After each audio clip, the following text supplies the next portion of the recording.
Get our house. God. Man, I'm starting to question whether or not I should have just canceled the stream for today. I'm not gonna lie, I'm not feeling like 100% because like I've cleaned everything that I could in the stream, like dusted it off and all that.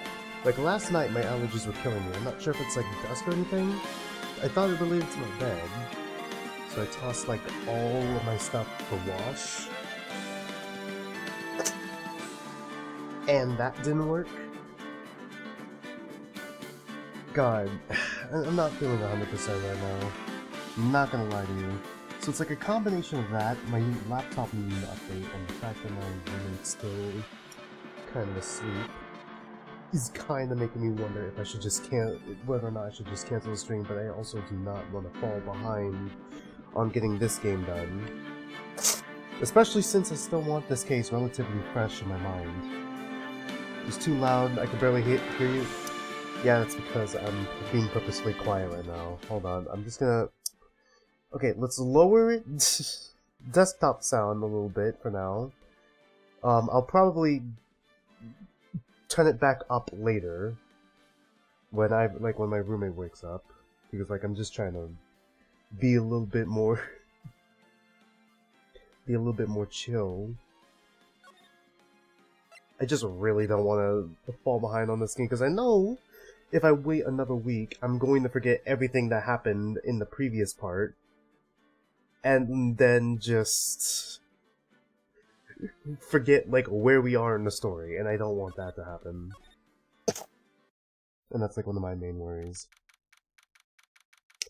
Before we start the stream, though, my friend, D earlier...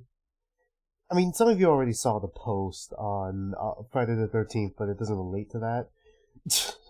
Where he sent me... Like, I did the Friday the 13th on October thing, where I posted the movie poster of Friday the 13th, the original movie. Yeah, and then my friend D sent me a furry version of it, Feral the 13th. Fuck, man. Yesterday, he also sent me the new Two Kinds page. I'm like, dude, stop sending me it. Stop sending me the Two Kinds pages. I'm trying to go into, like, the next stream blind when the next chapter comes out. But, like... I read it, and I hate myself for reading it, and all I could say is, Jesus Christ, Rain just has, like, a revolving door when it comes to parental figures, huh? Like, her mom and dad just keep walking in and out of her life. And then, like, what was her name? God, I don't know. It was, like, Euchre's cousin, right? Rose? Yeah, Rose. I don't know where in the family tree, or, like, the specific term for, like, cousin of your father is, but like Jesus Christ, like Rain finally gets like a good parental figure, and then it's like she's dead this whole time. Lamayo, like Jesus Christ, Rain just has the worst luck when it comes to parental figures, huh? Dude, honestly, I genuinely think I could just be misremembering it, but I genuinely think the unnamed, what was the proper term for it? I don't think it's maid. What was the proper term? Like, nanny that took care of Rain? The unnamed one that also was not on screen probably was more of a mother figure than her actual mother. Too? And we have no idea where she is. I guess Trace just killed her or something. How did Trace even find out about Rain anyways? Now that I think about it, because weren't both Rain... Like, I could just be thinking in terms of the sketches, and the sketches are fucking confusing me. But wasn't Rain also with her mom and captured with her mom as well? Let's save it for the Two Kind stream, and then I can have the mental, like, degradation then. Let's focus on Phoenix Wright for now. Alright, October 13th, 3:02 p.m., Rain Call Officers. I'm probably not gonna do voices because my throat's sore. I'm not gonna attempt to. Now, I'm glad we found the urn and all, but poor Mr. Delight got arrested again. Well, supposedly Mr. Delight was in the CEO's office when the murder occurred. Oh yeah, Alright, I actually kind of... How come, like, the first cases in each of these games actually have a kind of interesting premise? Like, an interesting twist? For, like, I say first case. This is more like a second case, right? Like, the tutorial chapter is more of the first case. They usually have, like, a pretty interesting twist. Like, the first half of this episode is, like we're just solving, like, who stole the vase. And now, it's like, you know, it's back to the classic murder cases. I actually kind of found it interesting. And now, it could be kind of read as, like, Mr. Delight trying to get, you know, charged as being a thief, so he didn't have to get charged as being a murderer. No way, Jose. I don't buy it. But the one who proved that Mr. Delight was there was Mr. Nick himself. At least, from what I can understand. Looks like you did too good of a job this time, Nick. Well, how about we get started looking into the KB security murder? I think I'm going to head back to Karain Village for a little while, if that's alright. Is the music fine now? I think I turned it down a little bit, because, like, I'm not as loud. Eh, it's fine. We're in the green.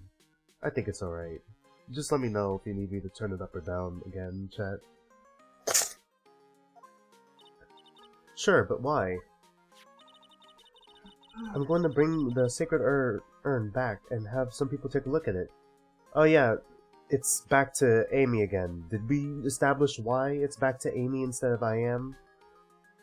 I swear to fucking God if someone else broke it.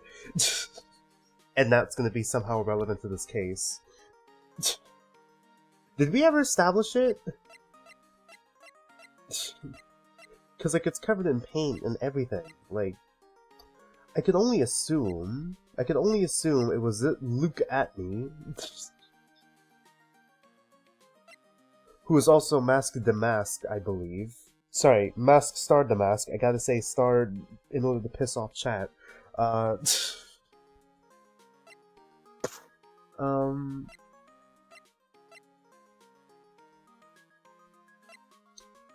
Yeah.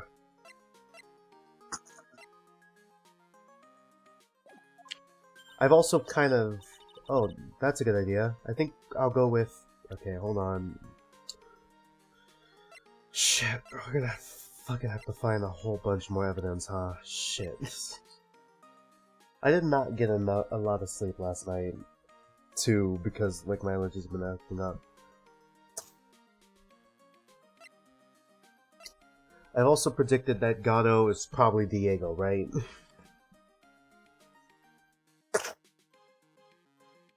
Because, like, he's so pissy towards Phoenix for no reason. And I think it could relate to Mia somehow. But it's like, why now? I think I'll go with... No, Mystic Maya, you should stay here. I want you two to spend some special quality time together, full of love and happiness. Rose is so caught up in her fantasy, she forgot there's a murder to solve. She's like, what, 12? 13 now? How old is she? 9. I'm not even close. Not even close. Holy shit. Sacred Urn given the pearls. Holy fuck, we're not even close. Now remember, no fighting, okay? Fuck, I gotta stop watching anime. It's starting to confuse me. She's gone. Alright. Oh, Nick. Okay, Nick. Time to get going on this murder investigation. God, my brain is constantly stun-locked. Did you know I'm a lawyer? So you still got that badge, I see. Huh? Oh, I'm a lawyer, aren't I? Yeah, but I guess I just didn't think you'd keep on being one for this long. It's been 2 years. You have to admit, you have some close brushes with death because of your job. That's true as well. Literally last game, we were interacting with we were in a hostage situation with an assassin. So, yeah, I get your point. You fail to see how being a lawyer is more dangerous than channeling dead people.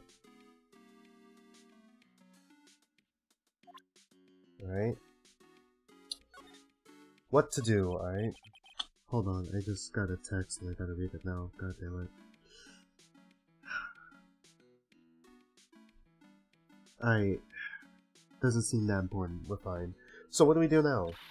Isn't it obvious? We should get out there and investigate the murder. Well, first, we need to find out exactly where KV Security is located. Hey, why don't we ask Miss Delight? She should know. Besides, I want to... Sorry, I just realized how low energy I must sound today. Like, I feel like I sound like a Redditor. Besides, I do want to ask her some stuff about motorcycles. Motorcycles? You're not thinking of getting one, are you? I'm not the same little Maya who used to be happy with her dinky little bike, Nicky boy. Speaking of asking around, I've got a few questions of my own for Mr. Delight. Okay, well, let's make sure to go to the detention center too. Alright. Sacred Urn. You must be relieved we got the Sacred Urn back, huh? You bet. But there's something a little different about it. Yeah, the fact that Amy is spelled correctly, maybe? Don't... Did he say that out loud? Don't, me. At me. How do you even make that sound with your mouth? It's pretty obvious, isn't it? I mean, take a look at this. It clearly says I am on the urn in the poster. But the urn got back says Amy, like it always used to. Is it a different color too? Was it always blue? Or am I going crazy? Have I been Mandela effect? Like, what the fuck? Oh yeah, you're right. Plus, the base has pink splotches on it now. I'm pretty sure they weren't there before. Alright. Maya doesn't know. She doesn't know. She doesn't know. Does she know, chat? She doesn't know. But 1 year ago, when the urn was broken, the repairer accidentally turned Mystic Amy's name into I am. And that repairer was one mechanically unskilled Lil Pearls. But still, I don't remember ever seeing pink splotches on it. Is it possible that urn is a fake? I'm sure Pearls will find out about that once she gets back to the Korean village. Yeah, I suppose. Now that I think about it, Maya hasn't been back to Korean village in a long time. Oh yeah, she hasn't, huh? Has she not been, I guess? Well, it's not like she really needs training, does she? I mean, she could need, to be there to become the next master, right? Like, is there, like, a ceremony sort of thing for that? I'm only thinking about that now because recently, our school got a new president and, like, our coach made us go to, he said show our support, when in reality he meant get her attention so she would give us more budget for stuff. So yeah. Korean Village, So, I guess people still go to Korean Village to do their training, right? Yep. If you want to become a spirit medium, you need to undergo severe training. So why haven't you been training lately, Maya? Well, lately I've been thinking of heading to a channeling dojo just to do just that. A channeling dojo? Huh? Sounds pretty serious, whatever that is. If you're going to train, you have to be serious. Otherwise, real tragedies can happen. Yeah? Like in last game? Is that what happened last year? Is what happened last year still bothering you? Me and Phoenix, man. That murder in her village happened because of the power of channeling was misused. Was it? She was knocked out. It wasn't really her fault. She was knocked out. When a medium uses the Korean technique, she temporarily loses her own will. She didn't kill anyone, though. She failed to channel the spirit. She got knocked out. Are there... Okay, sorry. It took me a minute. Sorry, I didn't know. He doesn't know. I know now. He knows. Sorry, I've watched the 2022 Batman movie, and now I know the he knows meme. And now I've just been spamming that Honestly, that's probably gonna become the next meme I spam.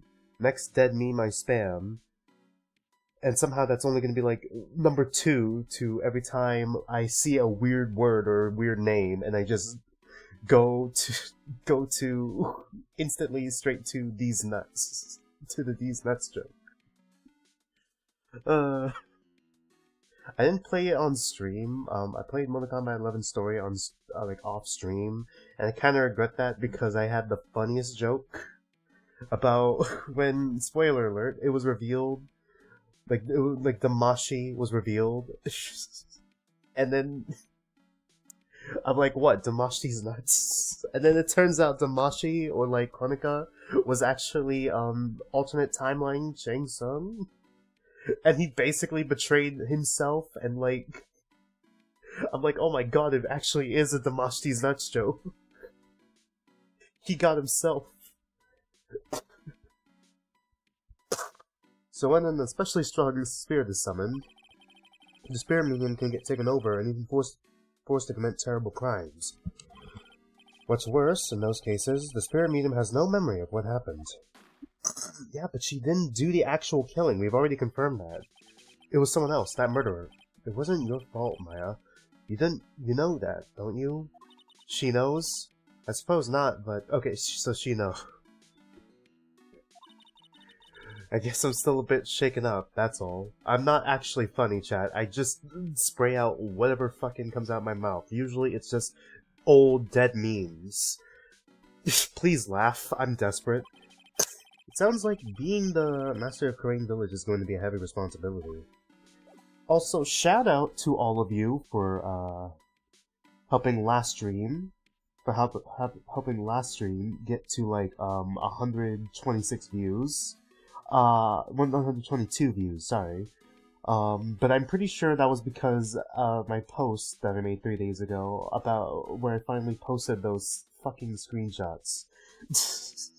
It feels like my hemorrhoids are doing the Harlem Shake, and, well, we know whose milkshake brings all the boys here. I'm pretty sure that's why it got so many views all of a sudden.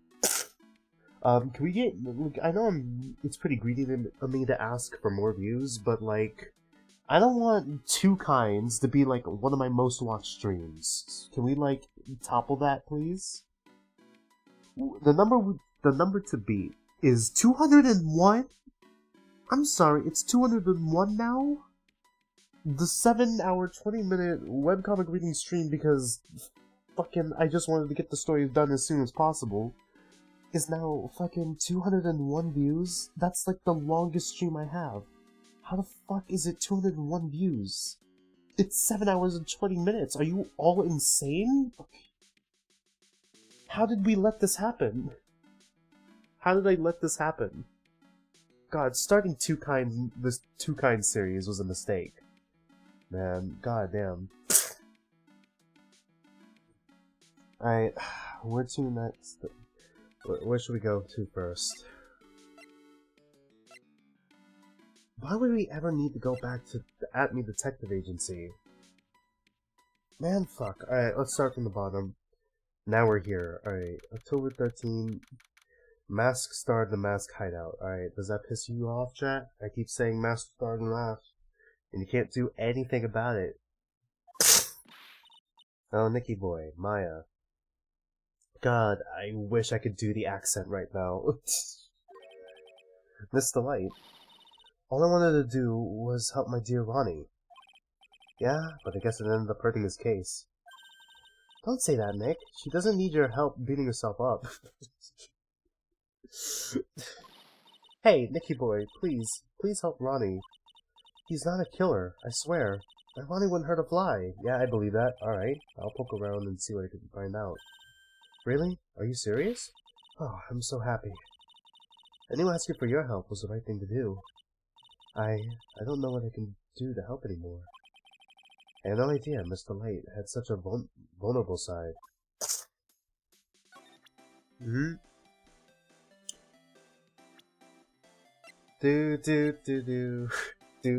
God, I'm getting fucking flashbacks to a lot of heart whenever this song pops up.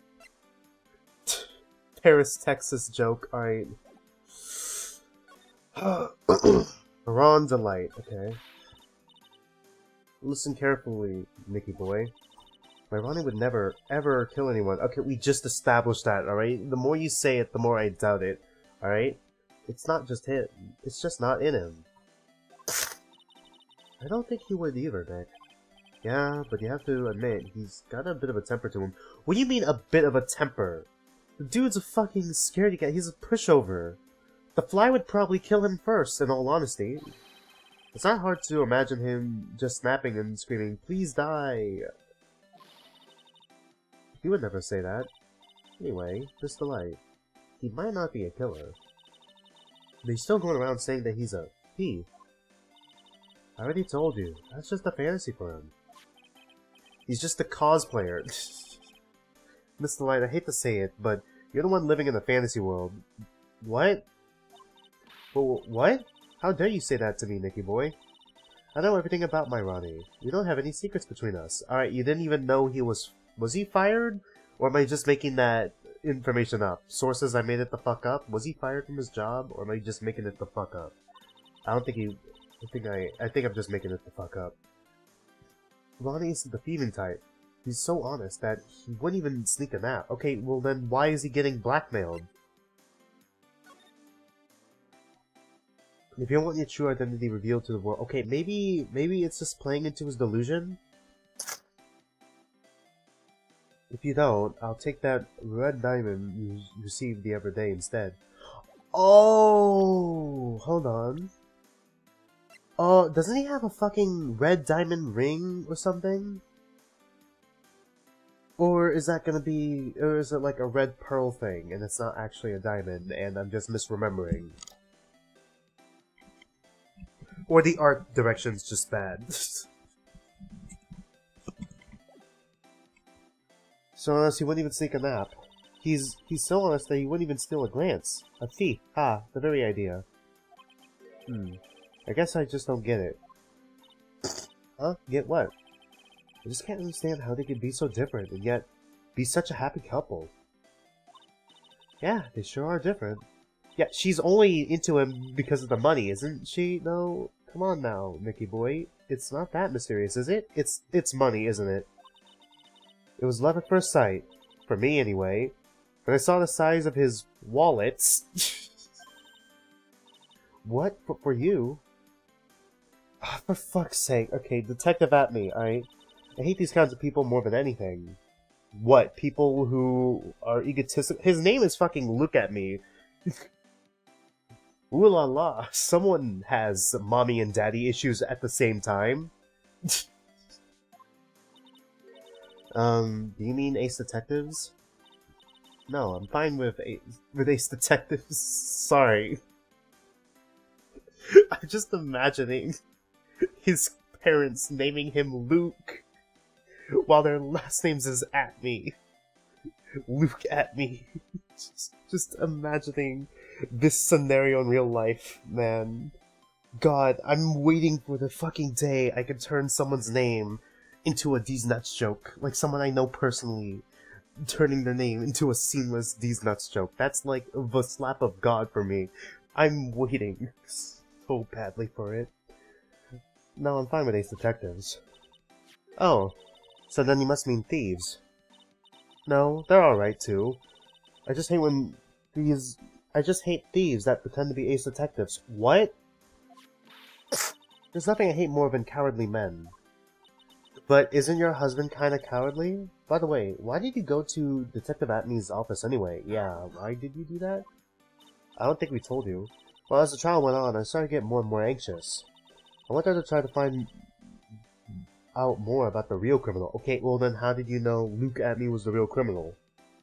Well, okay, well, kinda the same way I did. But, like, admittedly, same way I did. Fuck, I just realized we're basically hard resetting, aren't we? God damn it, now we have to figure out who the fuck murdered this guy, and now I have no leads. I don't know who the fuck did it. Look at me. Look at me did it. He did both. He murdered and then stole the earth. The real criminal? Yes, obviously, the real Mask Star the Mask is not my Ronnie, right? Yeah? A detective at me knew more about Mask Star the Mask than anyone else. They mentioned him on the Great People Around Town segment on TV. So then, you went there to ask him some questions? Sorry, I just realized it's been a while since I last looked at chat. Oh, hey there, Arctic Flakes. Sorry, I started the stream like an hour later than I wanted to because like a combination of like allergies killing me and I had to like wash my bed sheets and like dust everything down, at least everything I own down. And then like my laptop needed to update and the fact that my roommate's still asleep so I'm relatively more quiet than I usually am. Sorry, it's hard to balance it right now. So then you went there to ask him some questions?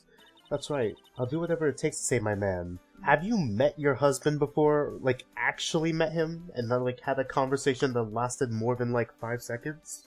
The secretary said the ace detective isn't in right now. But I forced my way past her and into his hideout. I wouldn't exactly call that office of his a hideout. That bag was sitting right up there on top of the table. Oh yeah, we saw that bag there yesterday too. There's nothing lower than someone who would try to pin the crime on someone else. I'm sorry, did you say he had a secretary? Why did the secretary let us in? Just let us in while he was out. Did he go to the bathroom or something? Like, what? KB Security. Mr. Light, do you know about KB Security?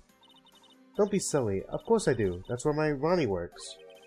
So she thinks he still works there, huh? Yeah, he is fired. Okay, I did not just make that shit up. Alright. Source says I did make it the fuck up. It actually came from the game. Alright. And yeah, according to what we heard yesterday... Come on, don't tell me you didn't know. We didn't know. We didn't know, chat. I can't wait to run that joke into the ground. Ron the Light was once an employee of KB Security. He was a professional security guard. Ron quit. Oh, he quit. He wasn't fired. He doesn't work there anymore. Sources, I did make it the fuck up, but the information's still true. The outcome's true, just the process we came to it is wrong. It's like when you get the answer right in math, in like a math test. You show your work, and the teacher takes off half the point because your work makes no fucking sense, but you got the right answer.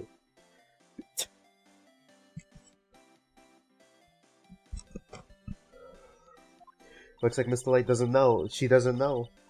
KB Security is only about 20 minutes away, by motorcycle that is. Already told me that it takes 30 minutes by car. Well, 20 minutes if you break the law.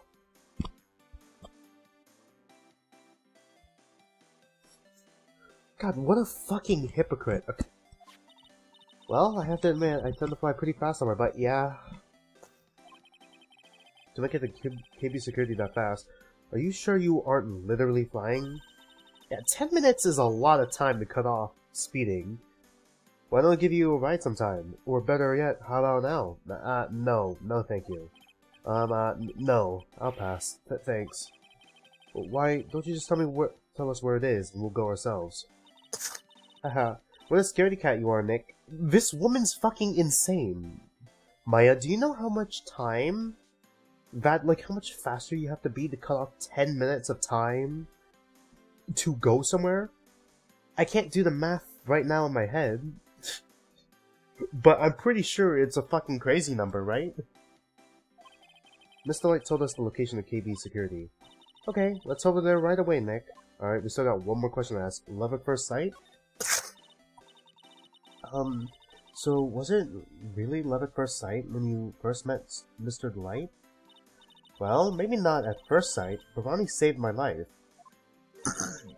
Saved your life? I was at work one day when 2 robbers suddenly rushed in. You have a job? Like an actual job? What was it again? Hold on. Does she have an actual job or do I just not remember? Oh, right. It doesn't say their occupations here. Well, I'm not the kind to just curl into a little ball in the corner, so I fought back. But robbers? Yeah, they took me hostage. I was so frightened. They were both carrying huge knives, and I broke down into tears. Speaking of breaking down into tears, my allergies are really acting up now. God, I don't think I'm sick. I don't think I'm sick at all, because, like, I was perfectly fine yesterday, and then I walked into my room, and then whoop. Yeah, I would too if I were in that situation. Oh, I think I get it. Did Mr. Delight come running to save you? Yes, exactly. I remember. He looked so handsome in that guard uniform of his. He went right up to those two knife-wielding robbers and screamed in their faces. What the fuck is this face?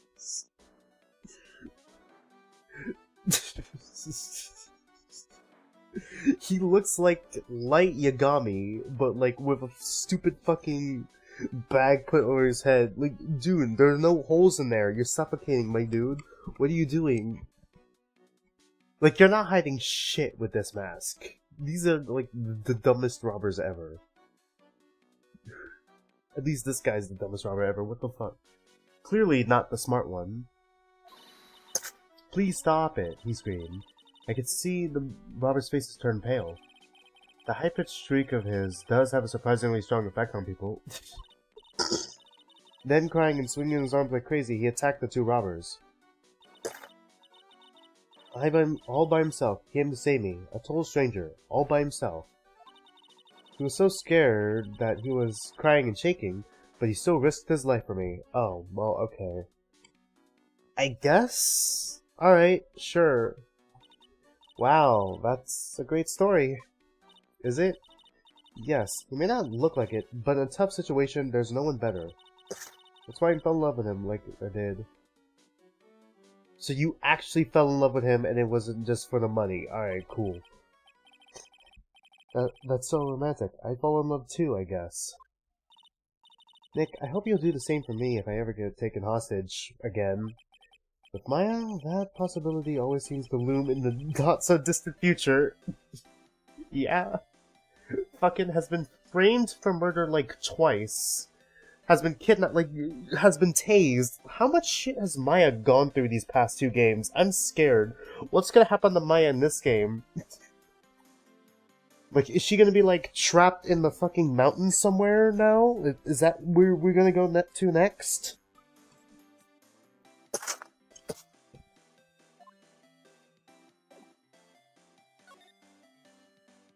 Alright.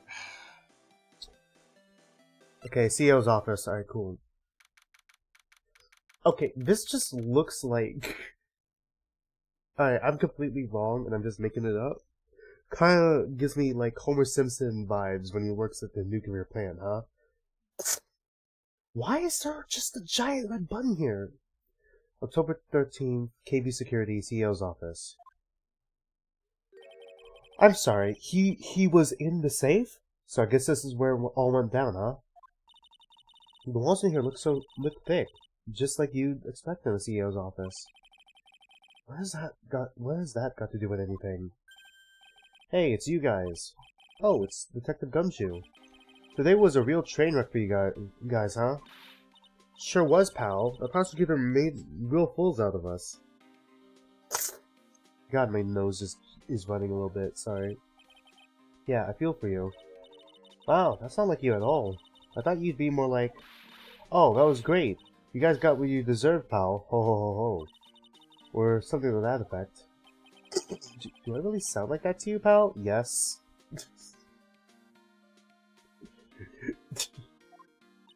So are we friends now? If the gumshoe fits. Well, anyway. The point is, I can tell when someone puts their heart into their jobs. I can sympathize when things don't go your way. Sometimes I feel like wrong is the only way things go for us detectives. Yeah, your salaries get cut, like, a lot, my dude. Like, are you paying for work at this point? Like, what? Oh, I had no idea Detective Gumshoe was such a nice guy. Have you played the last two games? Now, if this little love fest is over, maybe we can start investigating? Alright, do we examine first? Do we talk first? Aw, fuck, I forgot to show her my fucking badge. No, wait, hold on. We'll be right back in a second. Hold on. This is my badge. Excuse me, but will you take a look at this? Well, I'm sorry, I haven't the faintest idea. I guess I just don't get out enough. Alright, there we go. We saved it. We saved it, everyone. Speaking of badges, here, take a look at my attorney's badge. Are you still showing that cheap little thing off? A real man keeps his mouth shut and carries a suave police badge, pal. God, it's just the one eye. It's like my left eye is the only thing that's watering. God.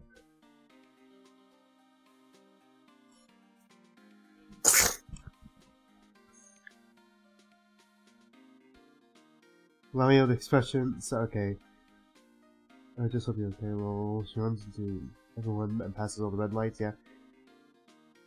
I'm worried for Phoenix and Maya at this point. Yeah, pretty much. Yeah. I gotta keep up with chat. Hold on. What happened? Detective Gumshoe, tell us about what you know about the murder. Okay. But the thing is, I'm really not supposed to. Yeah, of course not. Hey, come on, what about how we put our hearts into our work? Things are really working against us right now, and we need help. Okay, I'll tell you. Just don't start crying on me, okay, pal? God. I wish I could, Gumshoe, but like... God, it's just the left eye. Is there, like, dust on my headset? Like, what's going on here?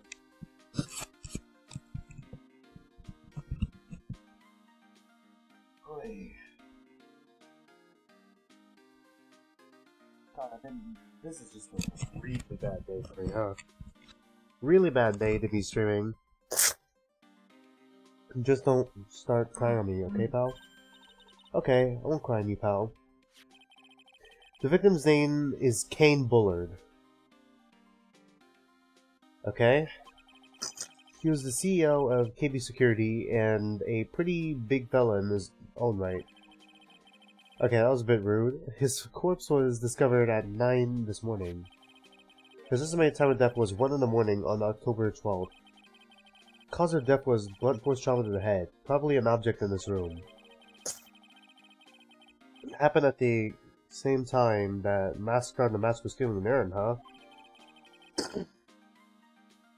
Cerebral hemorrhaging from blunt force trauma to the head, alright? Gumshoe, now you remember your original job? Yeah? Finally, he remembers, he knows now. He knows. So why did it take almost an entire day to discover the body? Because it was in the safe? There's a good explanation for that one. Bullard's body was stashed away inside that safe. Yeah. Safe? Well, it is pretty big. Nobody had heard from him, and when they opened the safe this morning, out he came. Oh, so the body fell out. That white string must be the shape from when he fell out. I think we still need some more information about Mr. Bullard. Maybe we could start by getting the man's name right. It was Bullard, right? Detective at me. So, what happened to Masked the Mask? He's at the detention center screaming like a madman. Investigate me again, he keeps yelling. Ah, no. I didn't mean him. He's not the real thief anyway, right? Oh, you mean that detective at me? Ho ho ho ho ho. Alright, it looks like my roommate's awake, so I can be a little louder now. Just, give me a minute. Oh, that was great. That guy got what he deserved. Ho ho ho ho. Merry Christmas. Now that's a detective I know and love. Think about it. Admin was always around when the calling card showed up. But he always mysteriously disappeared when the heist took place. I was hiding at the crime scene. Heh, yeah, right. That's the lamest thing I've ever heard. That's how you just knew he was the thief. That would explain how he was able to retrieve the stolen item he keeps bragging about. Yeah, he did just that to make himself look... Oh god. Look like a great detective, that's all. Fuck, I need to blow my nose. Crap, my roommate probably went to the bathroom, didn't he? God damn it, hold on. I need to know. I need to know. I need to know. Did he go to the bathroom and now I can't go?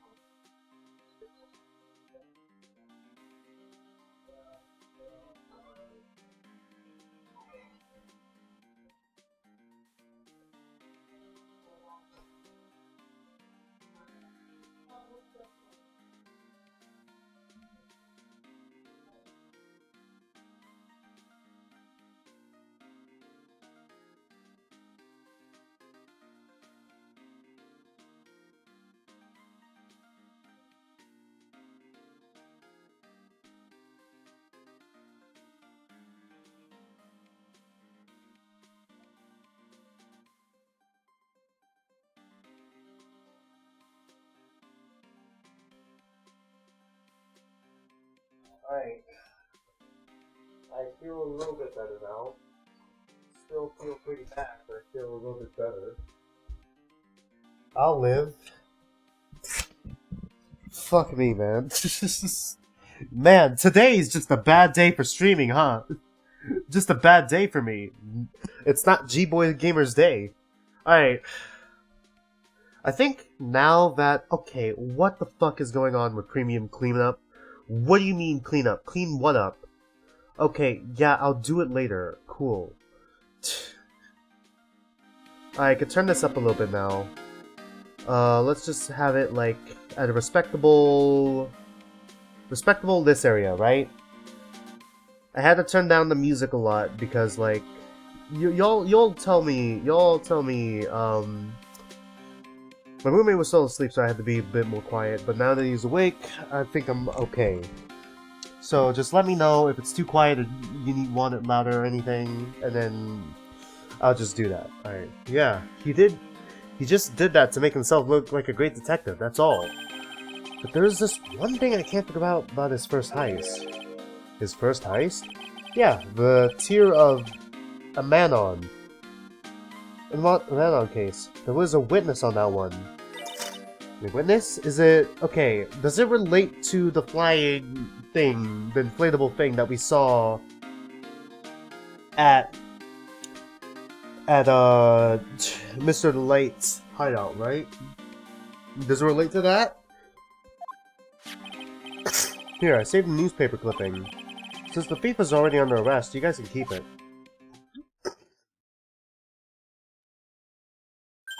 Okay, he doesn't have the ring yet. Okay. Stolen, the gem and the thief.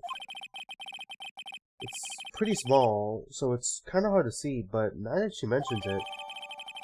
Okay, can I see the picture? Is that like, Mrs. Delight's earring or something? Like, does Miss Delight have, like, this gem on her? Because it looks like a blue gem. Newspaper clipping added to the court record. Prosecutor Gatto, alright? Oh, that prosecutor. I really don't like that guy. The way he used our own evidence to do that to Mr. Delight? Yeah, I think he did that just cause...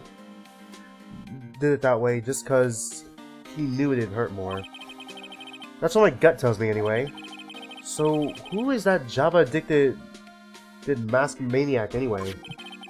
Professor Gatto? He's quite an enigma, huh?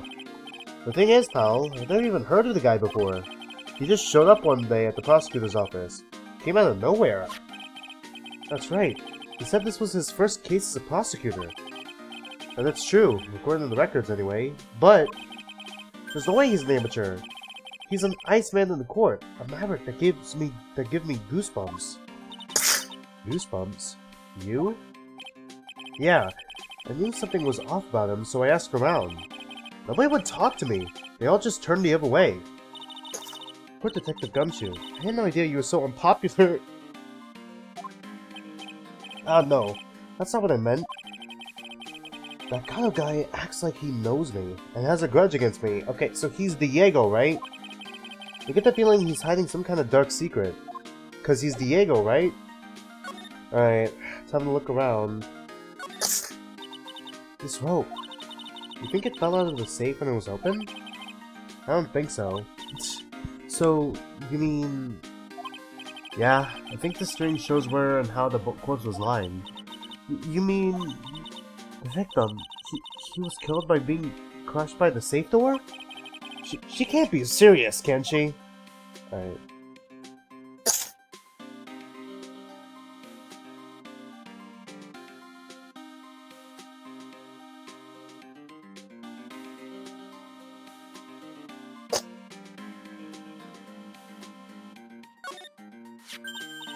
Oh, there's a button here. Let's see. Yeah. The nukes are gonna get dropped. Alright, cool. Hey, cut it out. Don't press that. Ha ha ha. That was pretty funny. I didn't know Detective Gumshoe could jump like that. What is that button anyway? It's an emergency buzzer. It says right there on the panel, pal. Oh, I thought it said pal. God. Oops, you're right. It's written right here. Right there. Like, how many times would I told you to read instructions first? This alarm's connected to the basement guard room. It's used to summon security up here. Really? Then it's possible on the night of the crime. Oh, so when the CEO was attacked, do you think that maybe he pressed the buzzer? Yeah, I thought about that. So I asked around down there, but they said that the buzzer never went off that night. Also, we couldn't find any fingerprints on the buzzer.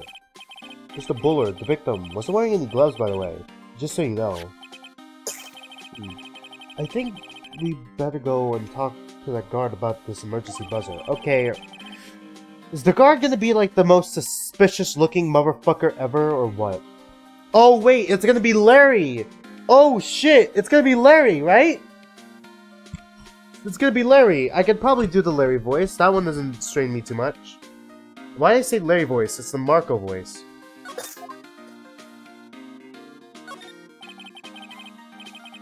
This must be the CEO's desk. It's a lot simpler than I would have thought. Hey, that looks like a super soft chair. Let me try it out, just for a second. Alright. Oh, nice. I just feel like a CEO. Hey, you! Whip me up a cup of some of the really expensive import tea and some scones. Move it! Ah, this is the life. The victim sat in that chair before he was brutally killed, you know. Eek! Alright. Can I check the profiles? Oh, we have a wallet. Ron's wallet, of course.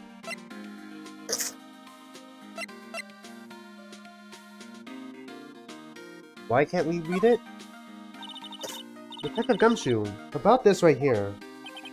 Sorry, it's hard to believe, but there's no limit to how much my brain. But there's a limit to how much my brain can hold.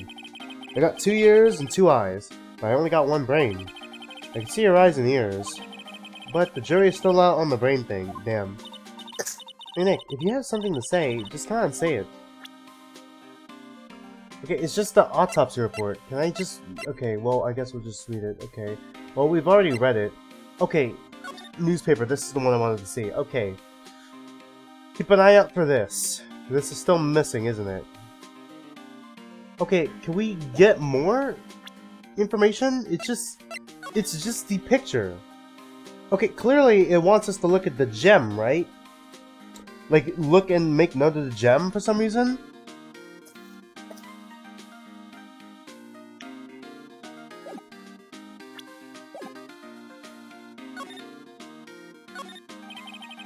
Check out this big, thick binder here.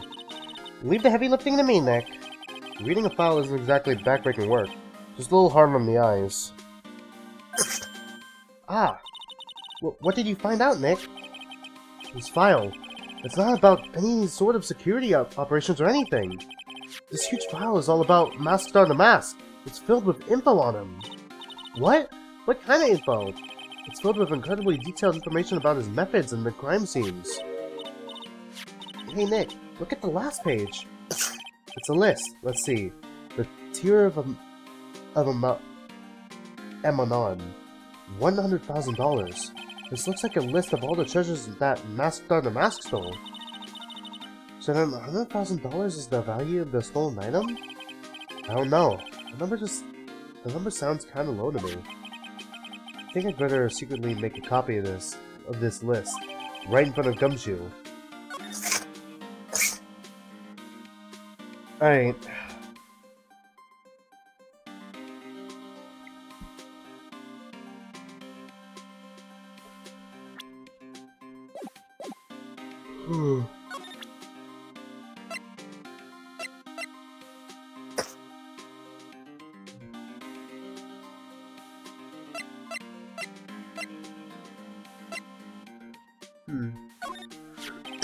About this blackmail letter.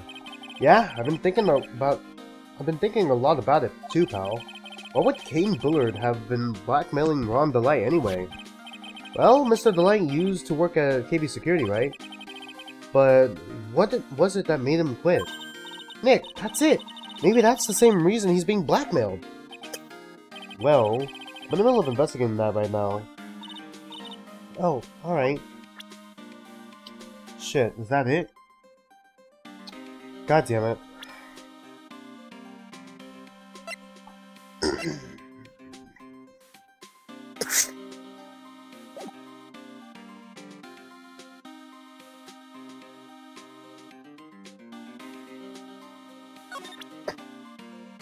Oh no, I just got an idea. Okay, can we get more information on him? Detective Gumshoe, tell us more about Mr. Shane Bullard. Bluebard, Jesus Christ. That's Kane Bullard, not Shane Bluebard, pal. Oh yeah, the victim in this case just doesn't make much of an impression on me, yeah? Well, you were the victim up until Mr. Bullard was found dead. Yeah, and his body wasn't discovered until this morning. Anyway, we don't have enough information yet. Can you help us out? Sorry, I'm actually a little confused myself. For some reason, I'm just blabbing like an idiot right now. Okay, Nick. Now is our chance to get more info about the victim, so hurry up and ask. Alright? The victim. Can you tell us some more about Mr. Bullard? He was the CEO of KB Security, right? What kind of company is it anyway? It's a security company, Maya. The company basically sends security teams out to buildings to guard them. Mr. Bullard must have had the chance to learn a lot of secrets during doing this kind of work. Oh, and? I don't know how to put this, but the guy was kind of a money grubber, uh-huh. Really? Me too. I just love money. I can't ever get enough. Please stop leaning towards me like that. You aren't getting to my wallet.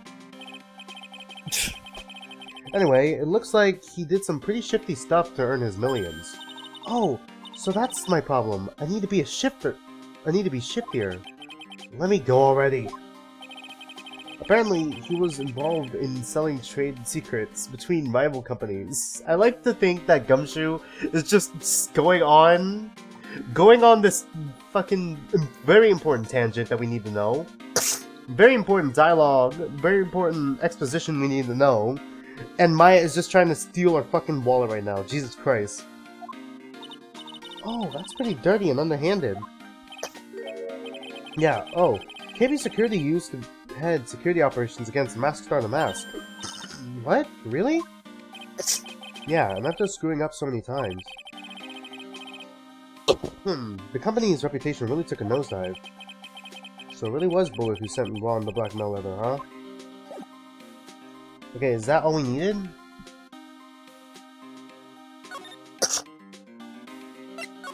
Alright, is Larry gonna show up? Oh my god, it's Larry for sure. I recognize that jacket anywhere. October 13th, KB Security Guard Office, alright? Wow, this is really something else. For security guard office, it doesn't feel very secure. Yeah, but it looks very fucking futuristic for some reason. KB Security Guard. Uh-oh, I just remembered. Larry might be... Hey, Nick, what's up? Okay, that didn't kill my throat, but it just, like, tickled my nose hairs. Jesus Christ. You guys get one line. Ugh, so he is here. My brain just stud-locked. Should I do the voice for like one more line or not? Yo, how was he hanging, my dude? Well, I added my there, Jesus Christ. And you got my sweet little Maya with you too. Okay. Larry, she might be legal now. But no. Hi, Larry. Fuck, I just realized the age difference between... Okay, two kinds related, but, like, I realized the age difference between, like, Red and, Rain. Rain is, like, 18, isn't she? God, I hate this song so much. It makes me think the game's about to crash. Rain's, like, 18, right? And, like, I recently saw Red's character profile, because Tom fucking finally made it. And Red's 25. Jesus Christ, right?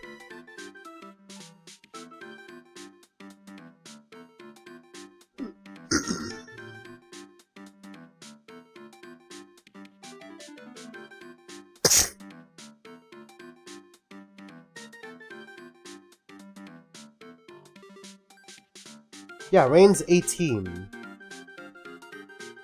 God damn it, man. Alright, let's continue. Hold on, I gotta go back to chat. Alright, nothing new in chat right now. Just give me a minute. Give me a minute. Just need... Alright. Hi, Larry. Here I was, working my fingers to the bone. And in walks an angel. I've got no problems with a daytime date. It's all good. No, that's not what we're here for. We're investigating the Bullard murder case. Huh? Oh yeah, that's right. You're a lawyer, aren't you? He's so hopelessly clueless. Well, if it's about the murder case, boy, do I have some good info for you. Really? What is it? Well, I don't mind sharing with my sweet little Maya. But Nick here's a different story. But Larry, I thought you two were old school buddies. That was then, and this is now. I fucking got you out of getting, like, jail time for murder. Fucking treat me nicer, please. I'm still a lawyer, motherfucker. Hey, Larry, there's something I want you to look at. Hey, Nick, I told you, I'm a pro, and you only interrupt the pro when he's working. I have time to sit and chat with you, alright? Oh, is that right? Oh, heh, naturally, I've got time for you, though, Maya. Gee, God, but... We're gonna have to squeeze this guy if we want to get more info out of him, huh? Alright, good info. Are we gonna get locked out? So what's this good info you were talking about, Larry? Hey, I'm a guard, a pro. I can't just give away information for free. He wants a bribe? I thought professionals were more, I don't know, honest? Can you talk to him, Maya? Larry, tell us already. What's with the good info? Hey, I like that. This kitten has got some claws. Ugh. God, this kitten has got some claws. Sorry. Fuck, Larry. Okay. You really want to know? Yes. So tell me. Okay, so the thing is, Rhonda Light was an employee here, yeah? And naturally, since I'm a pro, I looked into his background. Follow me? Yes, you're a pro. I follow you. Go on. Well, 1 year ago, Rhonda Light was fired. Okay, he was fired and didn't quit. And there was no warning at all. It just happened all of a sudden. Okay, source is that I used the morphogenetic field to get this information to pass to me. So yeah, he was indeed fired and he didn't quit. That's my source. The source was myself from the future. God, I just realized no one, unless someone has been here the whole stream, they don't know what the fuck I'm talking about. I know this is a small company, but I just think that was pretty awful. I guess he must have done something bad to have gotten fired like that. Like maybe skipping out of work and going to go pick up hot chicks or something? No, that's just you. Alright. I'm gonna grab my protein shake real quick. Hold on. Oops. God.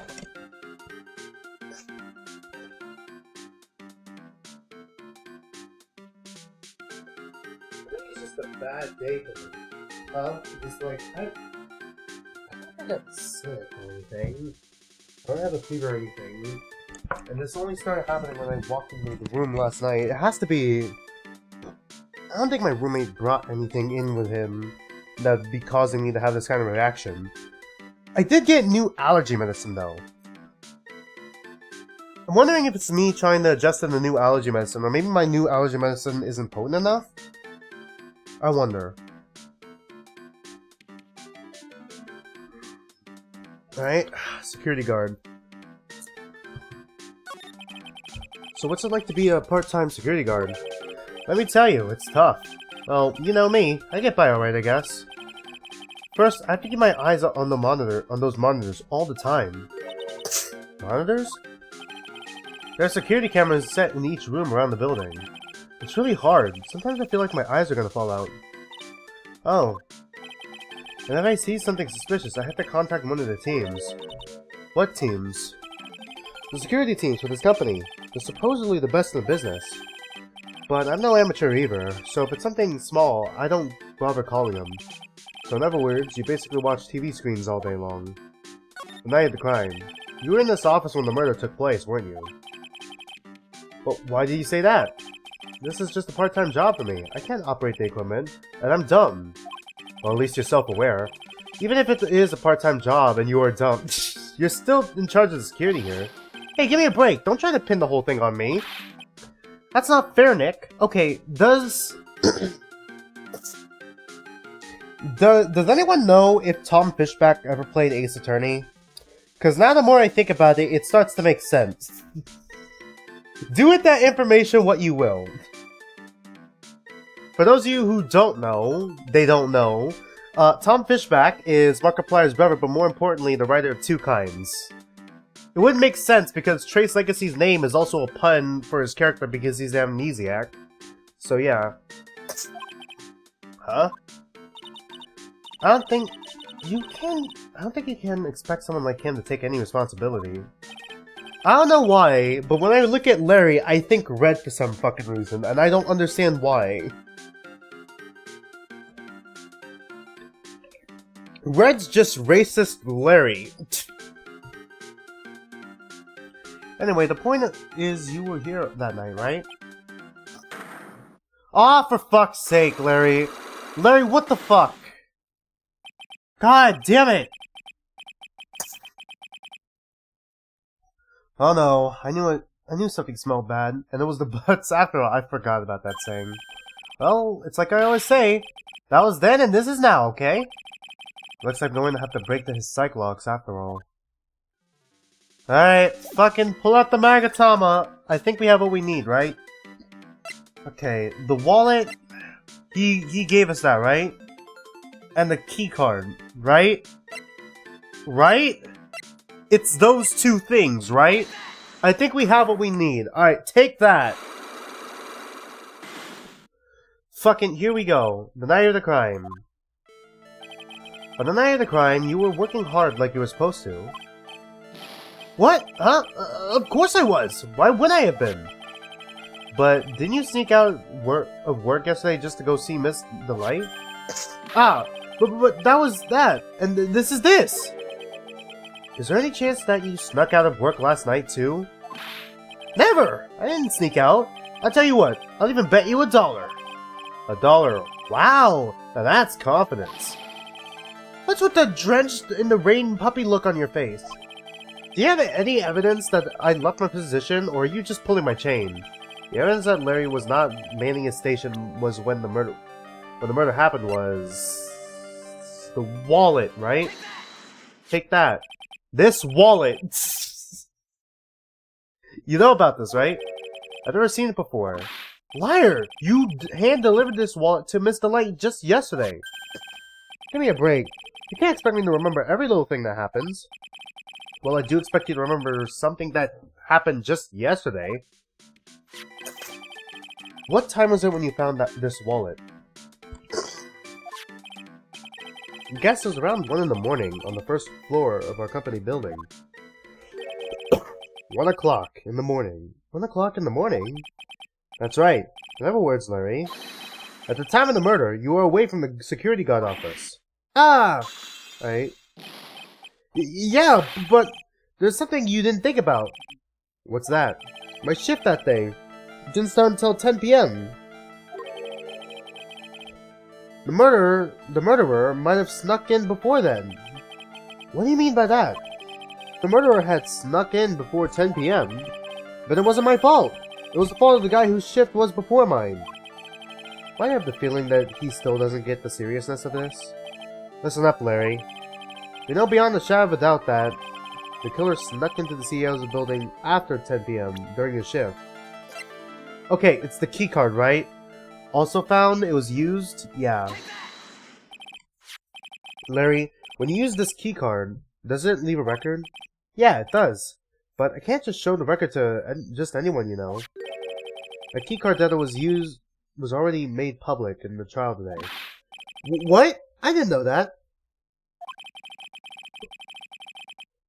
Any kind of request for info like that is supposed to go through me. Boy, does that sound arrogant coming from a part-time guard.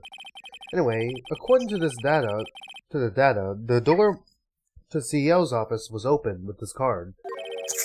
Furthermore, it was most definitely used at 1 a.m., the time of the murder. No way! Yes, someone used this to get into the CEO's office. That happened at 1 a.m. on the night of the crime, right in the middle of your shift. Oh. Larry, you can't duck your responsibility this time. Yeah, no. Alright.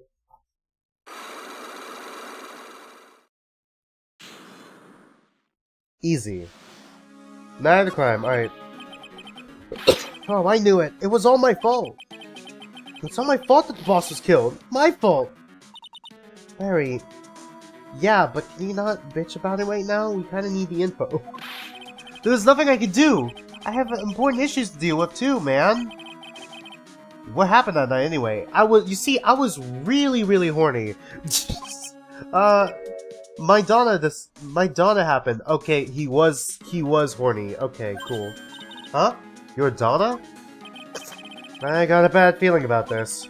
Yeah, my Donna called and said I had to talk to you right away. So I went to see her and she broke up with you. He was standing right there next to her. Who was? Her new boyfriend. It was like some horrible joke. Before I knew what was going on, the guy socked me right in the kisser. Was she actually your girlfriend, or were you just harassing him? Normally, I'm the one that does the punching. Isn't that right, Maya? Yeah. So, is that why you left the security guard office? What? I'm sorry. It's all my fault. Yeah. How can I ever make up for it, Nick? What do I do? What? Okay. He's curled up on the floor, crying like a baby. Oh boy. Nick!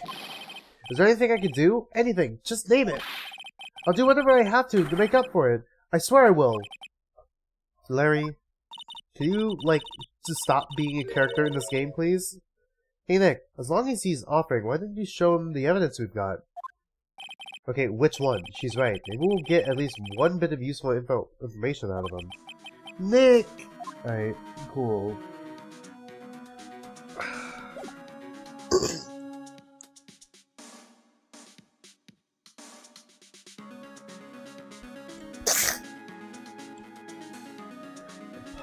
Present. Okay, maybe the security buzzer, because it wasn't pressed, right? Maybe the office buzzer? The buzzer in the CEO's office is directly connected to this room, right? That's right! Just like my heart is connected to yours, Maya. No, it's not. Huh? Wait, didn't he start hitting on her when she was like 17? Go ahead, Maya. Press the buzzer in your heart. I promise I'll come running to your rescue. Just like the professional guard I am. Wow, that was pretty good. Was it? Thanks, I try. Could you try less? Do you think you could tell us about the buzzer now? Yes, please. Please tell us. Okay, I guess so. Prepare to be wowed. Alright, cool. Emergency buzzer. I accidentally pressed the buzzer earlier. Yeah, I heard it. So that was you, huh? You're a security guard, aren't you? Why didn't you come to the CEO's office? Well, this is the third floor of the basement. The CEO's office is on the first floor. But that'd be a good idea to, adopt the wait-and-see approach. Plus, there's a police detective here, right? I just didn't think it was necessary. It's as if he's trying to win an award for the laziest person on the planet. Let's get back to talking about the night of the murder, okay? Is it true that the buzzer didn't go off that night? It must be a record, right? You have to look at it, right? Wait, did it say... Must have had to look at it, right? Okay, I did read it correctly. Okay, good. Of course I did. And I couldn't possibly have made a mistake either. Do you think you could take just one more look for me? Pretty please? Oh, okay. I just can't say no to you, Maya. What do you think, Nick? Well, I think Larry's a fucking simp. He's probably right. I don't even think Larry can make a mistake like that. What? What is it? What's wrong? Okay, Larry did make a mistake like that. I made a mistake! Huh? But how? It can't be. It's impossible. Okay, enough already. What about the records? At night. It went off just once, in the morning, at around 1 AM. 1 AM? That's when the murder happened. Really? Are you serious? That's terrible. It can't be. Yeah, it is your fault. Alright, buzzer record added the court record. Okay, cool. Alright.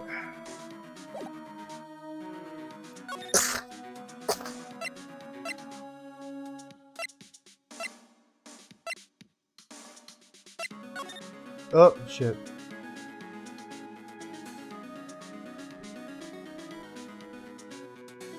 Do you think the security team was actually the one stealing all the stuff? Wait, is that gonna be the fucking plot twist? Oh my god. Did I just figure out the plot twist? Now I just gotta figure out why the fuck he was murdered. The plot twist is that the security company was stealing, was the actual ones who were stealing all the gems and stuff, and were selling it for money. Look at Me was just doing it for the press. He was doing it for the press. These guys were doing it for the money. Oh my god, is the light actually the mask then? Hold on, he actually could be the mask then. Easter egg. God, dude. Something is written on the poster in fine print. It guards 5 commandments. Wow, this is serious. Let's see what it says. Number 1, obey thy superior. Number 2, respect thy superior. Number 3, smile at thy superior. Number 4, salute thy superior. Number 5, buy donuts for thy superior upon command.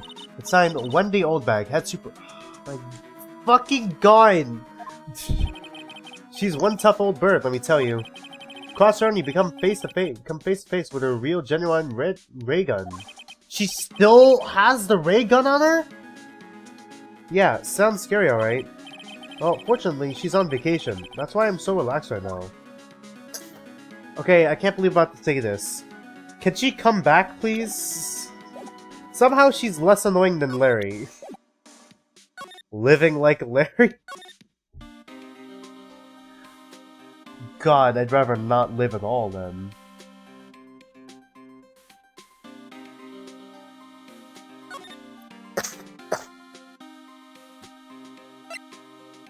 Alright, where are we going to next? October 13th, Lordly Taylor Main Exhibition Hall, alright? The Treasures of Karain exhibit... The Treasures of Karain Village... Okay. The Treasures of Karain exhibit is all ruined now.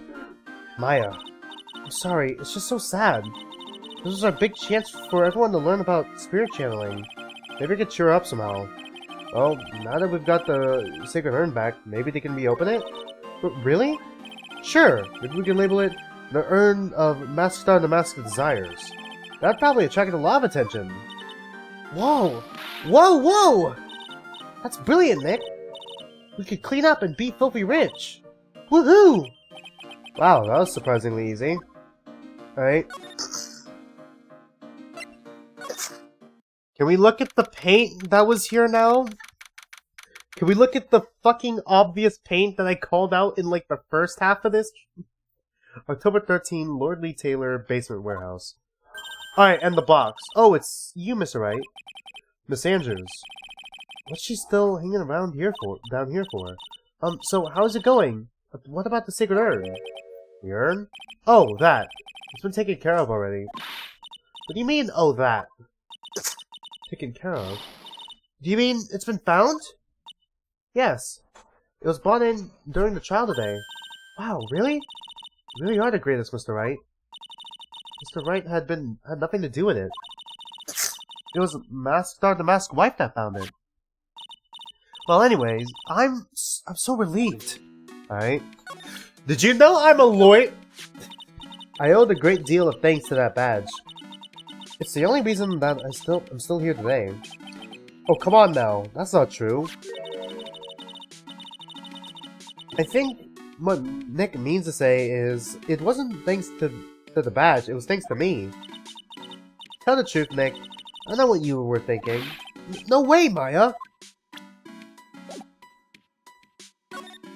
Alright, the mask identity.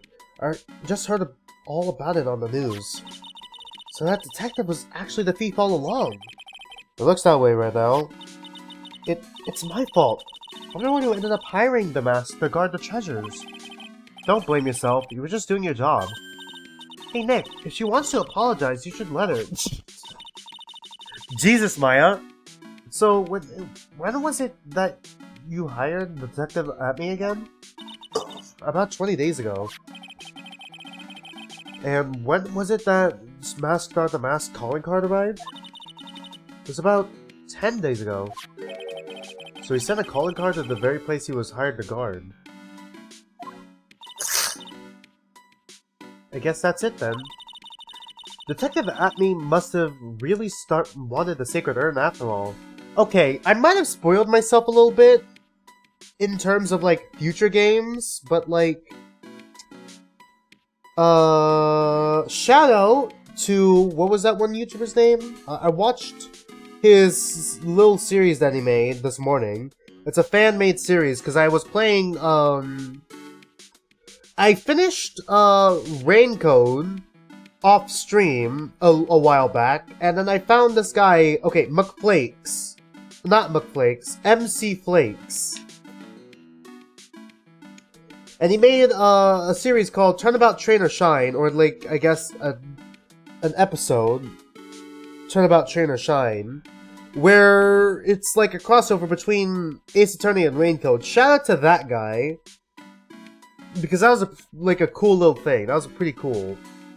Like, how did a fan series already come out, like a crossover fan series, already come out already? And honestly, it was pretty good. It was like a rendition of Chapter 0 of Rain Code, but as an Ace Attorney trial. With like the Ace Attorney characters and everything, and even like characters from like Rain Code as well. I say I spoiled myself. I spoiled myself because I saw that the sequel series with Apollo transitions from 2D to 3D, and it has 3D models with it. And I guess I kind of spoiled myself with the appearances and I guess kind of redesigns of like Maya, Phoenix, and Miles Edgeworth, like all of them in their like 3D era designs. And Edgeworth has glasses now, apparently, so that's neat. Anyway, shout out to MC Flakes for that. You know, now that I think about it, is Flakes like a reference to something for Ace Attorney? Because like, if I had a penny for every channel I knew with Flakes in their name that related to Ace Attorney in some way, and mostly do Ace Attorney stuff, I would have 2 pennies, which isn't much, but it's strange that it happened twice, especially so soon, with Arctic Flakes and MC Flakes. Detective Atme must have really wanted that Sacred Urn after all. I guess so. The night of the crime. What? So Mask on the Mask murdered someone as well? Well, that's how things look right now. Yes, but I thought that he was here stealing the urn at the time. Well, we're talking about a criminal mastermind, so anything is possible. Nick, let's just go down to business already. On the night of the theft, did you notice anything suspicious about Detective Atme? No, I couldn't have. After all, he was hidden the entire time. I never even caught a glimpse of him. He claims I was on... That's the way he always operates. That's just what he says so he can have an alibi while he commits the thefts himself. Yeah, he was caught in the crime scene photo dressed up as Mascot the Mask pretty well. Sacred Urn. I'm so glad that you got your Sacred Urn back. Yes, but there was still something that bothered me about it. What is it? I'm not exactly sure. What, the fact that Amy is spelled normally? But somehow the urn that came back seems different. Really? Okay, did you break it? Did you break it? And then you fixed it? You wouldn't know anything about that, would you, Miss Andrews? No, I don't know anything. Well, why would I? Ah, for fuck's sake, did you break it?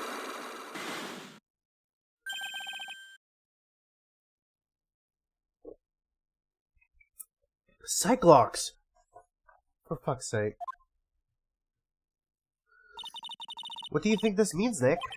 It means that the person that holds the secret to the mystery of the Sacred Urn is our very own Miss Andrews. Ah, fuck. Do we have the evidence yet, or no? I don't think so. Okay, can we fucking please talk about the box? That pathetic looking wooden box. Ah! That's the box that had the Sacred Urn in it. Don't touch it. Maybe clues to the thief's identity on it. I worked so hard to make that box. Huh? You made that poor excuse for a box, Maya? What's that supposed to mean? And I was so proud of it. Poor Maya. Maybe it'd have been better if Master the Mask had taken the box too. Jesus Christ, Phoenix. It looks like to me it's been dry for several days. There's something suspicious about this paint mark. The bottom left part is oddly shaped and it's shockingly pink. I don't see how the color of the paint is in any way important. Like, did she trip? Did she trip on the statue somehow? The statue wasn't where it is now when we first came here, right? Yeah, it was right next to the door, wasn't it? Well, if someone moved it, it was probably Master the Mask. Maybe he didn't like being watched by Mystic Amy while he stole the urn. Hey, cut it out! You're giving me the creeps with that kind of talk. Alright, cool. God, my nose is so stuffy. I'm sorry, did I just fucking plug my own nose and blow it so that my ears would pop? Like, what the fuck am I doing? Sorry, I just got a text. Hold on.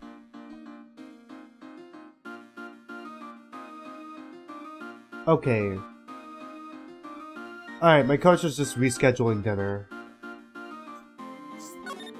Because he wanted to have, like, offensive coach wanted to have dinner with the linemen, but, like, it was supposed to be Monday, but, like, I guess now that, his daughter is flying in, he can't do it, so, yeah.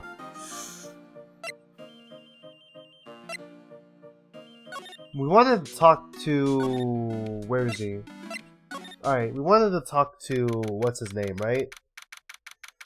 To Delight. God, I need to blow my nose again. October 13th, the 10th Center Visitors Room. Ah, Mr. Wright! Mr. Delight, did they finish their interrogation?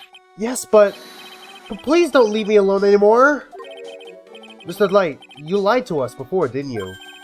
Well, you see... On the same night the Sacred Urn was stolen from Lordly Taylor department store, I need to blow my nose real quick. Hold on, sorry. Oh, God.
hungry!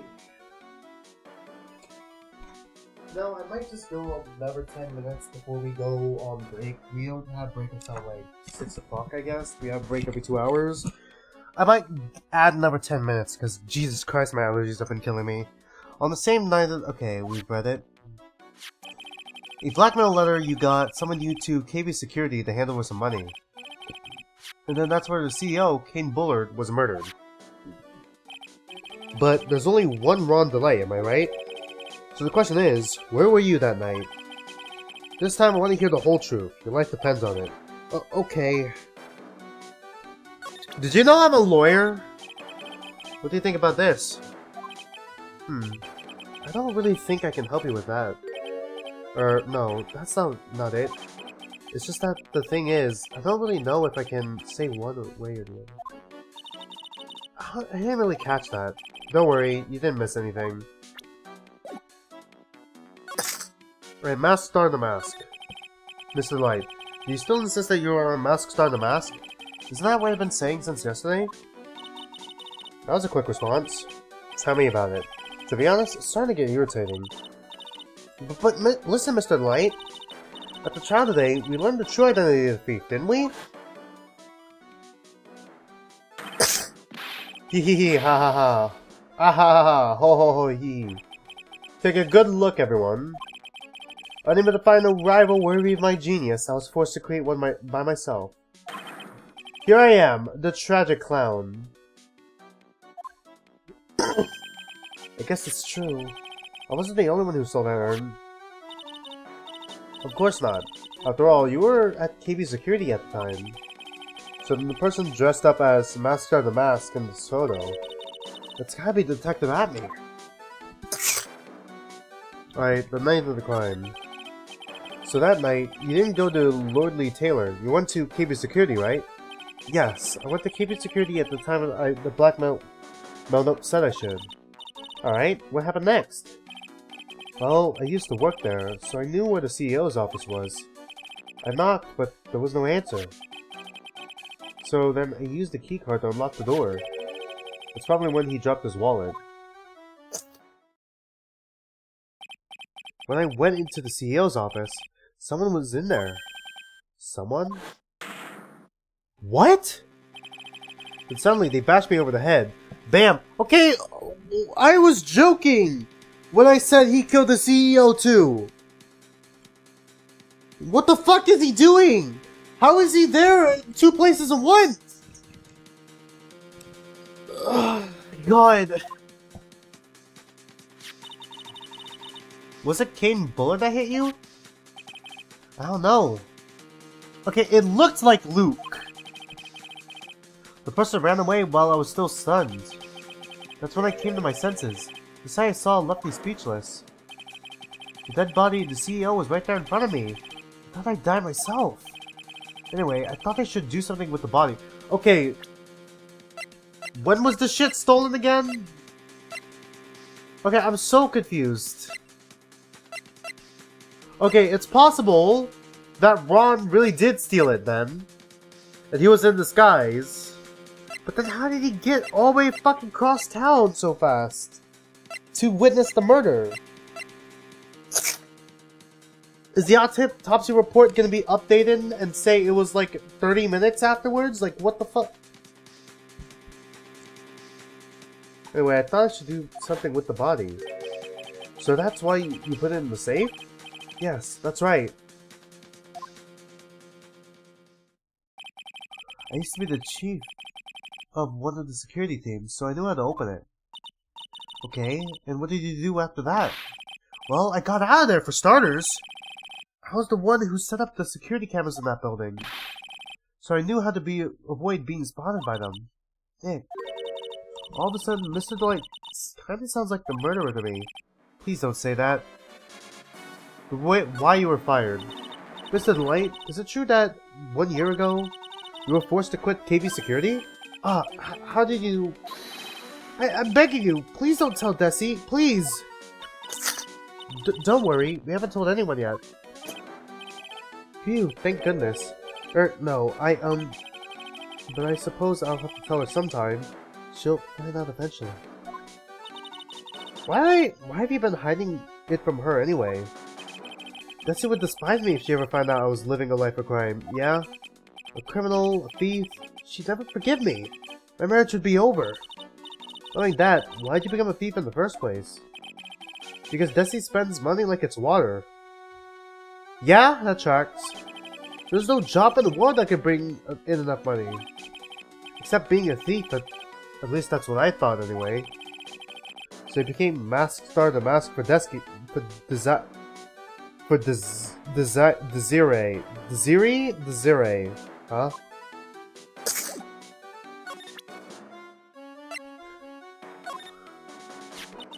So, was this blackmail letter written by KB Security's CEO, Kane Bullard? I think so, probably. You can only get into the CEO's office if you have the key card. And the blackmail letter said to meet at KB Security. Guess no one other than Mr. Bullard could have written the letter then. Okay.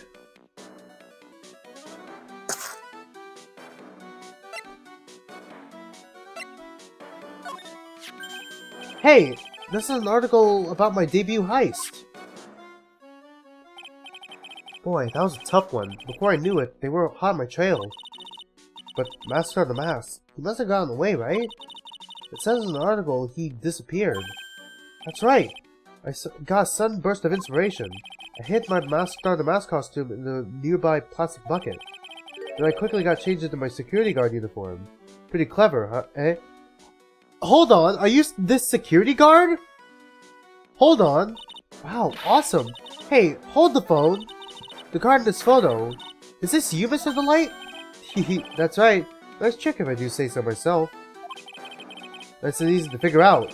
Even pros could see through that in a heartbeat. Okay, he could have actually. But as you might expect, Detective Atme found the disguise. He truly deserves the title of Ace Detective. Okay. Detective Atme found the Masked Star the Mask disguise? That's interesting. Okay, so you're actually Masked Star the Mask. No fucking way he is.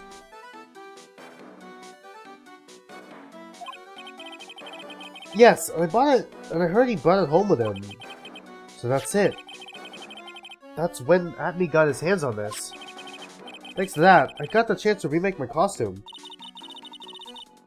That must have been really time-consuming, huh? Yes, it took quite a while to complete. Anyway, a few days after that...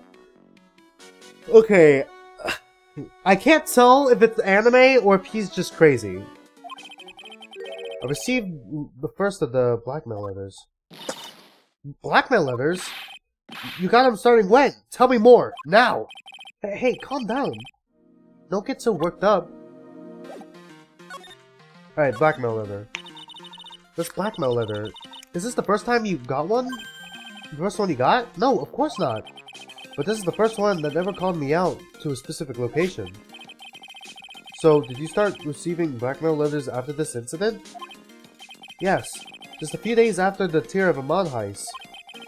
Amanon, sorry. Amanon. That letter first said... that first letter, it said, I know you did it. So someone found out about your true identity? Just like that? Ah, it's not easy being a master thief, you know. I've got proof that it was you. So give up. It went on to say. So in the end, I had to give up the treasure I went through all the trouble to steal. Is that right? Hey, hang on a second. What do you mean you had to give it up? Oh, don't worry. After I put the jewel in the safe deposit box and the letter specified, someone sent me $10,000. Okay, you could have been stealing it then. Hold on, does this relate to... Like, has he been getting a cut of the money for everything he stole? No one said anything about me being worried, you know.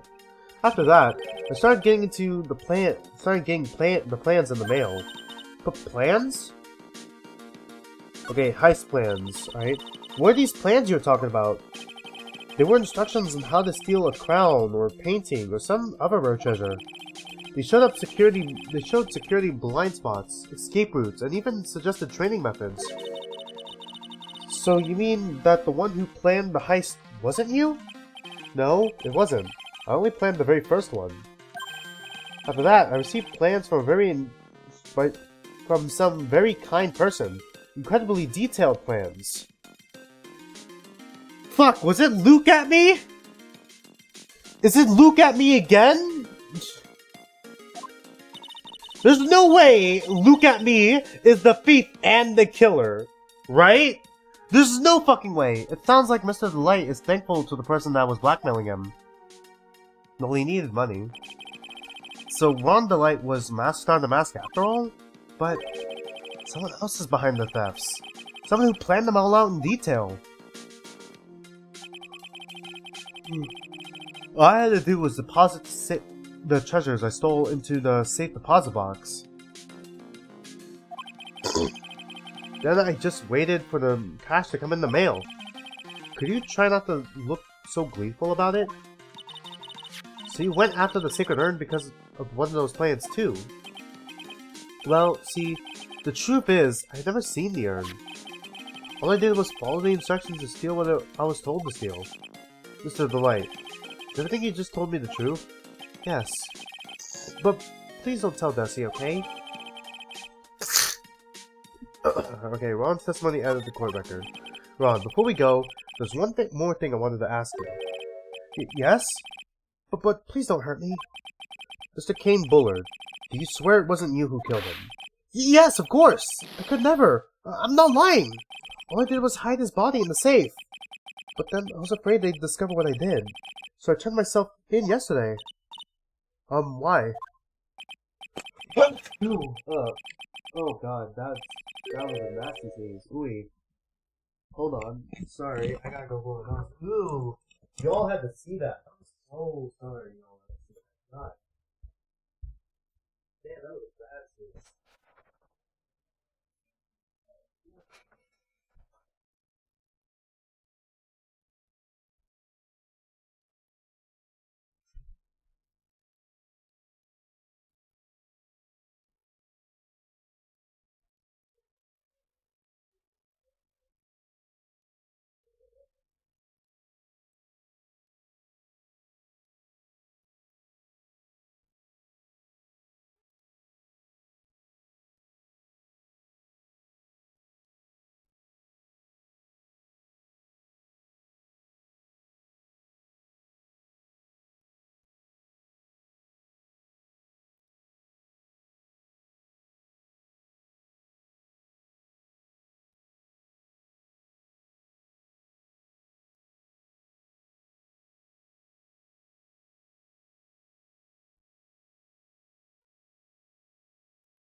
Sorry, sorry you had to see that. God, that was a really, really bad sneeze. Jesus.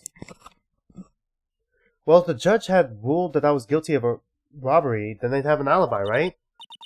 I guess so. You're really clever, Mr. Light. I guess I had no choice but to take Mr. Light at his word. Mystic Maya! Hey, Pearly! You're back already? I'm back! Hey, Pearls. So what have you been up to this whole time? The sacred urn, Mr. Nick. I took it back to Crane Village to have it examined. And, what did you find out? Well, there's no need to worry. They said it's the real urn. Phew! That's a relief. I was really worried. But there's one small problem with the fact that it's spelled correctly and there's paint on it. Problem? These cute little pink splotches. They say that it's paint. And that they were put on the urn recently. Why are we talking about the pink splotches again? What's the big deal? What's the big deal? We've got to find out how they got there. That's the big deal. Yes, Mr. Nick. We've got to find out how they got there. Okay. Go find out how they got there. Alright? But please don't forget about me. Alright? We filed in the court record. Okay, cool. So, basement warehouse for sure this time, right? God. Okay. Alright, October 13th, Lloyd Lee Taylor, basement warehouse. Alright, cool. Oh, Pearl! How nice to see you. Hello there. I haven't seen you around lately. What have you been up to? Well, actually, I was having this urn examined. Oh, I see. Maybe we take another good look at this urn. You can figure out the mystery of what actually happened here. Nick, let's look around one more time, alright? Yeah? Now can we look at the box? This box. There's something about it that's bothering me. What, the pink splotches? That's the box that the secret urn was in. It looks like there was some pink paint on it too. That's definitely the same color as the stuff on the urn. I think I know how the paint got on it now. Alright, let's investigate again, Nick. Alright, yeah, urn box, got it. Uh-huh. A Danganronpa has been murdered here recently. A Danganronpa... Did I just say a Danganronpa has been murdered recently here? Sorry, a Danganronpa character. A Danganronpa character, chat. God, my fucking allergies have been... is like killing like all my brain cells right now. Holy shit. I can barely words well now. It looks to me like it's been dry for several days. There's something suspicious about this paint mark. The bottom left part of it is oddly shaped and it's shockingly pink. Mr. Nick, could it be that this odd shape is... Yeah, I'm pretty sure this is it. Ah, that's the box the sacred urn was in. If you look here, there's a little bit of paint on the box as well. Wow, you're right! Look, it matches! What is it, Mr. Nick? This is all turning out exactly as I thought it would. Alright, paint marks added to the court record. Alright, is that all we need? Alright, now can we confront, Andrews on this? I think it's all starting to become clear. We're that much closer to solving the mystery of what happened in the urn.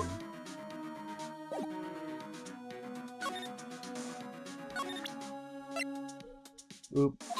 We can't just double click on it, I have to actually press C. Sacred urn, alright. Where do we go for first? Miss Andrews, do you know anything about the sacred urn? Do I know anything? I'm in charge of the entire treasure exhibit. The urn that was submitted before court today. It's obviously not the same urn as before. But, well, that's true. Maybe it wasn't the same. It could be a fake. A fake? The one who said it wasn't the same. So that's the most obvious explanation. Do you have any evidence that the urn was submitted that the child was genuine? Okay. Do we just present the urn? Sorry to break it to you. Just like how you broke this urn. But the urn is the genuine article. Pearls went back to the Korean village and had it examined. Is that right? That's nice, but I don't see how. What she discovered was that the urn had been broken again. Did you say again? Yes. It was broken once a year ago. And now it looks like the same thing has happened. And quite recently, too. Recently? Are you saying that this urn was broken recently? Yes. That's exactly what I'm saying. Why do you think it was broken recently? How do you know? Is it the paint? Or do we pull up the...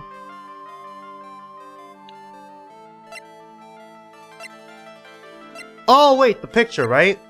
The poster? Yeah, for sure it's the poster. This poster. It was made recently, right? Poster? Ah, the poster for the exhibit!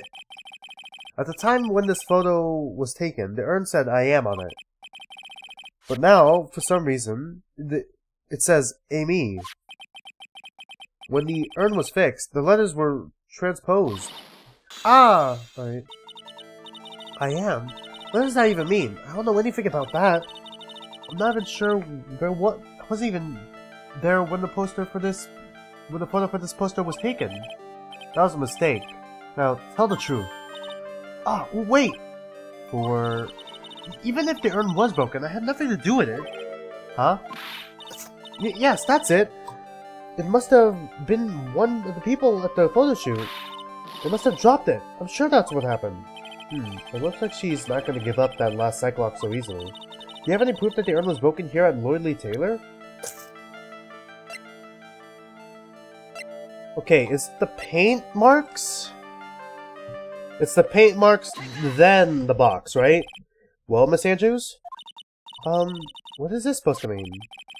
There's pink paint all over this urn. And there's pink paint all over the floor and the walls of the basement of this basement warehouse. In other words, the urn was broken here. You can't weasel out of this one, Miss Andrews. But... Uh-oh. She's trying to make her escape. But you can get pink paint anywhere. Well, there's none in my office, that's for sure. Well, there is in my room. Liar. Anyway, the paint on the urn and the paint on the floor. There's no proof that it's the same paint. Come on, this is getting ridiculous. Proof linking the paint on the urn to the paint on the floor is, okay, the box. This box. The urn was stored in this, right? Yes, that's right.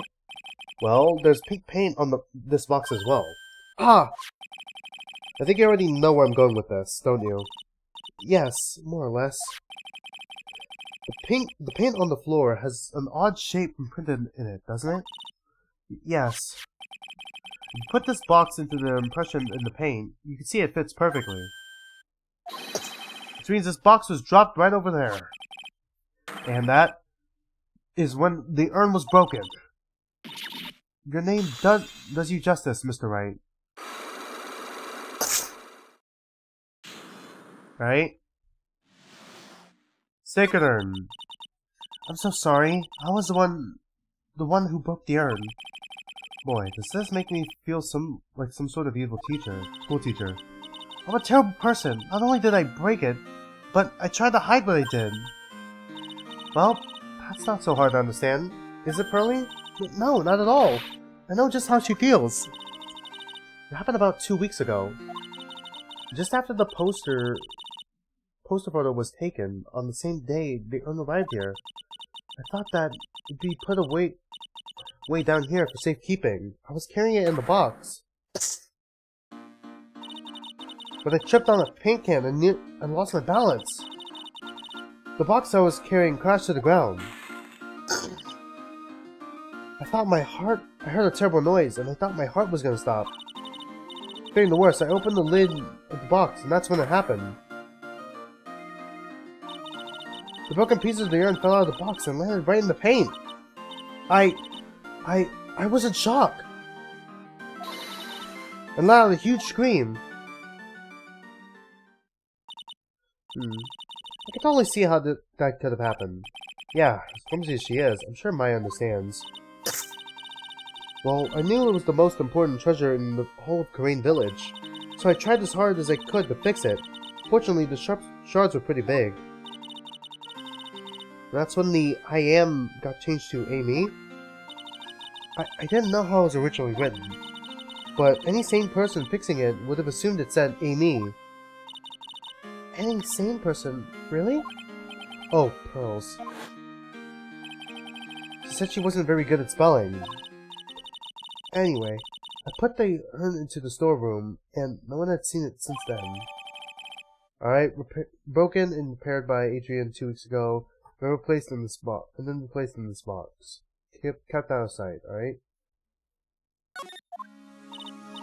But there's something I don't get. When we first came here, I didn't see any paint stains. Yeah, that's weird. Well, that's because it was so ugly and embarrassing. I used the golden statue to cover— Oh! Why did you just fucking mop it up? The Ami Faye statue. Aha!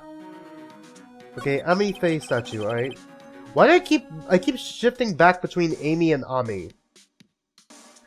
It's Amy, right? I just go Ami because it just makes it sound more unique. Just like how I spell like how I say Karen's name is Karen. And Marin's name is Marin, because I don't want to call Karen Karin. This is a Two Kinds reference, by the way. Because she's too kind for that. And I changed Marin's name to Marin. Because, like, it should sound the same as her sister. It should rhyme with her sister, right? That's the point of it, right? The first time that we came down here, it was on the night that the sacred urn was stolen. But Mr. Nick, there are no paint marks on the walls or the floors of the warehouse when we were here. Well, that's a good reason for that. On the day of the crime, around noon, that golden statue just so happened to arrive from the mountain training hall. And I realized that the statue would be the perfect size for covering up the paint stains. Why not just use a mop and clean it? That's why I put it where you first saw it. I see. That makes perfect sense. But there's still one thing I find strange. What is it, Pearl? The day after the urn was stolen, we came back here again. At the time, the statue had been moved and the paint was clearly visible. She's right about that. Yeah, that is weird. Oh, Miss Andrews? Huh? What? I don't know anything about that.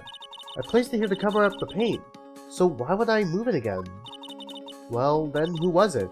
Who would have done it and why? On the day before the theft, the statue was definitely closer to the door. Then the next day, it was moved. But why?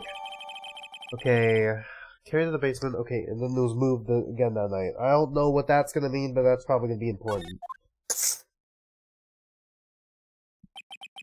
It looks like there's some connection between the sacred urn and the murder case. Why? Why do you think so, Nick? Because that night, the real thief, Ron the Light, was at KB Security. So then, why did another masked Sergeant Mask show up here? A lot of different things are pointing to one undeniable fact. One undeniable fact? The murder trial is starting tomorrow, but it looks like that thief is going to be making another appearance. Yeah? To be continued. Alright. Okay, we're like 5 minutes early, but I think it's good to have a break real quick so I can blow my nose and, like, maybe make myself some ramen noodles. I think I need to eat something warm or something. Something to clear up my sinuses a little bit. So let's take a short break. Let's take a short break real quick.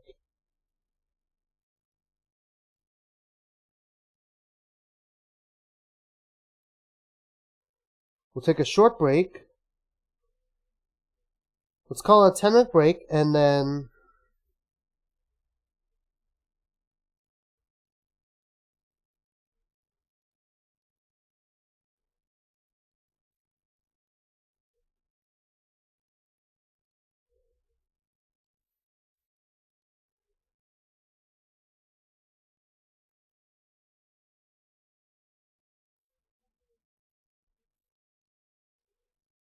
okay, let's go on a 10-minute break, and then, can I zoom in on the time here?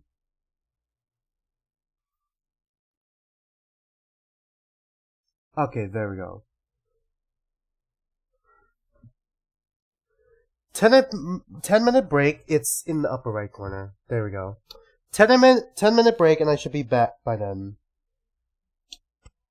Alright, let's go.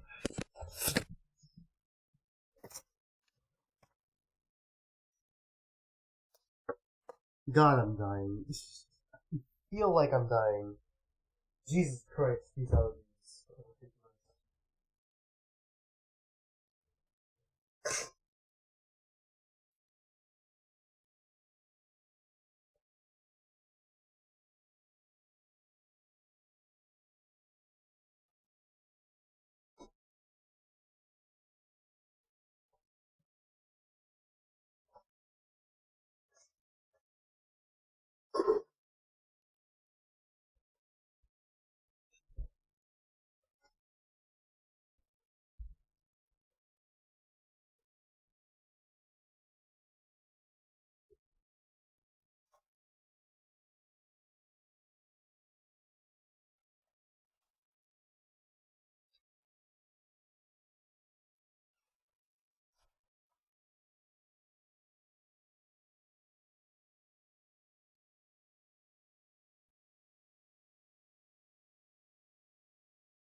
Holy fuck, 3 minutes left already? Holy shit.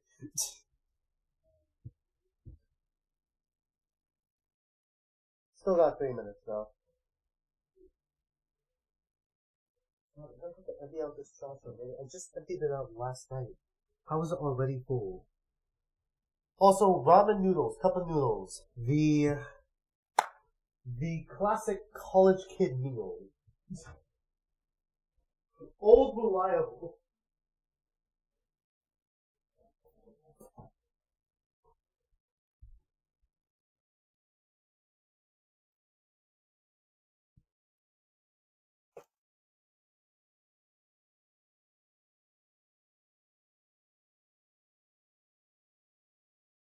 Well, I still got 2 minutes.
Uh,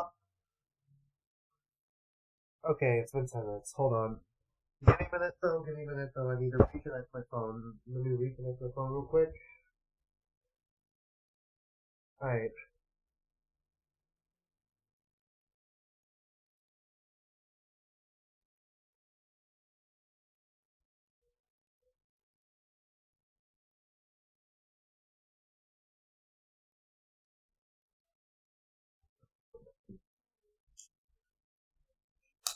Alright. I'm back.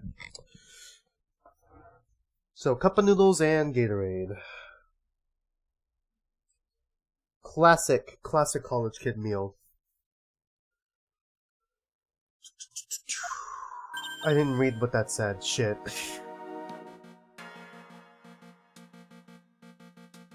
Hey, Nick. What is it this time? You won't believe how many people are here for the trial. Well, it is a murder case. What are you talking about? They're here for the trial next door. Next door? Why don't you know this, Nick? They're having Detective Atmey's trial today. Detective Atmey? They said they're going to try him as Master the Mask. Already? That was fast. Boy, I'd love to see Master the Mask trial. I know. By the way, where's Pearls? Who said I know? Oh, she went back home. She said she can't neglect her training anymore. I know you don't like me. Pearls has really gotten into her training lately, huh?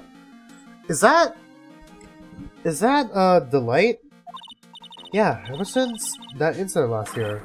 Please, don't ignore me! Oh, Mr. Delight, good morning.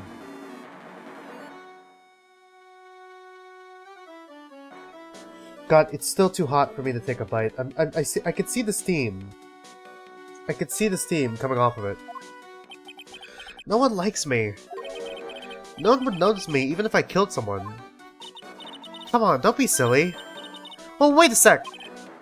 You don't mean you're the murderer? No, no! I'm just a poor thief! Oh wait, that's alright. A thief can't really be poor. Now, let's see. According to Mr. Delight, from his second crime on, he was following a bunch of set plans.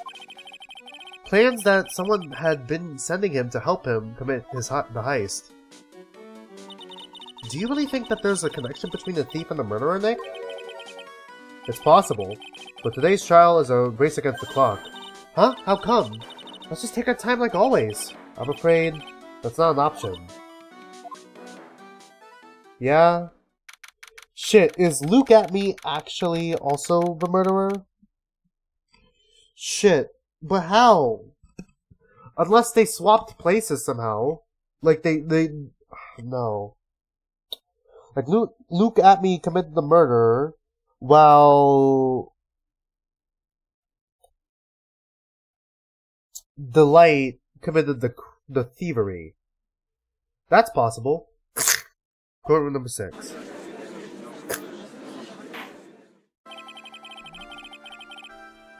Court is now in session for the trial of Mr. Ron Delight. Maybe the blackmail letters weren't for him specifically? Did it call out Mr. Delight specifically?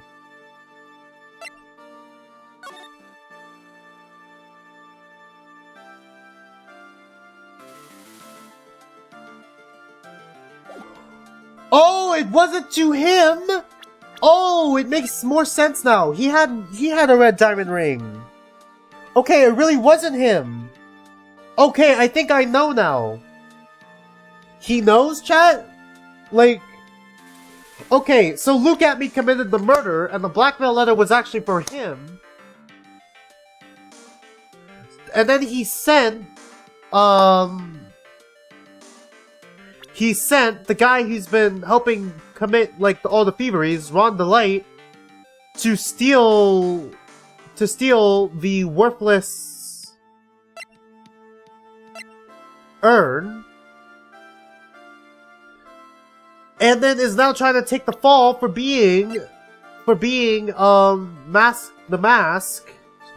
mask, so he doesn't get arrested for murder.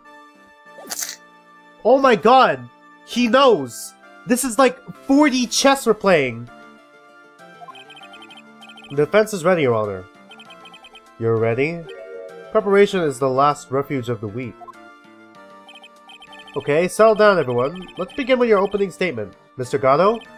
Ugh, he's got the judge on the palm of his hand, yet again. Ron Delight is simply too young to be sent to war. That's all. I'm afraid I have no idea what that means, Mr. Gatto. Ha! Then you need to get out more, Your Honor. Life is war, but that is exactly why you must be more precise in your working. Who keeps sliding on the fucking coffee? That's all my statement means. You understand now, right? Yes, well then, let me briefly summarize the details of this case. Wow, the judge is taking charge like he knows what's going on for a change.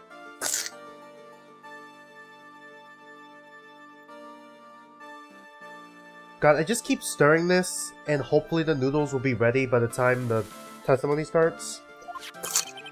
The victim is Kane Bullard, CEO of KB Security. His body was found in the safe at approximately 9 a.m. on the morning of the 13th. However, the time of death was estimated as 1 a.m. of the previous day. And that's when our little lost kid dropped the ball. Sorry, I just want to check the dates real quick. Holy fuck, it's October 12th and the 13th and 14th. It's October 15th. Holy shit, that's crazy. How close the timing is. Holy shit. To like real time. This is kind of surreal. And that's when our lost little kid dropped the ball.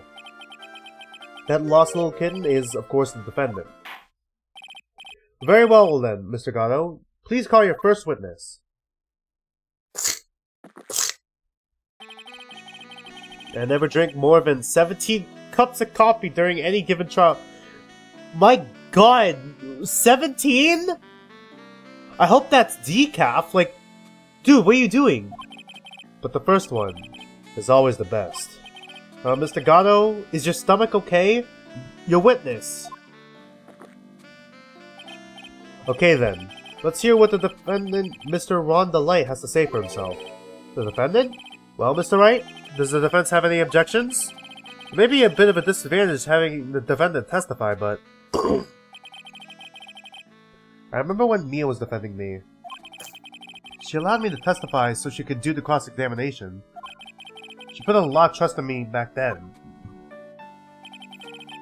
We have no objections, Your Honor. The defense will allow Mr. DeLight to testify. Ha! We got guts, Trite. Alright then, Mr. Ron DeLight, please take the stand. Okay, when the witness testimony starts, I'm probably going to start eating. I was gonna say start taking a bite, but I guess you did it, didn't you? Yes. No. What? Huh? No. That's not true. For a moment there, I thought we'd set the record for the shortest trial ever. Well, it looks like Mr. DeLight already looks plenty guilty with the face he's making. And once he opens his big mouth, he'll probably put the last nail in his own coffin. Ha! Very well. Now then, can you tell me something? Hold on. You didn't kill Bullard. Why? If you didn't kill Bullard, why did you go to KB Security? Well, it's kind of hard to say. Boy, I wish I could go home. Now then, let's hear some testimony about what happened. My visit to KB Security, that evening, around 1 AM, I went to see Mr. Bullard in his office at KB Security. The blackmail letter I got in order for me to go there. I've been working for KB Security until a year ago, so I knew where his office was. Okay, that's a pretty short testimony. 1 AM, the exact time the murder took place. Keeps giving him the coffee! The weak get washed away by the tides of fate. The strong drink it up. Ha! It's bitter today, too. Just like my destiny. This coffee's black, like my soul. Bitter, just like my soul. You never know that from the way he's checking it down. Mr. Wright, your cross-examination, if you please. God, why allergies? Why? At the worst times. What's in this fucking room that's causing this to happen to me?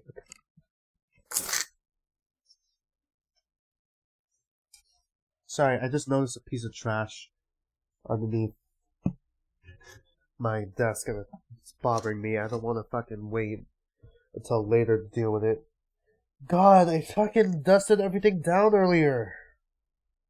God, why are my allergies flaring up, man? Now visit the KB Security, alright?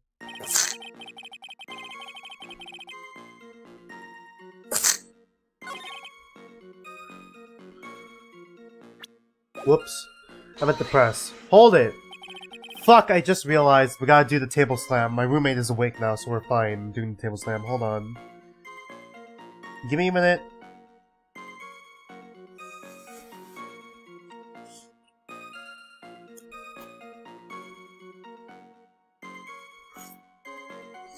Hope you're enjoying the ASMR of me slurping down some cup of noodles. Not sponsored.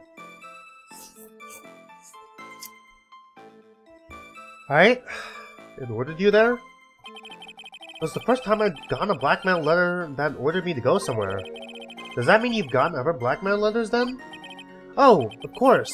They'd say things like, steal this, or take that. Why don't you save those for later, Mr. DeLight? Please don't say any more. Now, what should I do? Press harder. So what did the blackmail letter in question say?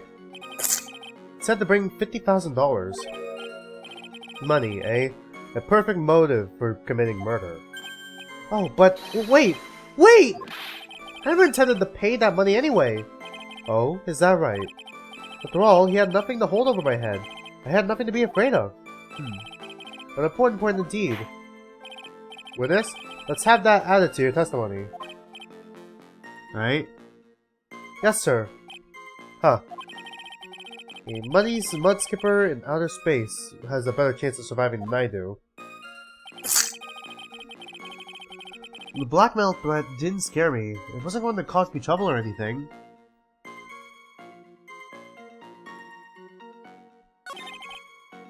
I've been working for KB Security until about a year ago, so I knew where his office was, alright?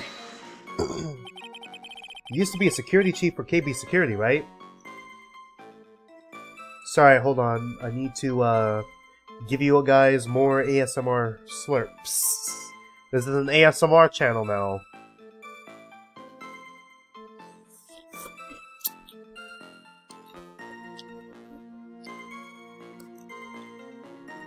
Alright, continuing. Used to be a security chief for KB Security, right? Yes, that's right. A security chief? You? And yet, a year ago, you were fired without notice. Revenge for an old grudge. A perfect motive for murder, wouldn't you say? This isn't good. Maybe I should change the subject? Why he was fired.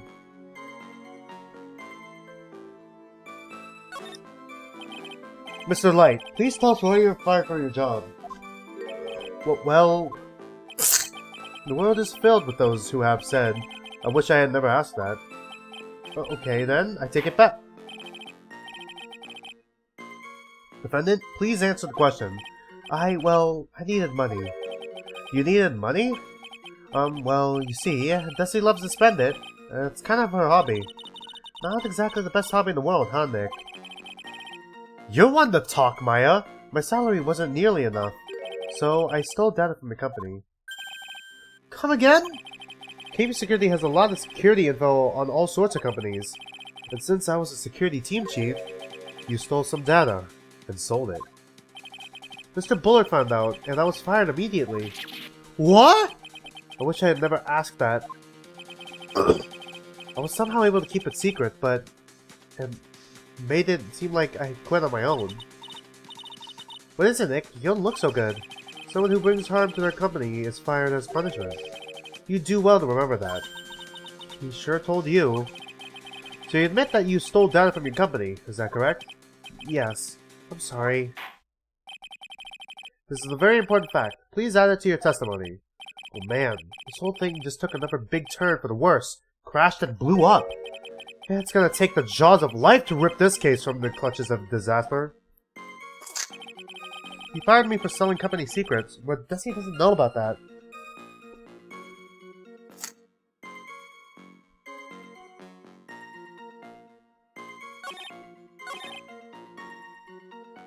Hold on, let me check chat real quick. I want to check chat. Anything new in chat?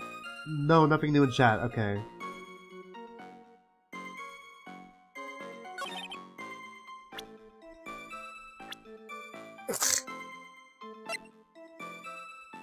Oh, yeah, that makes sense, because he's a criminal, technically. Mr. Delight, what you said just now doesn't match what you told me yesterday. Huh? What doesn't? I think you must have been scared, very scared, of having a certain person find out your secret.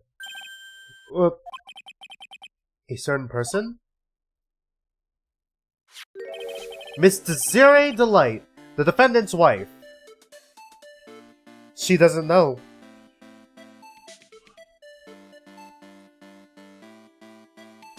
Give me a minute.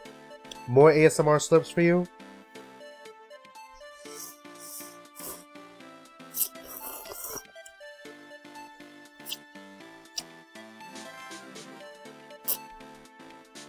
Alright. The defendant's wife. What? But listen to me! My Desi, she's... Looks like if I just sit back and relax, the fun will end before it truly begins. Gato. Yes, we know. It was all your wife's fault. What do you mean? Mr. Light stole company data to pay for his wife's spending habit, for which he was fired. Unable to face his own wife, someone used his dirty little secret to blackmail him. And that's how this murder came about. Oh, no, everything is falling neatly into place for him. Don't talk about my destiny like that. Well, you'll be sorry. Damn it, Ron. Well, it seems that we've learned a great deal of things here so far.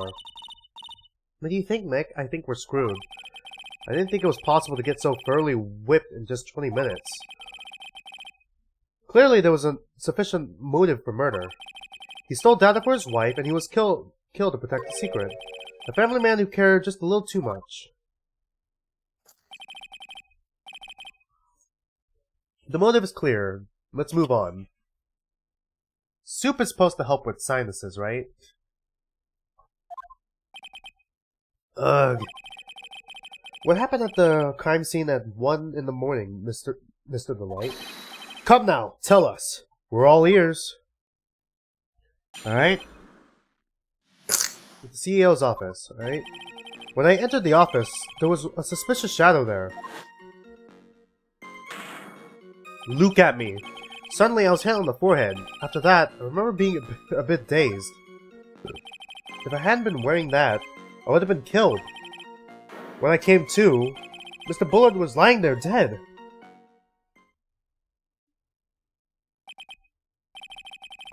I see. Suddenly hit on the forehead, huh? I believe the detective from yesterday provided a similar testimony. He said that Master of the Mask struck him on the head from behind. Of course, since Atme turned out to be the culprit himself, that was a lie. Ha! No one's gonna believe a pathetic lie like that. What are you saying? I was really attacked! We'll find out if what you say is true or not during the cross-examination. Got that, Mr. Trite? Don't go easy just because he's your client. Okay, who keeps sending him these copies? If I see any sign that you are, I'll treat you to another cup of my special blend. You don't need to worry about that, Mr. Gatto. I have faith in Ron. I know he didn't do it. I really hope by the end of the game, when Gatto throws the coffee at us, Phoenix catches it and takes a sip of it. That would be the most badass moment ever in all of gaming, to me. Shit. At CEO's office, alright? So we gotta press on that, right? That? Could you please clarify what you were referring to? Why? My Master of the Mask costume, of course. More ASMR slurps for you?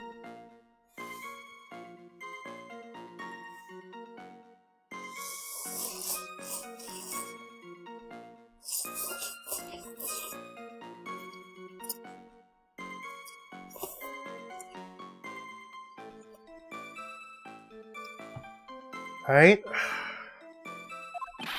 Wait just a moment. Masked of the Mask?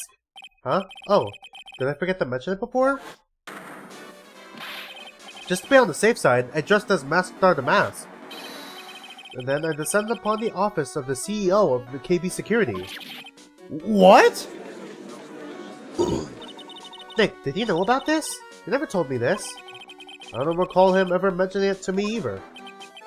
Even I didn't know that. It seems our little friend really loves to keep secrets. I'm sorry, I just never had a chance to mention it up until now. Wait, you never asked. That's alright. You know how sometimes things just slip your mind? Ha! My 6th cup of coffee is staring up at me coldly. At any rate, we can't ignore this new piece of information. Witness, please correct your testimony. Right? Do we press again? Why are we dressed up as Master of the Mask? Why? Because I'm Master of the Mask, of course. What are you talking about? Master of the Mask trial is being held next door. Yes, I guess so. Anyway, at the time, I thought I was being blackmailed over the start a mask issue. So I thought I should go as him, just to be safe. Oh boy. Let me tell you, it's a real pain to move around with that cape. That's why it took a lot longer than I expected. Took a lot longer? What is he talking about? Press harder? Let's press harder. What do you mean by took a lot longer? Okay, some more ASMR slips real quick.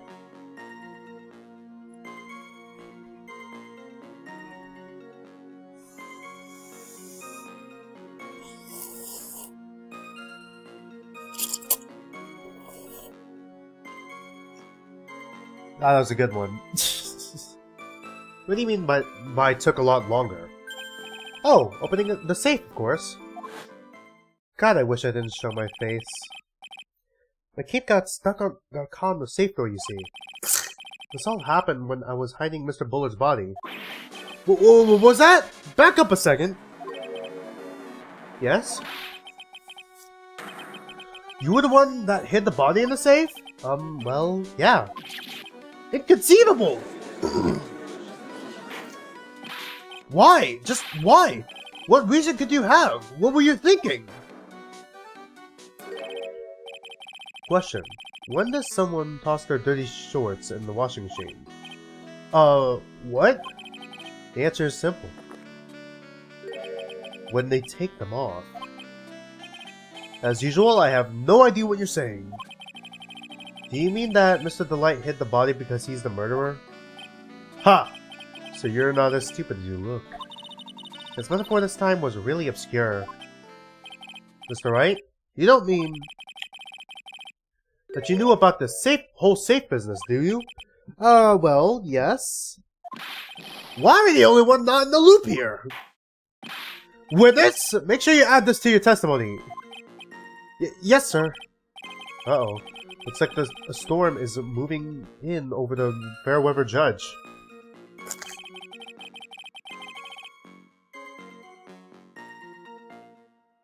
I panicked to hit the body in safe. It took about 10 minutes. Okay.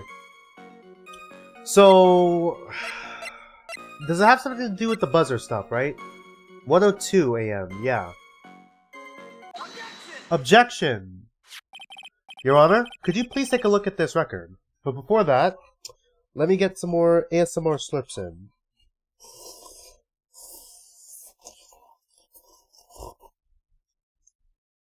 That was also a good one. I know you shouldn't drink the soup, but like my sinuses and like my throat's a bit sore, so...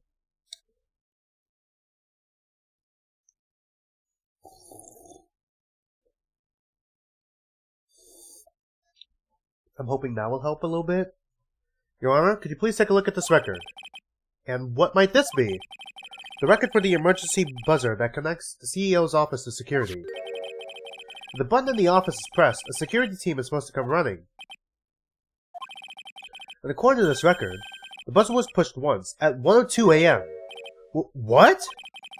If Mr. Ron Delight truly was the murderer, he would have ran as soon as the buzzer sounded. After all, a security guard would have been heading his way. Ha! Let's remember who we're dealing with here. He probably had no idea there were security personnel in the building. He used to work there. Up until 1 year ago, my client was working as a chief of security. There's no way he wouldn't have known about them. I object your objection. But as it turns out, the guard never came. That was nothing more than a coincidence, and I just remembered that sometimes Gano slams his cup to the table, so I gotta grab a cup.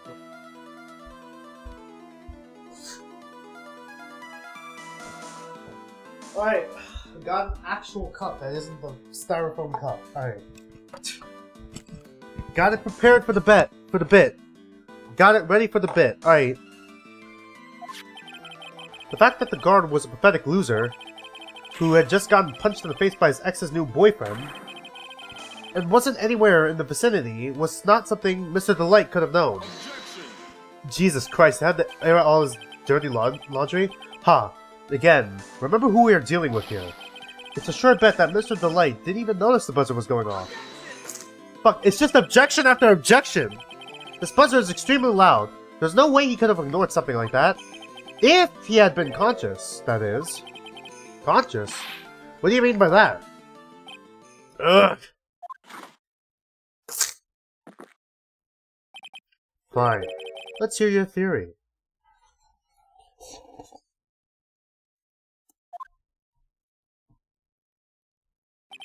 Recall the defendant's testimony. The moment he entered the victim's office, someone attacked him. Mr. Light said he felt dazed. I'm willing to wager that he was knocked unconscious for at least a few minutes. Unconscious? So he fainted? That's why Mr. Delight didn't know that the buzzer had sounded. That's why he thought he had time to hide the body. So what are you trying to say?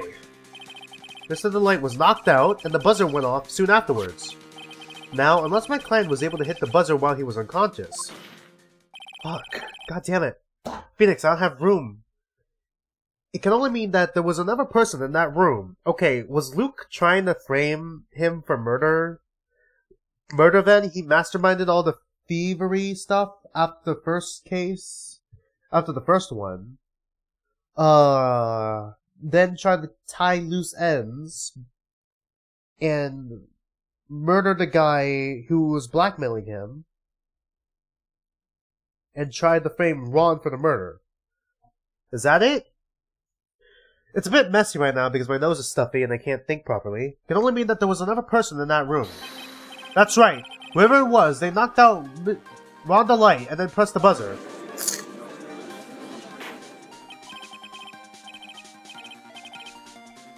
Order in the court! Mr. Wright, this is... This is preposterous. It was just this kid.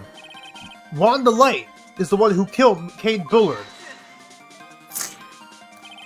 Then who pressed the buzzer? God, the cup is flipping all over the place now. It was... the victim, of course. He pressed the buzzer when the defendant attacked him. He didn't die right away. He must have held on long enough to push that button. Ah! So Kane Bullard sounded the buzzer himself. What's your opinion on this, Mr. Wright? Autopsy report.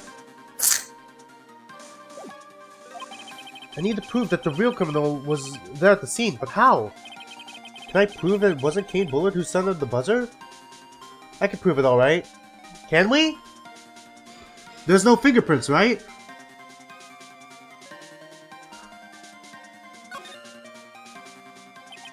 The defense's opinion is this, Your Honor. This piece of evidence proves that it wasn't the victim who sounded the buzzer. Okay, no fingerprints, right? Yeah, there it is. Oh, but Luke at me has gloves! I believe this is a piece of incontrovertible evidence you were looking for. The emergency buzzer? Is there some kind of clue on it? Absolutely not. God, who keeps lighting this coffee? Hey, come on now. At least give some thought to what you say before you open your mouth. The fact that there is absolutely no clues is itself the clue. Now I'm the one who's clueless. This button has no fingerprints on it. If Mr. Bullard had really pressed it himself, naturally he would have left his fingerprints behind. Boo! Right? But Ron the Light obviously wiped them off.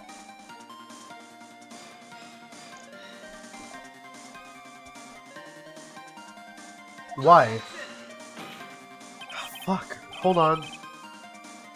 God damn it. There we go. Why would he? A guard could have come in at any moment. He touched that button. I know he did. The defendant, Mr. Delight, was dressed as Masked the Mask. And Masked the Mask always wears gloves. What reason could he possibly have to wipe the button free of fingerprints?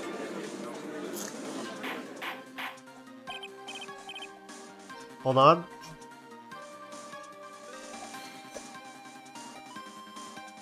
Alright, finish it.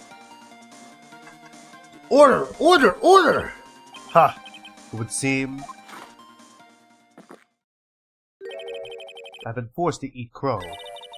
I wonder what blend number crow flavored coffee is. However, if the real killer was there at the scene, why would that person press the emergency buzzer? Sorry, I got really into the game and I forgot to read chat for a minute. Okay, nothing new? Okay, good. Shouldn't they have run away without putting themselves in extra danger? What's with this awkward silence all of a sudden? Huh. It looks like you're fresh out of parlor tricks. They're on it, you, Nick. Just give me a minute to collect my thoughts. The real culprit killed Mr. Bullard at 1 a.m. And Mr. Delight just happened to waltz in when the murder was taking place, right? The killer clobbered Mr. Delight and then sounded the buzzer. Even though security was supposed to respond right away if the buzzer was pressed. Security was supposed to respond? Time's up, Mr. Wright. Let's hear what you have to say. Very well then. Oh ho. You've got some guts. I like that in an opponent. Why did the real killer sound the emergency buzzer?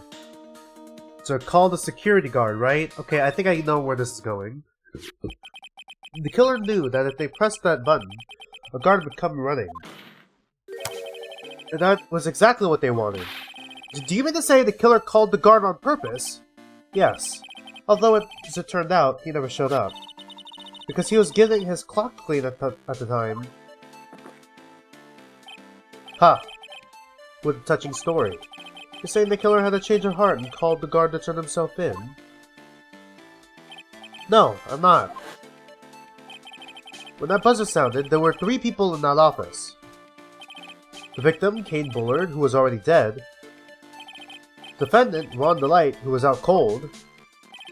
And the 3rd person, the real killer. Yeah, it's Look at Me, isn't it?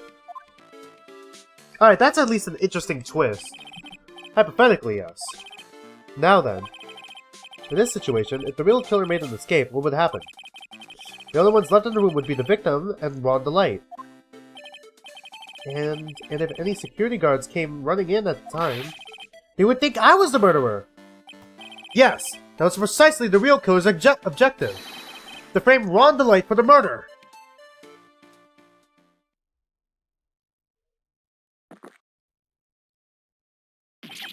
Boo. Order! Order! Order! Huh. It would seem. I'm sorry, does this bend every time he spits up his coffee? Yeah. I've been made to eat my words once again. Actually, even made to do a spit take with a cup of coffee. But Mr. Wright! Who was it? Who was it to try to free me? Wait. Wait a second. I'm the one and only Master the Mask, so... Nick, you mean the real killer is... We're going to drag that person here right now! But, who is it? I don't have any solid proof yet. But think about it. The killer knew Mr. Delight's identity. And they also knew that he had been called to KB security that night. So the killer used them to execute a well-crafted plan to murder Kane Bullard.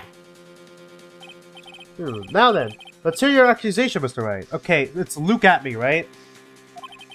Who is it that framed Mr. Ron Delight for the murder of Kane Bullard?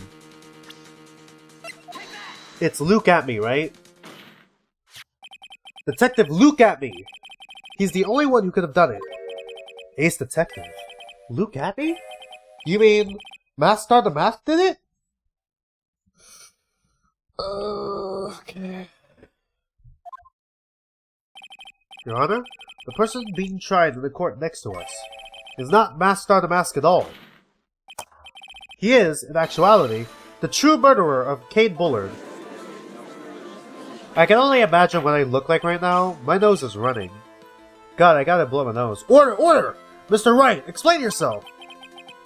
Theft and murder. Which is the more serious crime? They're not even close. Murder is a more serious crime, of course. In capital crime, subject to a capital punishment. It's capital crime, subject to a capital punishment. Please remember the trial from yesterday, if you would. When Look at Me confessed, there was a huge commotion in the courtroom. Of course, a famous detective was unmasked as, well, as Master the Mask. Instead of being convicted of murder, he was found guilty of grand larceny. That was his true objective all along, to be found guilty. Master the Mask had the perfect alibi for when the murder took place. He was stealing the urn at Lordly Taylor. In other words, being found guilty as Master the Mask was Luke Atmy's airtight, watertight, and unassailable alibi. A guilty verdict. As an alibi?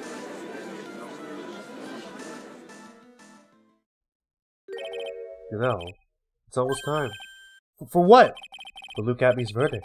It was a pretty simple trial after all. If we're going to stop this trial and install that one, we need to do it now. Of course.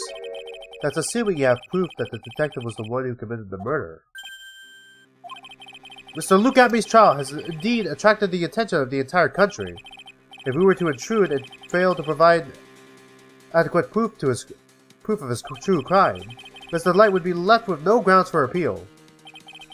Am I really sure about this? Ha! A bet's only as good when your life is the ante. Mr. Wright, I believe in you! Mr. Delight. So, please, I'm begging you! Thanks, but the decision will determine the rest of your life.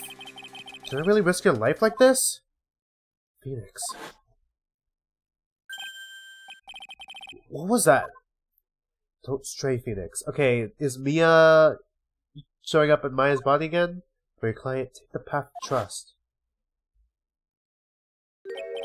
That voice! It sounds like... Mia! Your Honor, the defense requests an immediate recess. Ha. So that's your answer, huh? Very well. I've decided as well. This court will now take a 20-minute recess. Mr. Wright, when we return, please summon Mr. Luke Atmy to the stand. Yes, Your Honor. Alright, October 14th, 11:58 a.m. District Court, courtroom number 5. Hee. Well, Sir Detective Atmy. Yeah, there it is. I have to say, Mr. Payne, you performed splendidly. Oh no, Sir Detective Atmy. You are the one who... Okay, who's this guy? That's enough. This court sees no reason to further prolong this trial. This court finds the defendant Luke Atmy... Wait! Don't hand down your verdict yet, please! Well, Sir Lawyer. Welcome to my courtroom.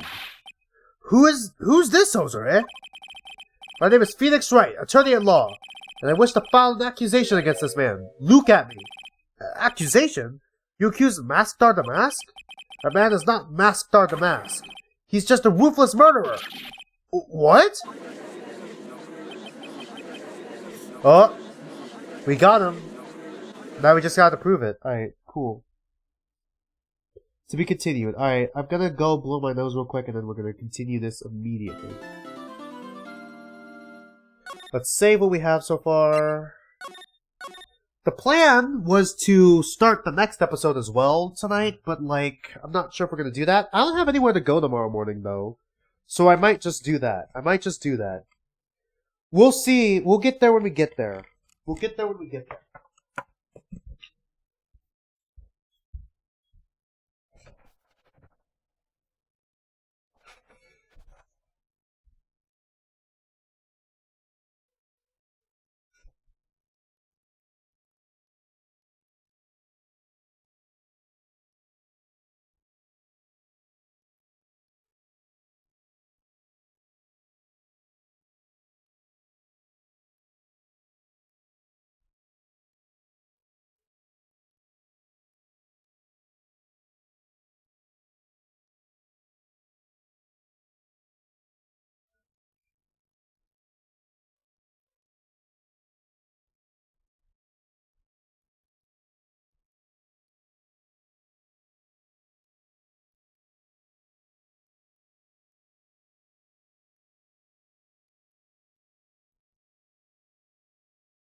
Alright? Man. Sorry, let's continue. God, my allergies have really been killing me today. October 14th, 12:14 p.m. District Court, Defendant Lobby number 4. My sis? I could have sworn I heard Mia's voice. So then, she's still alive. Inside your heart. Nicky boy! Oh, Mr. Light. Is it true that that detective is the real killer? To be honest, we don't have any definitive proof. But he's still the only one who could have done it. But wasn't he at Lordly Taylor that night? Not to mention, we don't know exactly know his motive. I mean, why would Detective Atney want to kill Kane Bullard? Oops, it's almost time. Better get back to the courtroom. We don't know. I need to find some solid proof. And it's gotta happen sooner rather than later. Okay. How do we find solid proof? We're not gonna get more evidence during the trial, right? I'm trying to think of what the solid proof could be. October 14th, 12:21 p.m. District Courtroom number 6. Now then, this court is back in session. Mr. Luke Atney, please take the stand. Well, well. How do you do, Sir Lawyer? I would never have thought to see you acting so recklessly. I couldn't let them hand down your verdict just yet. Not when it would have given you your perfect alibi. An alibi by the name of Master the Mask. I'm sorry. I'm afraid even the great Luke Atney has no idea what you mean. Of course, I'd been in the next courtroom ever since 10 o'clock this morning. I'm afraid there's no way I could have known what's been going on in here. You've been in the defendant's seat all day long, correct? Being tried as Master the Mask. Indeed. It is truly child's play to fool the ignorant masses. Not only did the poor fellas, fools, ask me to protect their values, they even gave me a generous reward upon returning their own property to them. Take this red diamond ring that sparkles upon my divine finger, for example. Okay, that's gonna be the evidence we need? So you can continue to insist that you are, in fact, Master the Mask. Of course! Very well, Luke Atney. Let's begin with this simple question. On October 12th at 1 a.m., Kane Bullard was murdered. Where were you at that time? One without knowledge lacks even the knowledge that he should be ashamed of himself. But don't worry, I will not hold it against you, Sir Judge. Thanks? And there's the coffee just spawning out from nowhere.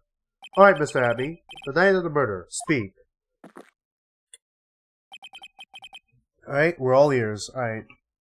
Did not mean to do that in sync with him. As you wish, Sir Prosecutor.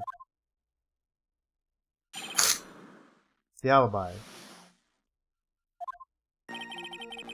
I was stealing the urn as Master the Mask, just as I announced I would. Just like how I announced. Okay, just like I announced I would. Fuck. All right.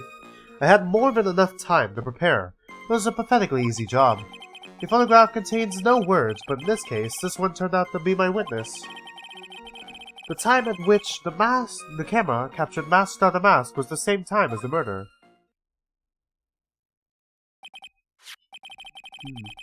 It seems the main point of this discussion will be this photo of the crime scene.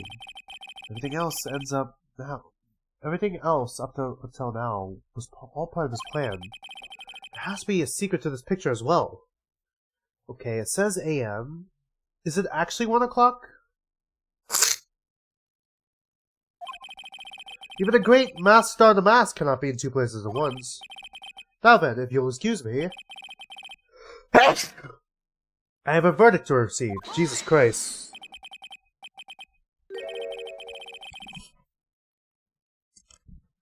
Unfortunately, Mr. Atney, we still have to do your cross-examination.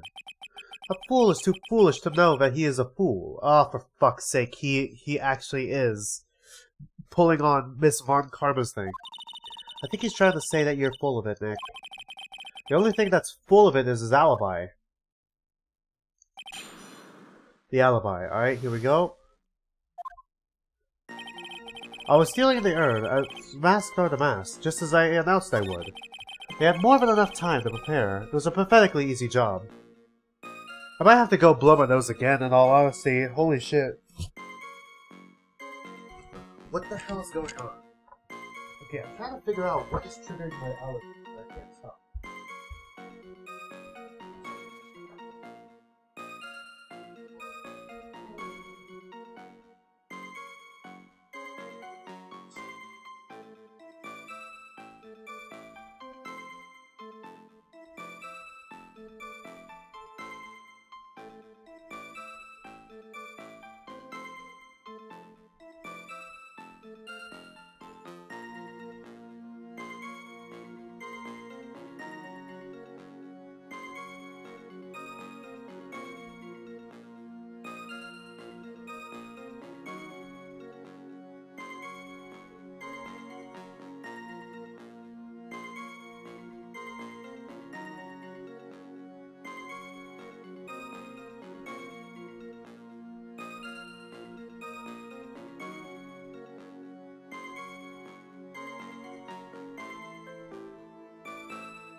God,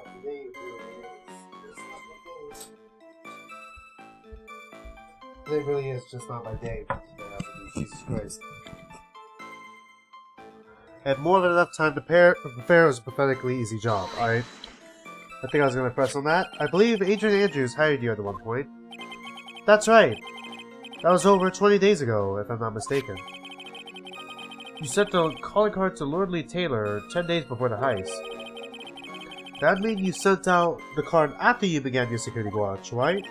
Indeed, there was no reason why I couldn't do both jobs at once. It was a perfect opportunity to steal my latest target. I see. You truly are evil, aren't you? Yes, evil is what I am.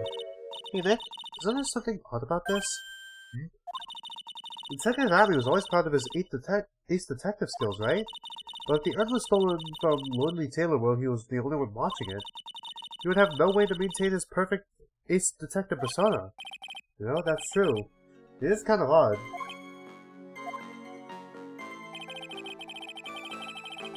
The photograph contains no words, but in this case, one turned out to be my witness.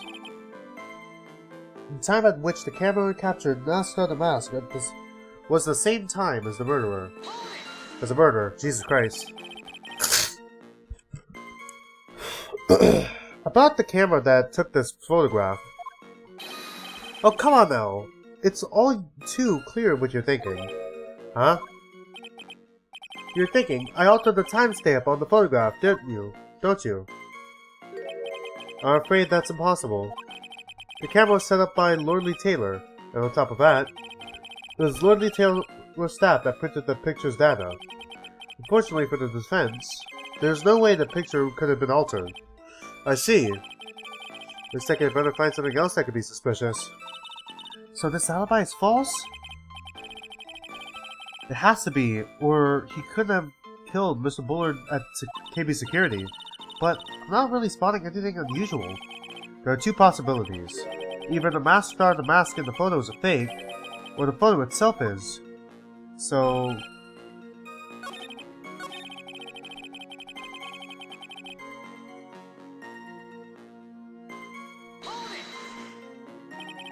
So by photograph, you mean this piece of evidence here, is that correct? Indeed it is. That is it. The very thing that proves I committed the crime. The very thing that proves you committed the crime? Surely even you understand by now. Lordly Taylor provided that camera. There's no way I could have tampered with it. That means I could not have killed Kane Bullard unless I had an accomplice. Come on, think long and hard about that night. The basement warehouse, and the picture that supposedly captures it. It's gotta be here. Is there something funny about this picture? Okay, maybe there is? Is it the paint? Are you implying that this picture is a fake? You bet I am. There's definitely something strange about this picture. We took a look around the basement warehouse that night, before the theft took place, and there's something in this photo that doesn't match my memory of that night. Very well then, let's hear what you have to say. What about this photograph do you find funny? It has to be this, right?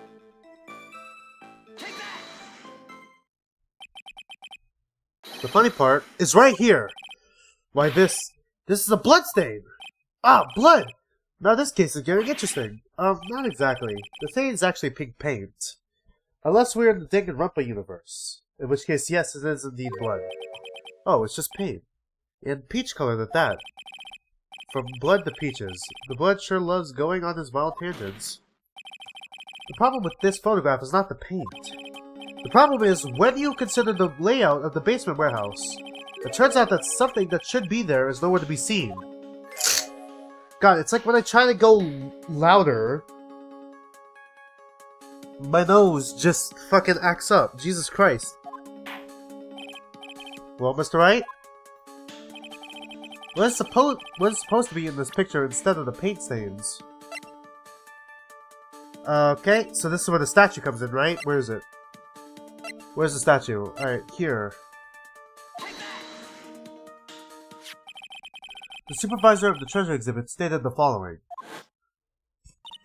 Well, there's a good reason for that. On the day of the crime, around noon, the gold statue just so happened to arrive from the mountain trading hall. I realized that the statue would be the perfect size for covering up the paint stains. That's why I put it where you first saw it. I myself was there when the night the theft took place, and saw the statue in that spot. If this picture was truly taken on that night, then that statue should have been there.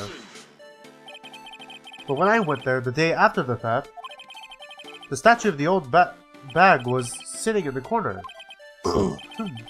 Perhaps it was somehow pushed there accidentally? Your Honor, this statue is slightly larger than yourself and quite heavy.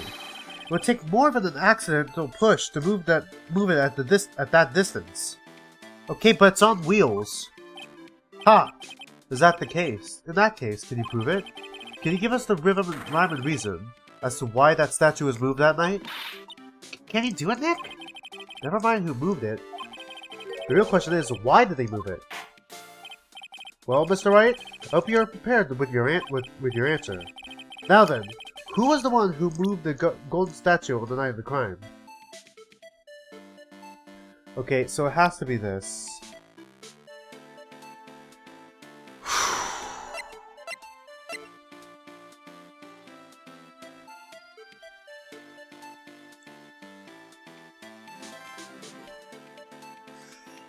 Oh wait, hold on, I just remembered. He said that the sword was taken, right? And the sword was used to hit him? But then, like, why? Was this like a plan B? It's possible that this could have been a plan B. Like, if I can't get away with the theft and murder, then I could just get away with the murder by just taking fall for the theft. Right? The one who moved the statue is none other than... Look at me! Come now, Sir Lawyer. There you go again on your strange delusions.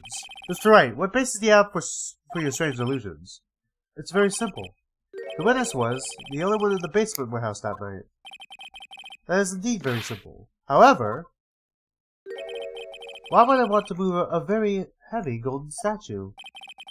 The reason for moving that golden statue. Here's where the real battle begins. Well, Mr. Wright, what reason did the witness have to move that statue? The reason can be found here in this photograph. Look at me. You pretended to be Masked Star the Mask to create an alibi by showing you were at Lordly Taylor that night. But this photograph contains a single fatal flaw. If the statue had been there, your lie would have been exposed like the cheap film at a drugstore. That's why you had to move the statue. The single fatal flaw? Interesting theory. Please enlighten us. Just where in this picture does this lie exist? It has to be the timestamp, right?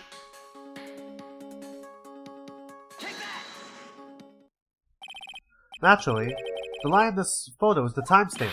What do you mean? I'll tell you exactly what I mean. On the night in question, Luke Atme went to KB Security and murdered Kane Buller. Therefore, it's obvious that it should have been impossible for him to have been at Lordly Taylor at this time. But what does that have to do with the statue being moved? Remember, if you will, Your Honor, when was the statue placed beside the warehouse door? Well, the statue was taken down to the warehouse on the day of the crime, and it was placed there in order to cover up the paint. It's been a while since I last checked chat. What's going on in chat right now? Nothing new? Okay, good. Exactly. Luke Atme had already decided on the time when he was going to kill the victim. And so, in order to create an alibi for that time, he took this picture days before the murder took place. What the... Of course, the statue hadn't been brought down to the warehouse basement warehouse yet. Ah! So, on the day of the crime, Mr. Atme must have been quite nervous. As nervous as a long-tailed cat in a rocking chair factory, so to speak. Why? Because something that wasn't supposed to be there had been brought down and placed where it wasn't supposed to be. Oh! The statue. Okay, now I get what he's saying. That is why Luke Atme had to move the statue on the night of the murder. He did it to make the room match the very way it had been in his photo. Gwa! Order! Order! Mr. Atme, is this true? One moment, Your Honor. Have you forgotten this? What is that? The data for the basement warehouse computer. According to this, the camera did indeed go off on the night of the crime. It's true that the camera had been set up by the Lordly Taylor staff.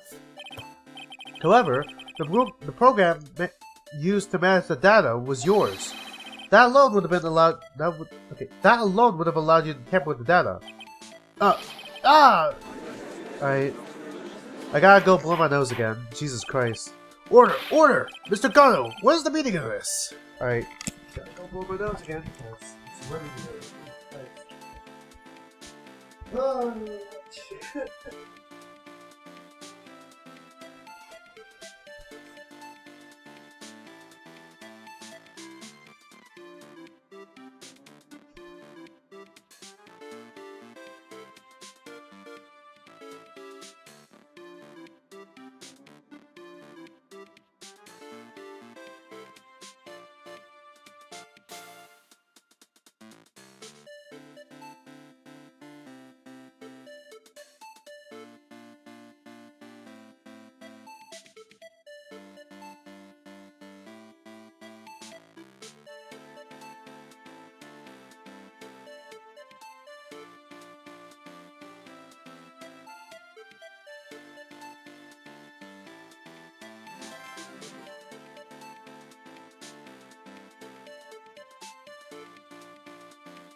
Maybe it's like last time.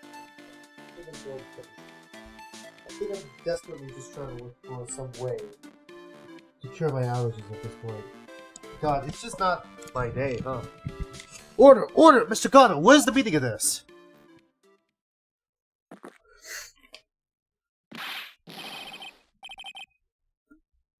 Gatto, I warned you about making me wait. Now put that coffee down. My 11th cup. I promise to drink no more than 17 during a trial. Which means, I'm still good until the last drop. Well, the defense has a very good point. A good point? So what? We are all but travelers on a road of infinite points. I think I got his points mixed up with his other points. So you say this photograph was taken ahead of time, and that the statue was moved in order to make it match. That's a very interesting idea. However, there's one point that can't be denied, which is... that's only a possibility. Men that are trapped by the chains of maybe can never reach their dreams. That's very true! No way! Don't fall for that, Your Honor! Hey, Mr. The Mask. Yes? If there's no funny business in your actions as Master of the Mask, there should be no problem with you telling us your strategy. So let's hear it. Yes, please provide this court with your testimony about your plan to steal the sacred urn.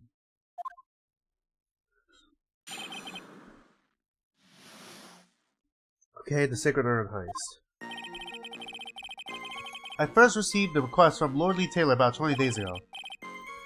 The urn was placed in a box, and Zavari was sent down to the warehouse.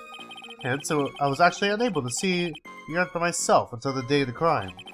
I knew it was an extremely valuable treasure, so I sent my card 10 days beforehand. I then handled security by myself to ensure that my crime would go smoothly. At last, I held the urn in my hands for the first time at 1 AM on October 12th. Okay.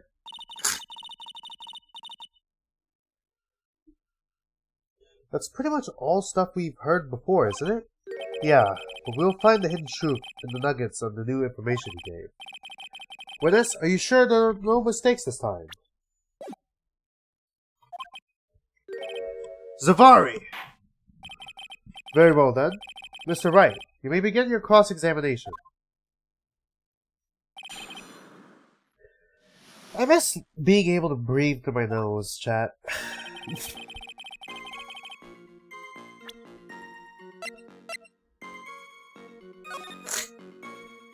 Through your purloin, the most priceless work on earth. Take good care of the speckled urn, won't you? Surely you're surely master of that.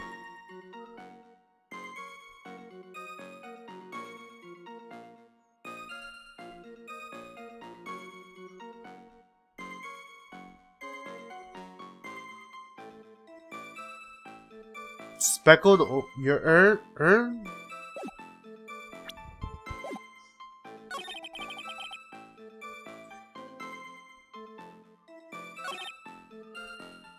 Okay. Whoops, I did not mean to press. So you're sure that you've never seen the urn before? Indeed. You may ask Lady Andrews to confirm for yourself. My security was focused entirely on the warehouse on the entrance to that warehouse. However, I look at me, let no information whatsoever slip through my fingers. Okay. They say speckled urn, right? Okay, is that talking about the dots on it? Whoops, I forgot to press E. Mr. Atney, if you really are Master of the Mask, then you also wrote this calling card, correct? But of course. Is there a problem with the calling card? With that calling card? Allow me to read you a passage from the calling card that was written, that Master of the Mask written. Take good care of the speckled urn. Now, the speckled here surely refers to this pink pattern on the sacred urn. Yes, that is true. But so what? Truth be told, there's no way that Master of the Mask could have known about this pattern. What do you mean? This pink spotted pattern on this urn is actually nothing more than paint stains. paint stains? And these stains did not appear until after the urn had been taken to Lordly Taylor.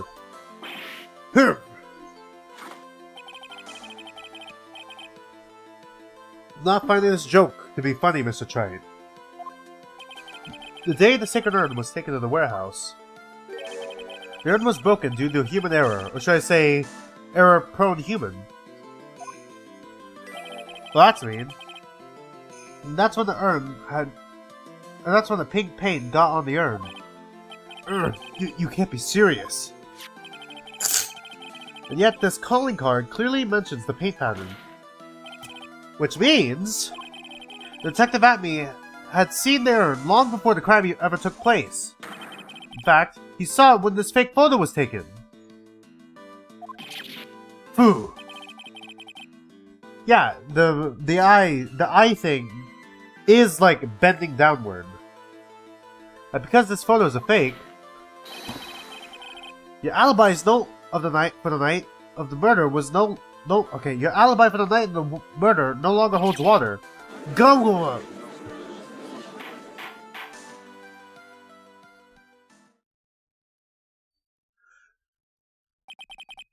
With this, do you have anything to say for yourself? Alright, that did it. He's broken. Nick, I think that it's still a little early for a victory pose. Huh? Shit. Bro, we're only at number 12. It's so sad. No one has any conviction these days. Conviction, you say? Yesterday, we all unanimously agreed that this man was Master of the Mask. And now we're calling him a murderer. You don't think we're being a tad fickle? That's a good point! No, wait! Don't fall for that too, Your Honor! You say that Luke Atme was the one who killed Kane Bullard. Let me ask you this. Why would he do that? An excellent point. Motive, Mr. Wright. Motive! Might you, my merry murderous motive manifest? Nick! He's getting a second wind! If he's prepared an alibi and pinned this crime on Ron the Light, as you say, he must have had a very strong motive for murder! The only one with any motive we've seen is Ron the Light, sorry. Isn't that right, Detective? Indeed. According to my own research, the boy's motive is clear. Without doubt, it's nearly impossible to prove guilt in a murder case. Now then, maybe you can enlighten us to what the defendant's motives were. Okay, yeah. I'd be honored to, Sir Old-Timer. They're doing everything they can to make Ron look suspicious. Despite our lack of hard information, this may be our only chance. Okay, blackmail letter now?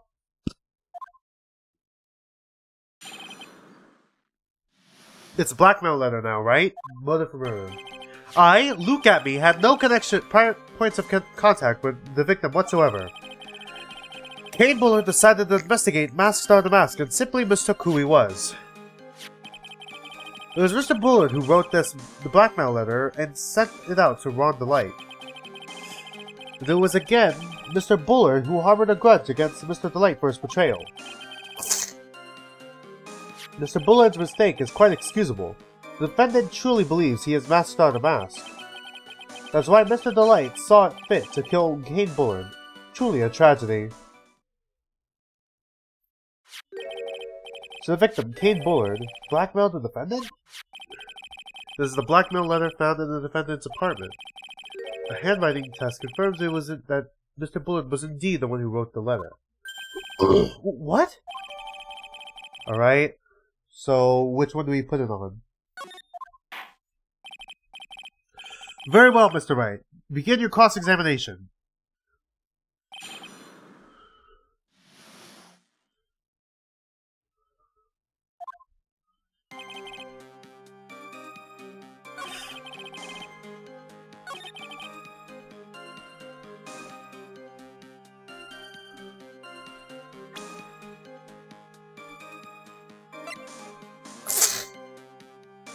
It has to be this because of the red diamond.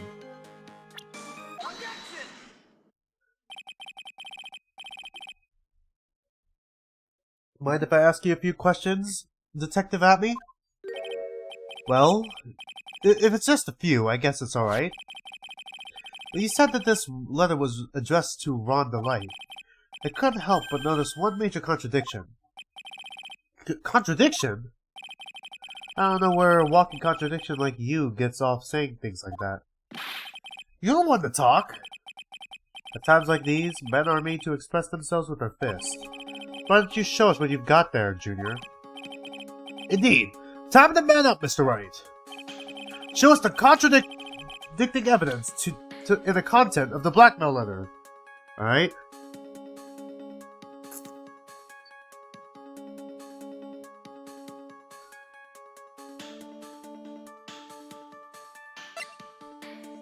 Okay, well, it can't be the letter again. Alright.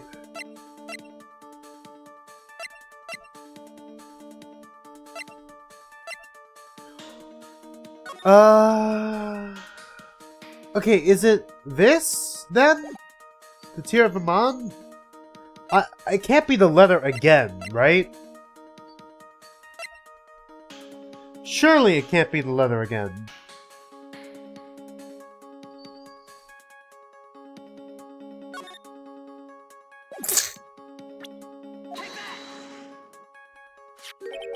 Take a good look at this newspaper clipping. It contains a picture of the Tear of Amon, a stolen jewel. Emanon, sorry. What about it? The problem is this jewel's color. Color? I'm not much for discussing color myself, while you're colorblind, so yeah. According to the clipping, the color of the stolen jewel was blue. However, in the blackmail letter, a totally different jewel is mentioned. I'll take that red diamond you received the other day. Red? Which means, the red diamond described in the blackmail letter is not the Tear of Amon that the mask stole. Shit. Star the mask stole. And your point is, Mr. Trite? So you're trying to say that this blackmail letter was intended for someone else. That is what you're trying to say, right, Trite? That is what you're trying to say, right, Mr. Wright? Well, that is what you're trying to say, right, Nick? Okay. Yes. This is who Kane Bullard was actually blackmailing.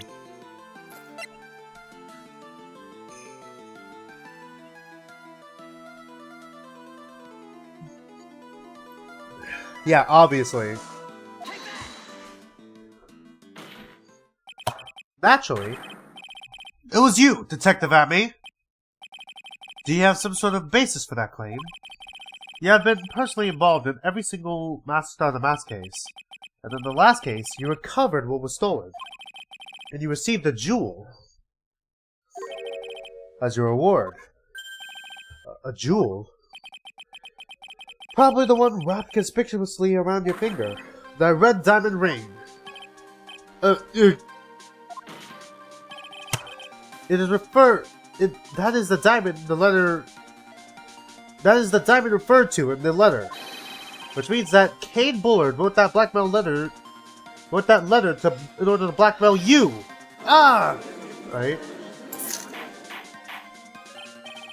Order! Order the court! I say order. Up, there's more copy. It seems you've gone too far with your childish pranks, Mr. Trite. Uh-oh. I don't like the way he said that. Kane Bullard blackmailing Luke Atme. Are you for real? Yes, I am. Nick, come on, stand up to him. Then answer me this. The blackmail letter contains the following passage. If you don't want your identity revealed to the world. Yes, it certainly does. Kane Bullard threatens to make Luke Atme's identity public knowledge. An identity he wanted to keep secret. So, what was that identity? Alright. Atme killed Kane Bullard because he was afraid of his secret becoming known. What was the identity he wanted to keep secret? This is what it all comes down to, Nick. The identity that Luke Atme wanted so desperately to keep secret was his identity as...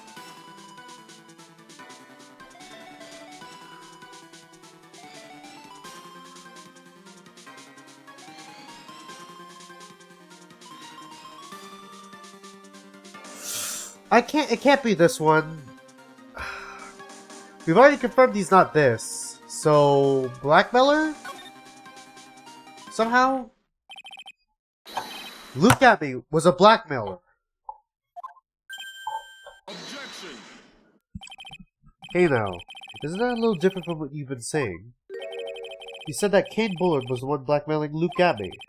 Are you saying that Atme was blackmailing someone else on top of that? You have to admit, that does sound a little odd. It's not odd. It's the only thing that makes any sense. Kane Bullard was blackmailing Luke Abbey. But Ron DeLite was also being blackmailed by a certain someone. So, did you start receiving blackmail letters after this incident? Yes, just a few days after the Tierra of Emmeline heist. After that, I started getting the plans in the mail. I received plans from someone very kind, incredibly detailed plans. Detailed plans? In which case, that would mean that Ron DeLite was actually Master the Mask. That is what we're claiming. Someone else came up with the plans and had Mr. DeLite steal his targets from him. And that someone was none other than Luke Abbey, right? I gotta be more careful with the cup. Alright, the cup's gotta stay to the side, because I don't want to hit it with my hand. Shh, silence! Hehehe. Alright. Now I see. It's all becoming clear. What is? When you were in grade school, you received the same report card every year. Careless, with a tendency to jump to conclusions. Am I wrong? How did you... You say that Luke Abbey, was blackmailing Ron DeLite. In which case, I would naturally know all about his relation to Master the Mask. Well, yes. Ron DeLite started receiving plans from his second crime onward, correct? Which means, I learned of his identity when he committed that first crime. Good point. You certainly couldn't have blackmailed him otherwise. Alright, there's the cup of coffee from the void. In that case, let's see some hot, bitter evidence. During the first crime, how did Luke Abbey know that Ron DeLite was Master the Mask? Okay, is it the newspaper clipping again? Because he's like right here in the photo? It has to be the photo again, right? It has to be the photo. Not the photo, the clipping, right? I think I see it. See what? When you were in grade school, you received the same report card every year. Gets into lots of mischief trying to be the center of attention. What do you mean? Your name is Luke Atme, dude. This newspaper clipping. It has a picture of you and Ron DeLite in his guard uniform. It seems that Master the Mask didn't just disappear into thin air. He just took off his outfit and hid it in a bucket. That sounds far too stupid to be true. You'd be surprised, Your Honor. It's this courtroom. Correct. With cheap tricks like that, he couldn't fool a baby, let alone an ace detective. That's when you figured it out, Mr. Atme. That's when you learned that under his mask, Master the Mask was really Ron DeLite. What the? Wasn't he supposed to be Master the Mask? Not only that, I can't believe it. He was just a slimy blackmailer. What a fraud, trying to pass himself as an ace detective. Why you? How dare you expose me like that? Why I mean, I've never blackmailed anyone in my life. I'm a famous and proud ace detective, and also Master the Mask. Why can't you understand that? I'm afraid you are neither a proud thief nor an ace detective. You're a blackmailer and a murderer. That is your true identity. Why you? Okay, how dare you? Oh boy, here we go. Yeah, there he goes. He's going off. There he is. You know, I was about to say, is this gonna, like, play into, like, the final case in this game? Where we have, like, I mean, it's like a big thing that I noticed in, like, the games where it ties to a certain theme. Fuck, what was that YouTuber's name again? They did a better analysis than I ever can, but, like, the fact that Luke Atme is, like, an ace detective, and the game is, and this game series is known as, like, Phoenix Wright Ace Attorney series, like, that sort of thing. I'm wondering if this is going to fucking connect to something in the future. I'm trying to figure out, I'm trying to deconstruct Luke Atme, see how it ties to Phoenix as, like, a character. Like, fundamentally, like, as, like, a character. As, like, maybe, like, some sort of reflection of Phoenix. I don't know how, though.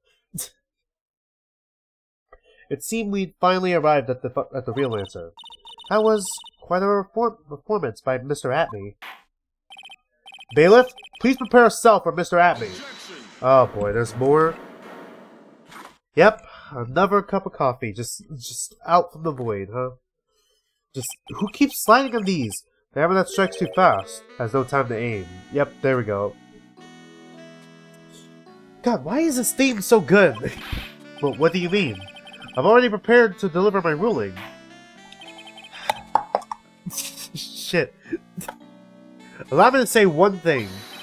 I would be the one to judge. You don't get much more in your face than that.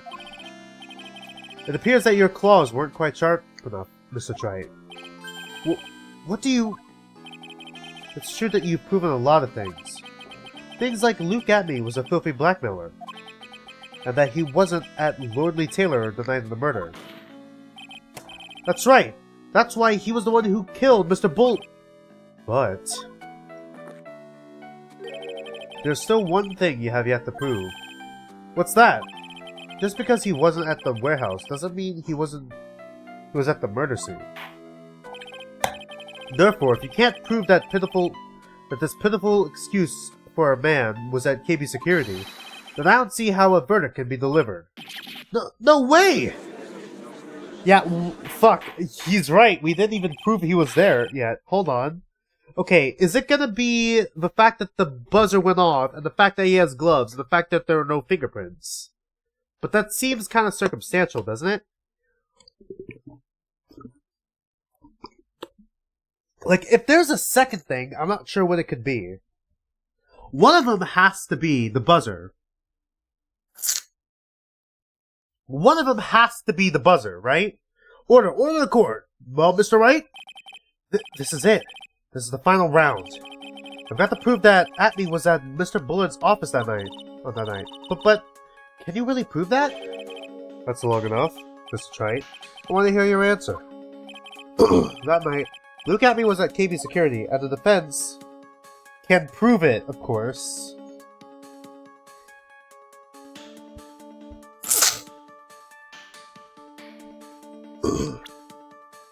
Okay, well, we can't prove it was him, though. There's no fingerprints. Just because he wears gloves doesn't mean it... Okay, it is necessarily him, though. So, is it can't prove it? We can prove it. We can't prove it. We can't prove it right now.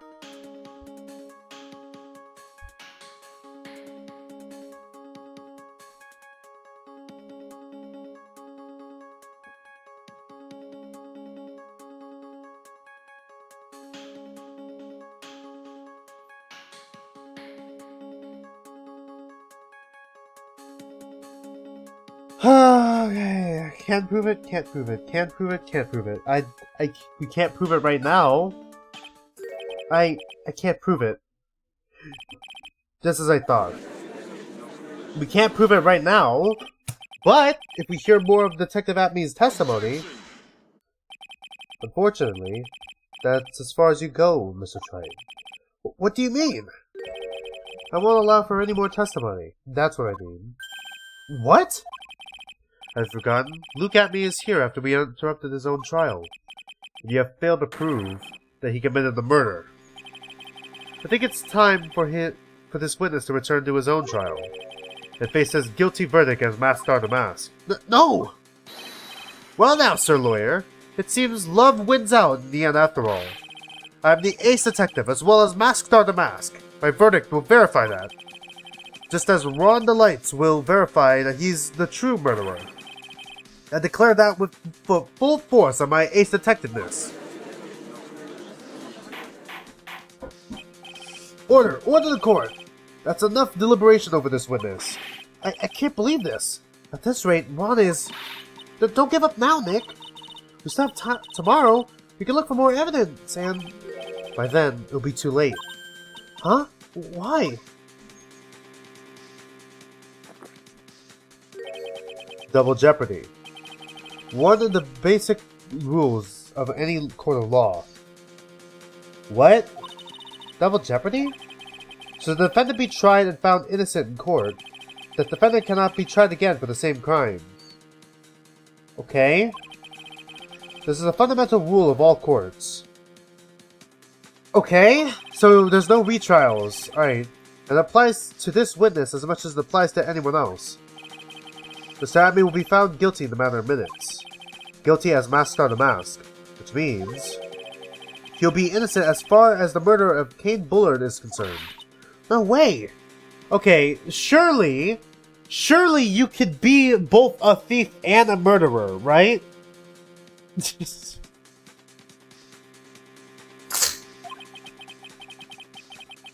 The fact that you're unable to prove Mr. Atme's guilt of the crime here means that he will never be tried as Miss Kane Bullard again as... Okay, he will never again be tried as Kane Bullard's murderer. Alright, it took me a moment to get there. What? Alright. Shit. Surely that wasn't the wrong answer, right? There's no way there's nothing I could possibly do to win. Even if Ron is proclaimed to be innocent, the real killer, Luke Atme, will go free. You have cross-examined every statement the witness has made here today. As long as there's no more testimony, I'm afraid I have to declare that there will be no further questioning of this witness. Are there any objections?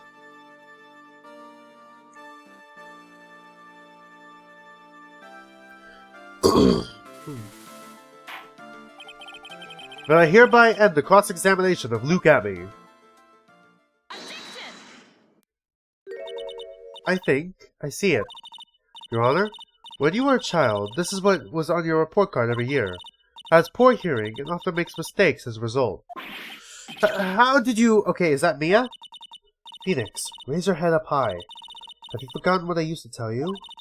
A lawyer is someone who smiles no matter how bad it gets. That voice. No way! Long time no see, Phoenix. Mia! This is the true power of the Korean channeling technique. I know that's really Maya who's standing before me, but right now she's my mentor, Mia Fey. Now, let's do this. But there's nothing more we could do, Mia. Without any more testimony, I can't cross-examine... Not yet. The testimony is not over yet. What do you mean? Your Honor? Just now, you said something was very interesting. You have cross-examined every statement the witness has made here today. Yes, that's true, but... Unfortunately, Your Honor, you're forgetting something. Earlier, at the last cross-examination, the witness made a number of remarks.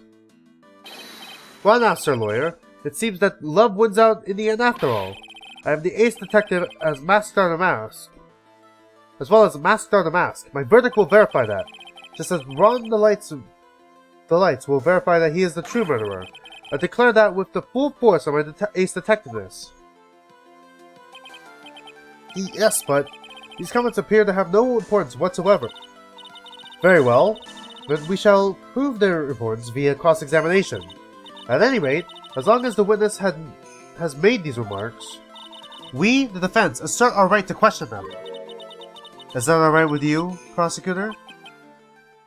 Okay, he's Diego for sure, right? Is something the matter, Mr. Gada? Okay, yeah, he paused. That's Diego for sure. Nothing. Oh, Sir Lawyer! It looks like you're one step too late. If you think such falsehoods would do anything to me, look at me. Let's hear it. Huh? It's true that the witness made some remarks. So then, let's hear this last bit of cross-examination. Mr. Gatto! What are you... Very well then, Mr. Luke Atme. I'm going to allow the defense to cross-examine your earlier remarks. The defense would like to hear why you declared the defendant to be the true murderer. So please, give us one last bit of testimony. Phoenix, this is it. This is our absolute last chance. Yes, Chief. The last testimony, alright? Indeed, it is true that I was not at Lordly Taylor. I had to leave to see about another vitally important job request. I had known about the date beforehand, so I had this photograph ready. My brilliant deduction was what informed me that the true culprit was Ron the Light. And thanks to the keycard and the wallet, it was abundantly clear that he was there.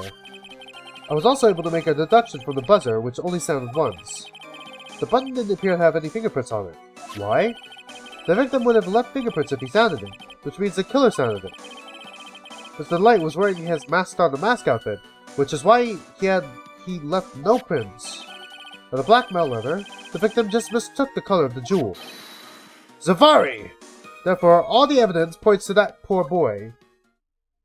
Right. Okay, so that's a lot of bullshit. This testimony actually seems to hold up pretty well.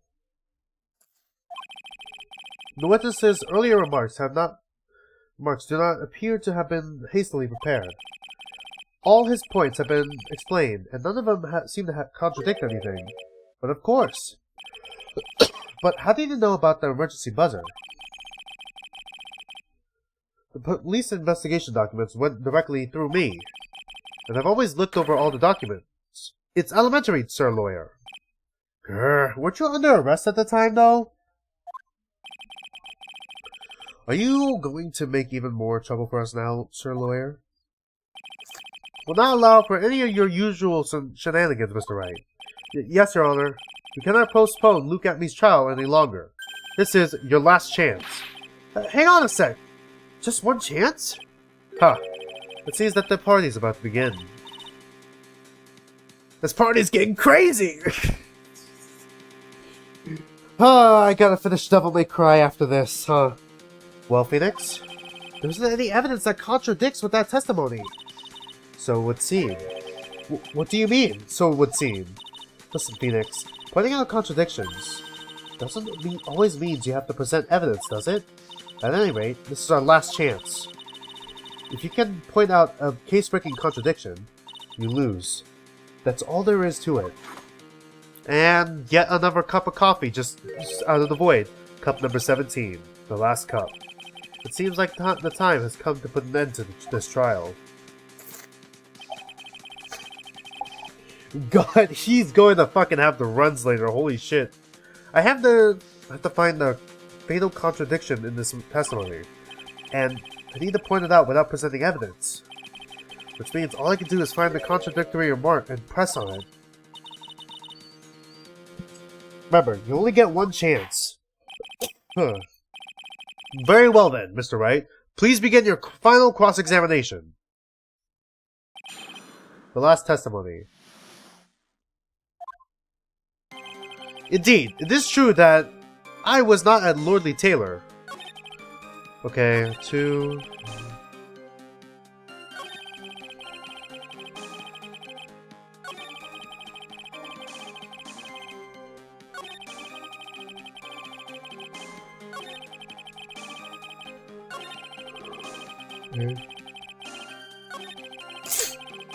Okay. How do you know that?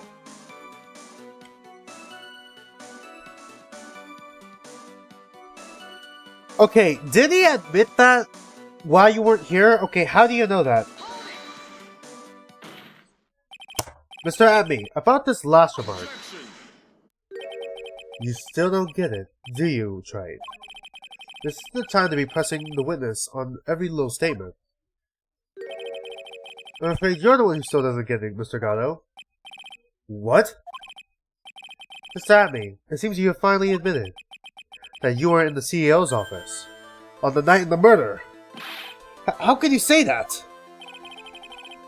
Let's review your testimony, shall we, Mr. Atmey? The button did not have any fingerprints on it. Why? Mr. Light was wearing his mask-on-the-mask outfit. Is that correct? Indeed. That's what I said. My deductions are absolutely foolproof. Well, like your deductions prove that you're a fool. A foolish fool who foolishly spews foolish dribble. I'm sorry. Whatever do you mean? For some reason, I'm starting to get really thirsty. Yeah, coffee tends to do that to you. When exactly did we learn the fact that Ron the Light was dressed as Master of the Mask when he went to the scene of the crime. That was, it was just a few hours ago. Back when my sixth cup of coffee was looking at me with a cold stare. Huh? Oh, did I forget to mention it before? I'm sorry, I just never had a chance to mention it up until now. That's right. The defendant had yet to tell anyone else this fact before this morning. Therefore, the only people who should know this are those who have been watching this trial. Do you understand now, Detective Atme? There is no way you should have known about that. Right. You are in the next courtroom, being tried as Master of the Mask. So then allow us. Just how did you know about that piece of information? Well... Come on! This detective must have known about it. He probably had plenty of chances to find out beforehand. And it's those chances I want to discuss next. That night, Mr. Delight was wearing his Master of the Mask outfit. There's only one way for Detective Atme to have found that out. Only one? One way, you say? Please recall, if you will, Mr. Delight's testimony. When I entered the office, there was a suspicious shadow there. For a second, my client witnessed the real killer. But Mr. Delight never saw his attacker, so there's no way to tell whether or not the real killer was Look at Me. I just said look at me instead of Luke at me, Jesus Christ. It's with that statement that I'll turn this case on its head. Just what are you implying? Mr. Delight saw the real killer, correct? Now, if you turn that statement around, it stands to reason that the real killer had also seen Ron the Light, yeah? There we go. Impossible. Yeah? Yeah? Alright. Detective Atme, you saw Master of the Mask at the murder scene that night. Who knew having a fucking striking silhouette would make it so easy to get you called out as the killer? You saw him when you killed Kane Bullard and assaulted Ron the Light. That's the only way you could have known what Ron was wearing. Uh-oh. He's about to explode. Oh, alright, here we go. Take a good look, everyone. Unable to find a rival worthy of my genius, I was forced to create one by myself. Here I am, the tragic clown. That's the same line you gave yesterday. But I think there's a little less more meaning behind it this time.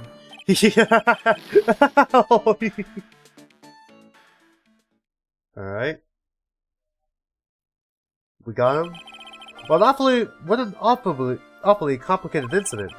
Kane Bullard was blackmailing Luke at me, who in turn was blackmailing Ron the Light. It's just a chain of blackmails. And upon killing his blackmailer, Luke at me tried to frame Ron the Light. He then claimed to be guilty as Master of the Mask in order to escape his true crime. And to that end, he came up with this plan. To use the double jeopardy rule when he was making his alibi. At any rate, it would seem we finally found the truth. Excuse me. I became precariously close to besmirching the record of an innocent young man. Besmirching him with the title of murderer. Don't ignore me! Oh, I didn't realize you were there. Why would he be? About the verdict. I know. Never committed any murder. That's right. I'm so glad you understand that, but... I really am Master of the Mask! Huh? So, thanks to that trial yesterday, I'm innocent now, right? I mean, yeah! Yeah, actually! Holy shit! He's actually innocent of thievery now! Oh! Shit! What was it you said? Double jeopardy? That you mentioned it. I've been careless. Careless? What do you think, Mia? As the defendant says, the rule of double jeopardy is absolute. The defendant can never be tried twice for a crime in which he was once found innocent. Then, Master of the Mask is really innocent? It would seem so. For now. For now? Now then, the court finds the defendant. My god, he actually got away with it. No fucking way! Not only is he Master of the Mask, but he fucking got away with it. Boy, this is really lucky. Wait, this is so good after all. See, the thing is, I still am Master of the Mask after all. October 14, 3:35 p.m. District Court, Defendant Lobby number 4. You did it, Phoenix. Thanks, Mia. It's been a long time, hasn't it? Yeah, it's because Maya doesn't call on me much these days. Oh? I'm just joking, Phoenix. Don't take everything so seriously. Well, on the other hand, Maya, she seems kind of torn these days. You mean about becoming the new master of the Korean Channeling School? Becoming the master. You'd say goodbye to her mother. Misty Faye, right? Watch over her, will you, Phoenix? Of course. Well then, see you around. Mia. Ah, Mr. Wright! I don't know what to say. Congratulations, Mr. Delight. Thank you so much! No, wait. Nothing really matters anymore, though, now that all this has happened. Come on, just be happy already! Maya? You've been cleared of the murder charges and got off as Master of the Mask to boot. But in exchange, I lost everything. Huh? What do you mean? Stealing security information from KB Security, becoming Master of the Mask. I did it all for one reason. For her. You mean your wife, Desiree? Desiree, I already forgot how to fucking... I forgot how to pronounce her name already. Dysentery. She hates criminals more than anything. Come to think of it, she was once held hostage by robbers, wasn't she? She always said how she hates sneaky criminals. I knew that, but...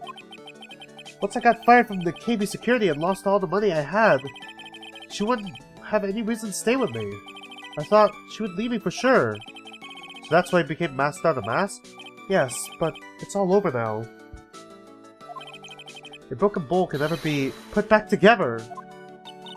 That's not true, right, Nick? Right. Really? Can we go back to the way things were? You'll be fine, and Nick can prove it. Fuck, I can? I kinda wish you would check with me first. Mr. Light, even if a bowl is broken, there's always a way to put it back together. Oh, the urn, right? The urn. Your life is like this urn, right? It has to be the urn, for sure, right? I thought about it in the back of my head. The sacred urn. That's who was the one who found this. Desiree, your wife. She has always believed in you, Ron. That's why you'll be fine. You don't have to worry about anything. Ah, there you are! Mr. Light. You did it, Ronnie. You're innocent. I'm so happy. Thank you. I appreciate that, but, I suppose you don't want anything to do with me anymore, do you? Ronnie, why didn't you tell me about what was going on? I had no idea you'd quit KB Security. I never imagined that you were really Master of the Mask either. Okay, she knows. Alright, I was about to say, does she even know that he's Master of the Mask? It's the Light. What are you gonna do now that you know? She knows. You're not really gonna leave him, are you? Come on. It's obvious, isn't it? How could I ever let a wonderful man like him get away? After all, my bike's really fast. So fast that there's no way he could ever get away. But didn't you say that you hate criminals? Oh, I only hate people who act all cowardly and sneaky. Like that detective. I see. My Ronnie went and declared his crimes before he committed them, like a man. The calling card? Really? That's where you draw the line. Your fucking moral compass. Your moral compass is a fucking... Your moral compass is a roulette wheel, woman! I don't understand you! I just love a man who is so chivalrous. Chivalrous? That's what you call it? I knew I was right about you. Were you? Every day I spend with you is filled with thrills and excitement. I mean, I guess. I mean, he is really a thief. I guess. Tessie. Desiree, you really do love Ron, don't you? Your fucking moral compass is a fucking roulette wheel. I don't understand you, woman. What? Nicky boy. Yes? I'm really glad I asked you to defend my Ronnie. Thank you so much. I'll never forget what you've done for us. Oh, well, take care of yourself. You too, Nicky boy. Ugh, I can feel my face going red. Mr. Nick! Mystic Maya, congratulations! Aw, fuck, here we go! Talk about bad timing. Fuck, here we go again! Mr. Nick, how could you? With another man's wife, in front of Mystic Maya! No, you've got it all wrong! I'll never forgive you! Never, ever! God damn it. Did he get knocked out? So just as the case came to a close, so too did my consciousness.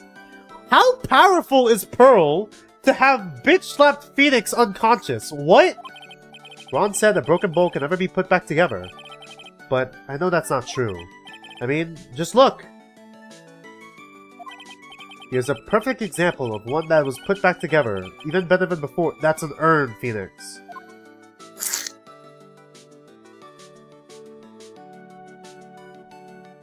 Alright, we did it! We completed episode 2. Alright. Fuck, time to go to episode 3 and see how it ruins this game. What the fuck am I looking at? What the fuck am I looking at? There's a man with a fucking scouter! It's over 9,000!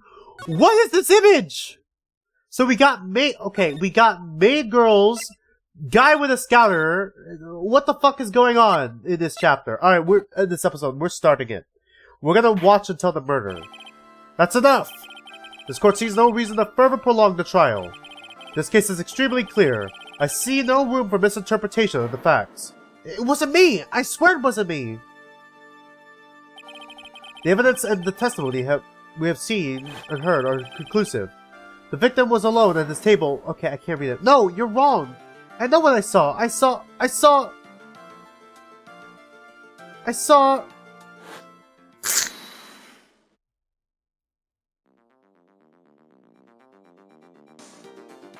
What? I saw someone else there! A man! He's the real killer! Okay, it can't be Phoenix though. Alright, is it? Oh my god. Did we just talk about a doppelganger last week? Did we talk about Phoenix having a doppelganger last week? Is this a doppelganger? Why won't anyone believe me? God damn it. Well, I'd say that pretty much wraps up this case, wouldn't you, Mr. Wright? This court finds the defendant... I'm sorry, is this a flash forward? What the fuck's going on? This court is adjourned. Is this like a flash forward? What's going on? Flash forward or is this backstory? What? January 6th, 10:03 a.m. Marine Code offices. Okay, technically we're 10 minutes early, but we're starting a new episode. So I'm probably going to make myself another cup of noodles because that actually did help with my sinuses a little bit. Let me get the timer back up, though.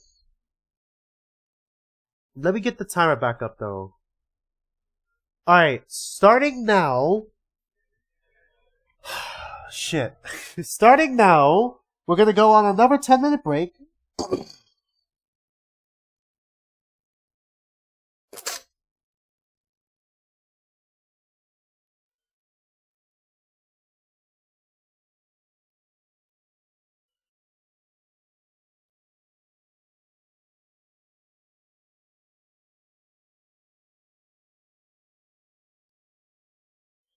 God, didn't we talk about Phoenix having a doppelganger, though? Like, last week? Like, didn't one of the characters mention that? The fact that it's playing a role now...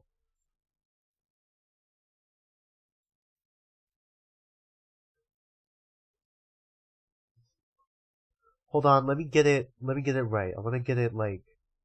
Okay. I want to get it big enough to where you guys can see it. Alright, starting now, 10 minutes. Starting now, 10 minutes, and I'll be back. I mean, like, as soon as possible.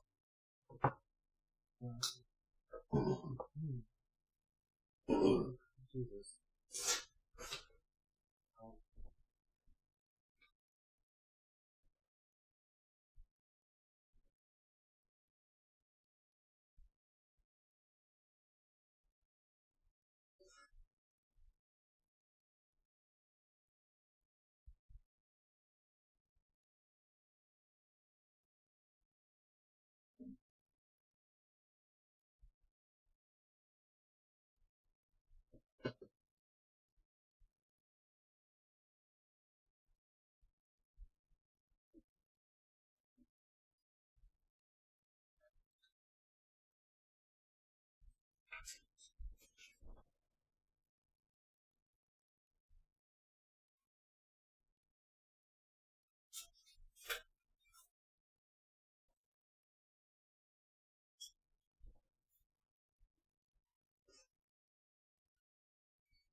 Yeah, 3 minutes.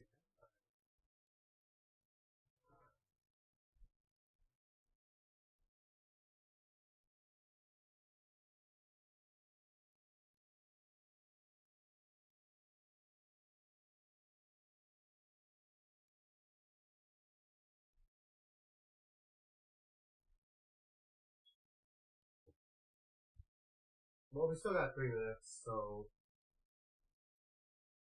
for those of you who still on stream and walk away, the plan is to do like the first, like the finish up to the first half of the trial in this episode. So that means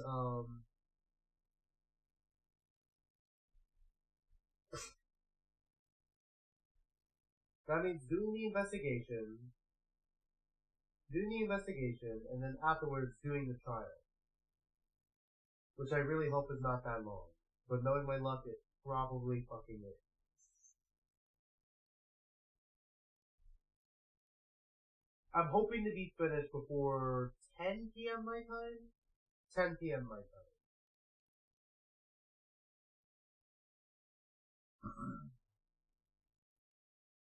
Cheers.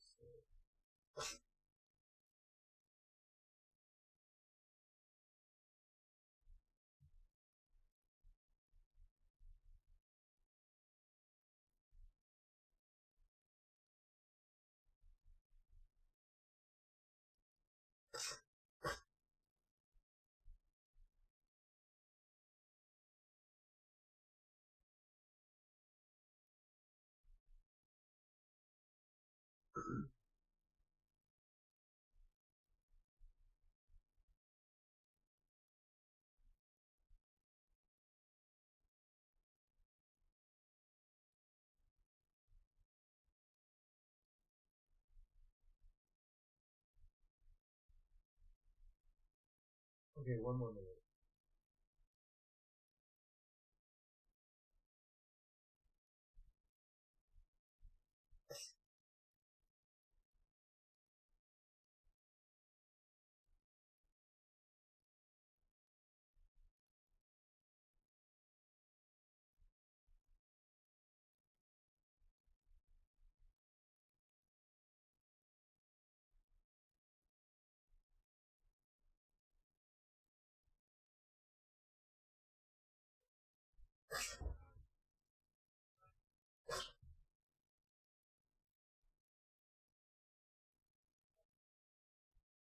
Alright.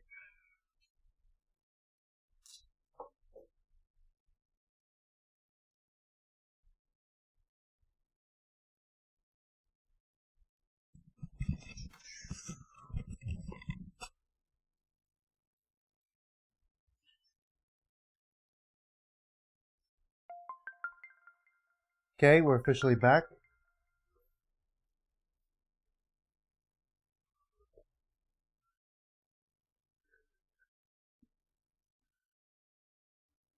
Alright, time to continue. Alright.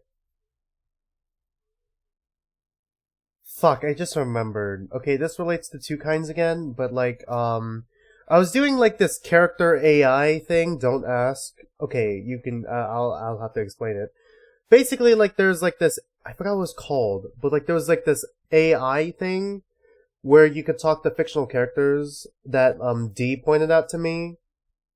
And like, I thought that thing was interesting. I thought it was interesting, and he's like, how about you do a stream that relates to two kinds, where we try to create some two kinds characters. And I'm like, okay, there's like there has to be like one. Like, out of curiosity, I searched it up. I'm like, okay, there's probably like one insane fan that made like an AI character from like a character from two kinds, right? I go there, you know what? I'm pulling it up right now. Pulling up the alt account. I found it. I did actually find it. Let me see if I can actually pull it up, though. Yeah, Chat AI 5. Chat F AI. What was it called? Chat Fi. Yeah. I found one, and it's Flora. And I'm like, of course, it's the fucking furry cat girl, and not anyone else. Of course it would be. Why wouldn't it be? Right? The thing that gets me though, it's the fact that it's also not safe for work, and also I'm concerned. I don't think I can do this on stream either. I can't do this one specifically on stream either because like I can't tell with my eyes. I don't want to zoom into this image, but I can't tell with my eyes if this is just like two kinds nude where there's not actual explicit stuff or if it's actual nudity. Because, like, very clearly, even though I can't see it, this is fan art, right? But I can't tell if it's, like, hard not safe for work fan art, or the softcore shit that Tom makes, usually. And the fact that there's, like, an AI that people created, and it's like, Flora, it's like, of course it is. Of course it's the furry cat girl. And somehow, that's not even the worst option. That's not even the worst option it could have been. So it's like, I'm mad. I'm frustrated, but somehow it's like, okay, I accept that it could have been worse. It could have been Catherine. That would have been max horny if it was Catherine. That would have been a complete and utter disaster.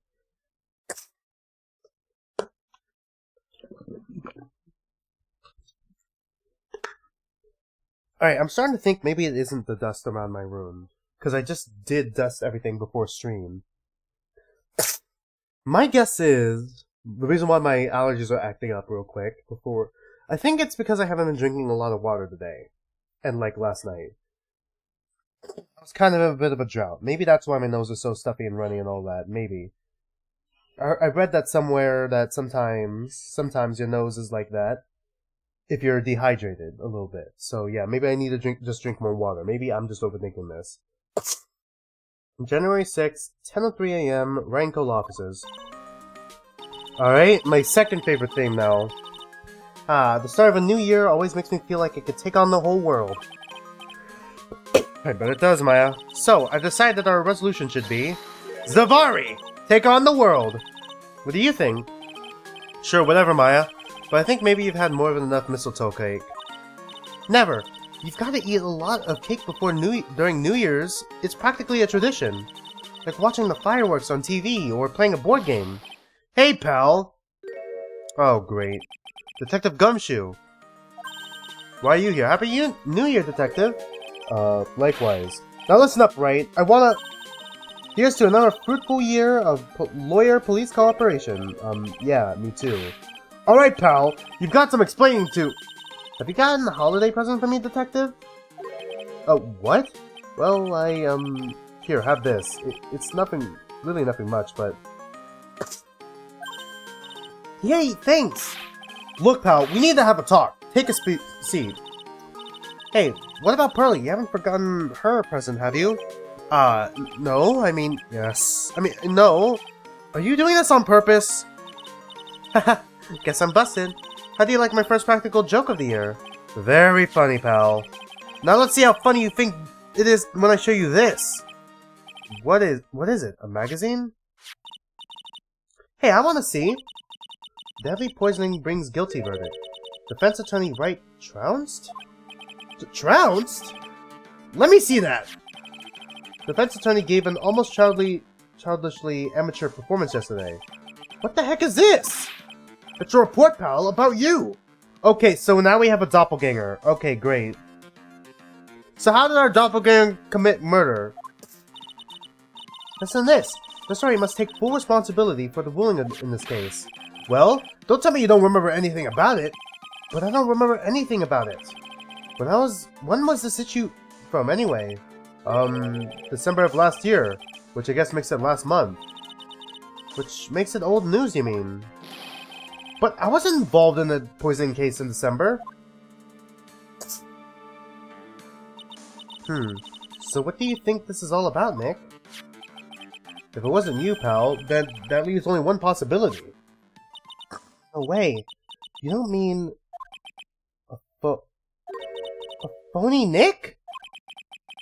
This must be Gumshoe's idea of a joke. Guess he's starting off the year... good one, too. Okay. Didn't we mention this earlier? With a doppelganger? Didn't we mention it? Was it in this game? It was in this game, right? Magazine clipping. An article from December 15th said I was trounced and my client was found guilty. So, what are you gonna do about it, pal? What do you mean, what am I gonna do about it? Well, it's your fault that the judge found the defendant guilty in this case. My fault? How do you figure that? Because the Phoenix Wright is super famous now. Well, maybe only sort of. Yeah, see what happens when you hotshots start getting too full of yourselves? But I didn't do anything wrong. At least, not that I can remember. You better make this right, pal. Now! And that means taking the case back to court, got it? Sounds like if we got our first case for the new year, let's tackle it with gusto. Alright. Hopes are high for this trial 3. For this third case. Hopefully the third case curse doesn't ruin this one. I don't know. The judge already issued a guilty verdict once on this case. It's not going to be easy to get it overturned. Wait, didn't we just go over the double jeopardy ruling where we just said it's not possible to be found innocent? Okay, maybe it's only the other way. You can be found innocent if proven guilty second time around, but you can't be proven guilty if proven innocent first time around. Like, right? Second time around? Like, that's what I mean, right? So, like, we can overturn it because it's a guilty to innocent, but we can't overturn an innocent to guilty. I guess that New Year's resolution is gonna have to wait until next year. So you're taking the case, right? Good. I'm gonna head over to the courthouse then. After that, I'll go back to the precinct. Drop by if you need something, okay, pal? Alright. Here we go. I guess people are starting to know the name Phoenix Wright. The client entrusted a case to me based on my reputation. I guess I'm kinda responsible.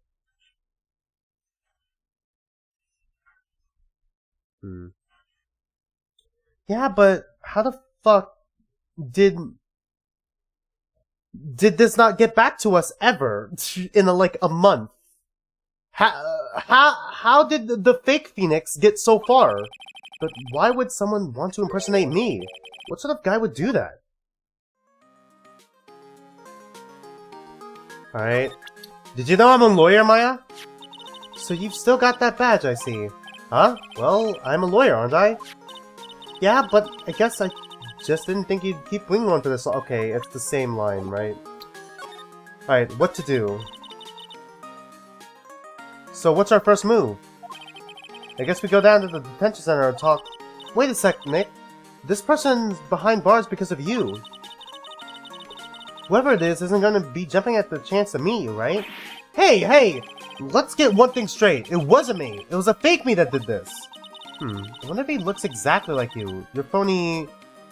Zin... Okay, is this Phoenix backwards? Phoenix... Sinfo, I mean... Sinif. I hope not.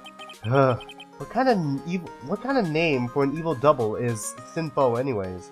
Sinif. Phoenix. Phoenix... Phoenix... Sinif. I don't know. Phoenix. I'm trying to say Phoenix backwards, alright? It's not easy. Anyway. Ah, Nick! I've got it! You're gonna ask whether I've got a twin brother. The answer's no. Spoil sport. Any ideas?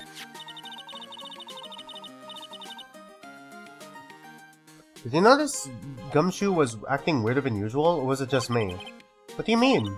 What do you mean? I mean, he was really worked up. Like a guy who's just found out he was going to be a dad or something. Yeah, I guess he was acting kinda strange.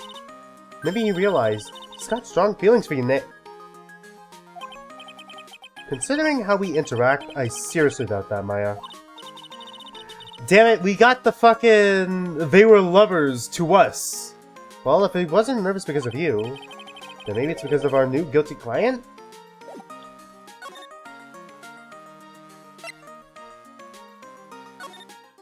Alright. Who is the client, then? God, I wish I had some Tabasco. Some Tabasco would fucking smack with this right now. January 6th, Detention Center Visitors Room. This is so nerve-wracking, waiting to meet our new client. I wonder just what kind of person you tricked and got found guilty. Keep it down, Maya! That kind of talking ruined me! Ah! How could you, Mr. Wright? How could you do this to me? You look familiar. Is she Maggie? Yeah, that's Maggie, right? They put me in solitary. Okay, that's Maggie for sure. I know that pose. They put me in solitary. I haven't been able to stop crying. Aren't you? Yes, I am. I'm totally and utterly let down. Are you? Don't pretend you don't know me. It's me, Maggie. Remember? Maggie Bird. Maggie Bird? Ah!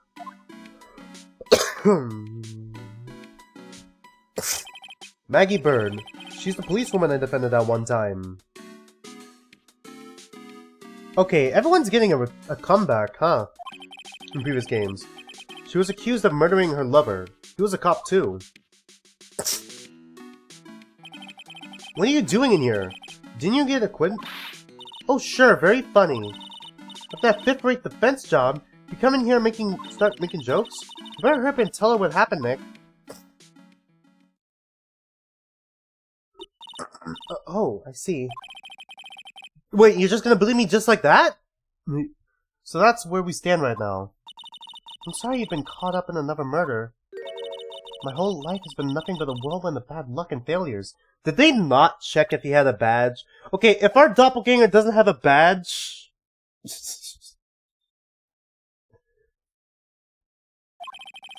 vaguely remember her saying the exact same thing last time. But I don't mind. What's one more disaster in my life?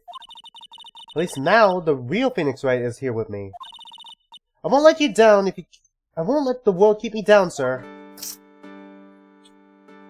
Did he have a badge like mine? That badge, is it real? Of course it's real. That's what they all say.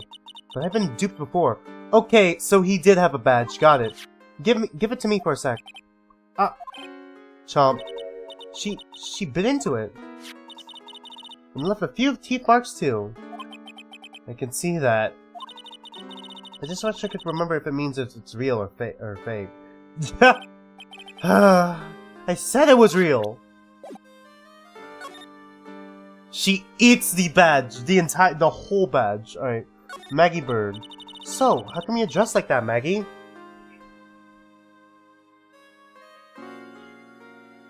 Sorry, I'm just mixing the noodles. I'm waiting for it to cool down a little bit.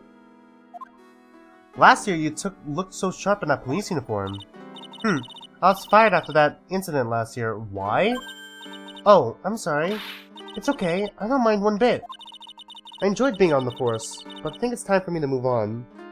Alright. So what do you do now? In the second act of the life of Maggie Bird, I'm playing the role of a waitress. Do you work in a maid cafe? God, I hope not. A waitress? Oh god, she works at a maid cafe. Yes, in a small French restaurant. It's a small place, but it's quite fashionable. Okay, it's a maid cafe. You're bullshitting me. There's no way. It's just bad translations again. My charming smile and shapely figure came through for me. And the owner, Mr. Armstrong, hired me right away, sir. And then you got into this mess straight away, alright? Yeah, you could put it that way. What happened? This whole mess started on the 3rd of last month. Sorry, I'm just mixing my noodles once again. And it happened at Tribulations. Lesbian. Yes, it's a restaurant where good service and a friendly smile are always included. Oh. There were two men at the table, both drinking coffee. Okay, so our doppelganger, and then fucking guy with a scouter. Alright, cool. And then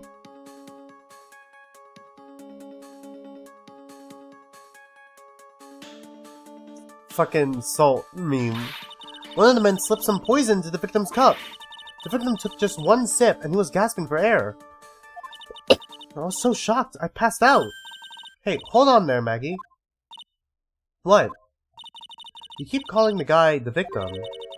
Didn't you know the guy who was killed? Not at all. I've never seen the guy before. Oh. So she wouldn't have had a motive to kill him then, I guess. And then the other man, the killer.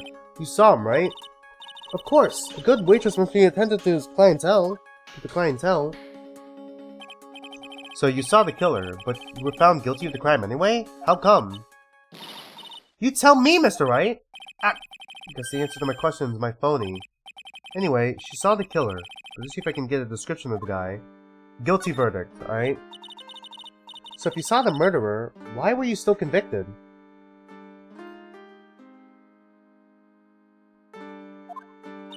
Because no one else saw. Saw what? The other man. The one who put the poison in the victim's cup. Everyone testified that way. Mr. Armstrong, the customer, everyone. The victim was sitting alone at his table the whole time. Okay, that's weird. But how's that possible? I don't know. But nobody, not one person would believe me, sir. Even Phoenix Wright, my last hope for fair trial, failed me. What a pathetic defense! My granny could have done a better job! Look, that wasn't me, okay? And then, we found something a bit incriminating in my apron pocket. What? Did they put a poison? Yeah, they planted the poison on her. Alright. A small bottle of poison. What? But poison? It was in your pocket? Well, I passed out when the victim collapsed. The killer must have slipped the poison into my pocket when I was unconscious. Yeah, I would assume as much. And no one else saw this other guy. Okay, why did no one else see the other guy who is probably our doppelganger and probably the real killer, right?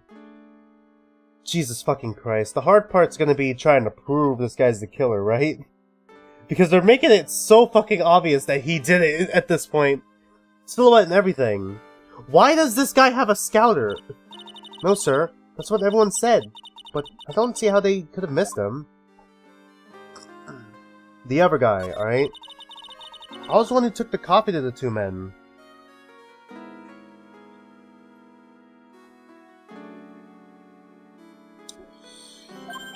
Uh-oh? And what was your impression of them? Well, one of them was a massive weeb. I mean, he had like a scouter and everything. When I first thought of him, I thought they might have be in the music industry. With a scouter? In music? How come? Well, one of them had some sort of earpiece, and an emo musician look about him. But then there was a simple CD on the table, sir. An earpiece and a sample CD, huh? Did you get a look at the CD at all? It had been a band's name written on it. I think it was MC something. They must have been preparing for their debut, I guess. Okay, I highly doubt it's actually music. So it was a band CD. Maybe a promo disc? Maybe it was MC Screwdriver. Get serious, Maya. Would you buy the CD of a group named that? Yeah, what was the name of the group again? MC Hacksaw? No, MC... What about the killer? What did he look like? Well, I don't really remember. Only that he was a young man, well built like the victim, really. Okay, you didn't notice the fact that his silhouette looked exactly like us? Okay. What do we show her now? Or do we just leave? Okay, it has to be the clipping, right? Oh yeah, I need to ask you about this. Hey, this article's about my case. Can you tell me anything about the guy who was pretending to be me? Alright, one last mix, and then I'm gonna start eating when we get to the next place. Alright? Yes, sir. It was the morning after I'd been arrested. I met you in the visitor's room here. You were wearing one of your super sharp suits. Me? Yes, you, Mr. Wright. Ugh. Hey, Maggie. Was my evil double... Maya, I am here too? No? I don't remember a phony you, Maya. Oh. It would have been so cool Then you got really worked up and passionate. I'm gonna get you clear to this crime, you said. With the accent? Okay, I get the picture. But you've met me in person before. So how come you didn't realize the guy wasn't the real me? I guess, looking back now, it was a little strange. Only a little? He had a different accent! Well, okay, so you were a bit taller than normal, and you looked a bit shady. And your voice was a bit weird. Oh, and you had this kind of funny accent, and... So the guy was nothing like me! Was nothing like me, then. But he had your spiky hair and blue suit. Is that all it takes for someone to imitate me? How about everyone else in the courtroom? Like the judge and the observers. Didn't they realize he was an imposter? Everyone had these big question marks on their faces. It seemed like no one wanted to say anything, sir. Really? So everyone but you knew that this guy was probably a fake, and no one said anything. This case just keeps getting weirder and weirder. Mr. Wright, do you think it's possible to get a retrial? Probably. The court ruled in the absence of a genuine defense attorney, so we should be able to get a retrial. Mr. Wright? Do you think we'll win next time, sir? My life has been a full-course meal of bad luck, complete with a defeat for dessert. Since I was 6 months old, when I fell from the 9th floor of my apartment building, I forgot about that part. Holy shit. I've been hit by all sorts of vehicles, gotten sick from all sorts of foods, failed on almost every test I've taken, experienced almost every kind of disaster. I even landed a phony lawyer when I had the misfortune of being accused of murder. Again, for the second time. But I will survive, because Maggie Bird always lives to fight another day. And one day I'll find it. Just you wait and see, sir. I'll find that one single moment of good luck. Ugh. Fuck. Fuck. Now I have to fucking... Okay, Phoenix. Seeing the... Okay. Why do I keep trying to say Fee, like, the Fee in Phoenix, normally. Phoenix. Oh, fucking hell. Maya, couldn't you have picked an easier evil name to pronounce? Is really gonna pay for this. What are you staring at me like that for? But Maya's right. Whoever it is that thought it was a good idea to use my name and get an innocent girl convicted of murder had better watch out. We'll find him. Don't you worry. We'll get... Oh my god. Steam that for you. Thank you. Oh, I'll tell you where Trisbin is then. Right. The restaurant where the murder took place. Yes, sir. When you go, please tell Mr. Armstrong I said hi. Sure. Alright, Nick. Let's go check out this restaurant and its food. Alright. Whoops, I meant to click move. Alright, Tresbien. Alright. Okay, how is this not a maid cafe? What kind of French restaurant is this pink? Not saying French restaurants can't be pink, but like, come on, man. Like, this pink? Like, this much. Alright.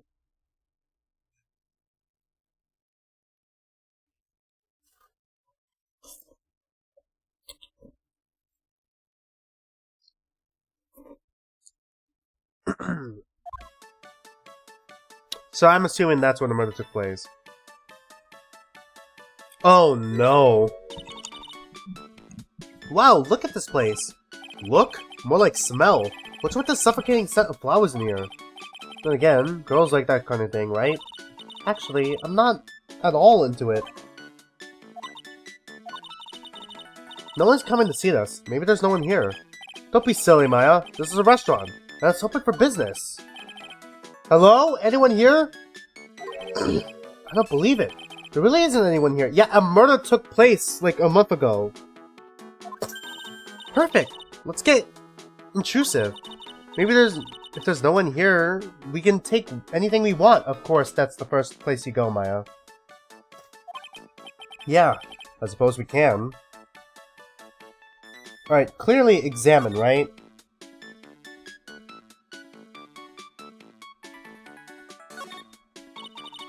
It's a rack full of fashion magazines, and they're all in French.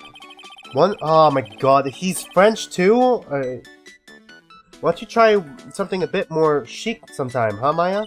Wearing something a bit more chic. God damn it. Yeah, I guess I could. I'm always in my acolyte clothes, aren't I? It'd be fun to wear normal clothes every now and then. There's something stuffed behind the rack. Looks like a sports paper to me. Hey, and look at this! Someone scribbled a little doodle on one of the pages. Alright. MC Bomber. 100,000. 50,000. Ah ha ha ha. Okay, is this like a terrorist group or something? Like, what the fuck? $100,000, maybe? I wonder what MC Bomber is supposed to be.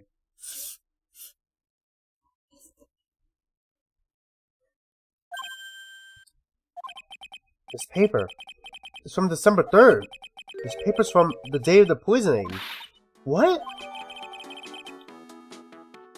Sports paper added to the court record. The paper from the day of the murder. This has got to be a clue. I should see if I can find out some more about this paper.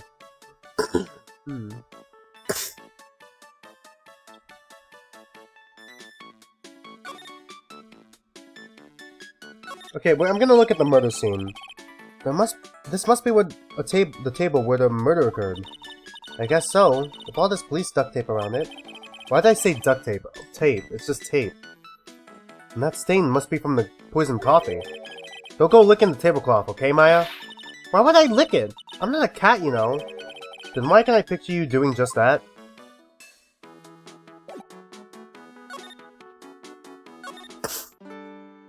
Okay.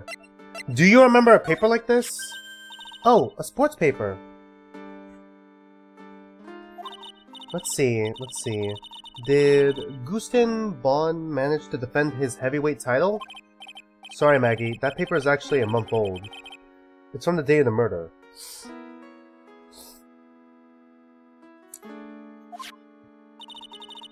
Gustin got knocked out yesterday, I'm afraid.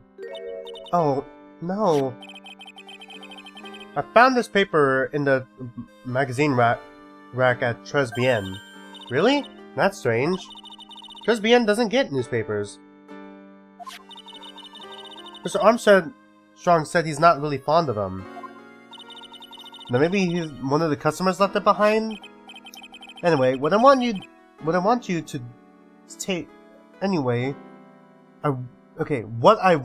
to take a look at this.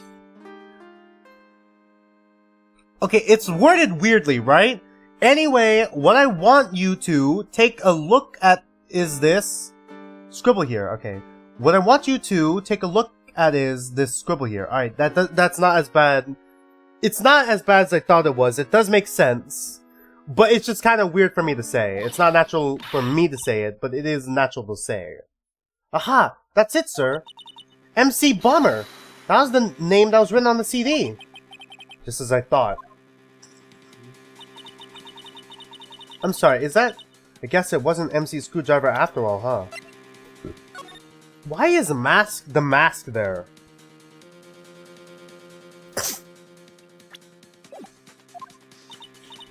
So that $100,000 must be a down payment for a record deal, right?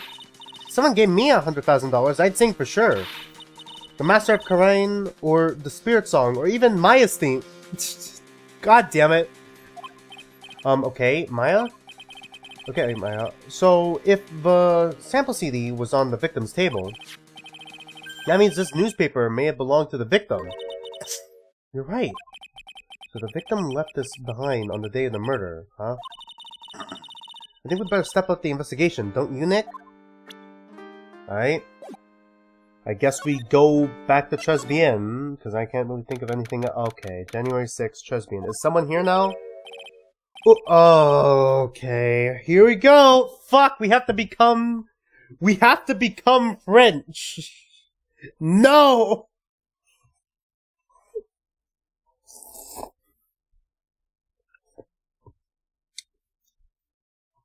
Okay, what voice would I... We gotta do 2 lines. Power through it, throat. We have to do 2 lines. We're not gonna get another chance. I don't care if my throat's sore, we gotta do it. God, thank God the door's closed and no one's here right now. Oh la la! Bonjour! Welcome to Trisbian! Oh, hello? What happened to Maya? She's frozen stiff. You would be too if you saw a French person. Oh, Jesus Christ, it's worse than I thought. Bienvenue! Welcome to my petite restaurante! I can't fucking pronounce any of this. Bing Avenue? Oh, none, my petite chalup. Huh? Me? God, I hate it here. Look at this face. Like, the kitten rejected by its own mother. Are you fatigued, none? Alas, you need this. An aromatic bath oil melange of my Lawn Neroli and La Rose. My personal recommendation. I fucking hate French people. Chat. I hate French people. You think I need... what? Oui. Just add a couple of drops in the mixture to the bathwater and voila! It will soothe your body and your mind. It's simply fantastique. Really? And for la monsieur? Who? Me? Look at that face. Like a puppy rejected by life itself. You're fatigued, non? For you, monsieur, I recommend this. Oil of okay, how do I fucking pronounce it? Bergamot. And maybe, oui. I will add la peppermint and la clary sage for a fragrance exceptional. I don't speak French! Okay. God damn it! Such an invigorating recipe will bring out your delicious beauty, monsieur. My beauty? Alors, if you will be seated, I will bring you the special menu of the day. Actually, we're not here to eat. We're lawyers. My bien sûr. I know this already, monsieur. You're La Phoenix Wright, non? Yes? You know me? Mas, oui. Okay, you know our doppelganger. I never forget a man who flirts with me, especially in court. Oh boy. I guess he was cross-examined by a mysterious... Oh, stop saying that!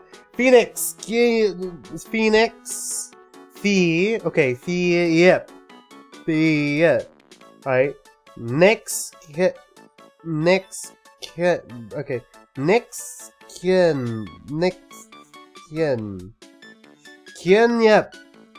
Phoenix. It's so bad. It looks like everyone to do with this case already knows who I am already. I wonder what sort of impression... Oh my god! Zinep been leaving on people, don't you? Allow me to introduce myself to you again. I am Jean Armstrong Inchant. I hate this so much. Did you know I'm a lawyer? Please, monsieur, there's no need to show me that. You are Mon Phoenix Wright, the worst defense attorney in town! I think I can imagine how he formed this completely wrong impression of me. The last time we met, did I show you this badge? We flashed it to everyone in la restaurant. Fuck. Looks like CNEP is a bigger fan than flashing stuff of flashing stuff than you are, Nick. Très bien, alright? Très bien means very good, okay. Très bien means very good, right? So what does très bien mean? I know tres, that means 3, right? Non. Très bien is... oh my god. Français. In English, you would say very good. Oh, very good. Yeah, I only know that because I knew someone who was French, who took French classes, and he was the fucking most obnoxious person. Because everyone else took Spanish classes, and he was the one kid who took French classes. And he was being so obnoxious with it.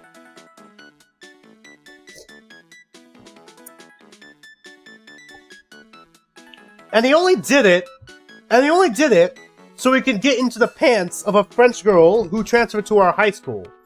That was the only reason why he did it, too. It's not the fact that he learned French, it was the fact that he was so fucking obnoxious about it.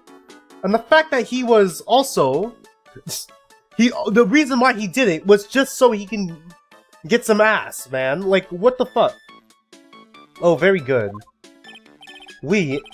Oh my god, extement. La atmosphere is très bien, and la cuisine is très bien. But the food's so good, why aren't there any customers in here? La cuisine is not for all. Some people, they do not appreciate la bonne cuisine. I thought everyone liked hot cuisine. Since I've lost Maggie, I do not have enough hands. So you're running this place on your own now? Oui. Pour le moment. No one has answered my advertisement. Oh, pour moi. Please do not eyeball me while you say that. I am la chef. I am la manager. I am also a trained aromatherapist. A roaming what? A practitioner de aromatherapy. La art of soothing la soul with the delicate floral aromas. Delicate? The smell coming from that bottle earlier was anything but. What happened? So you can tell me what you know about the incident? Bien. It makes me sad to remember it, yet I remember it so well. More than a month has passed since it has happened. Yes, I guess it has been about a month since Maggie's sentencing. So, it was this third of last month, just one in the afternoon. A man who was here for coffee suddenly became ill. Because of the poison in his coffee. That is the truth, as I know it. It was Maggie who took his drink to him. I was in the kitchen. I heard the sound of someone collapsing. Thank God I already did my 2 lines with this guy, because I just want him off the screen, please. When I came out to see what it was, he was already slumped in his chair. He was dead? Oui. He was dead. Maggie had passed out too, also. And this man who died, was he alone? Oui, monsieur. All alone. I know Maggie here was someone else, but said there was someone else, but I see. Okay, they could have left a long time ago. La police came. La police. They asked me many a times. Are you sure there was no one else at this table? They said. But I am not the only one. La old man says the same thing. Old man? What old man? Oh, fuck's sake. So who is this old man that you mentioned? At the time in La murder, there was another customer in there. What? Someone else saw it?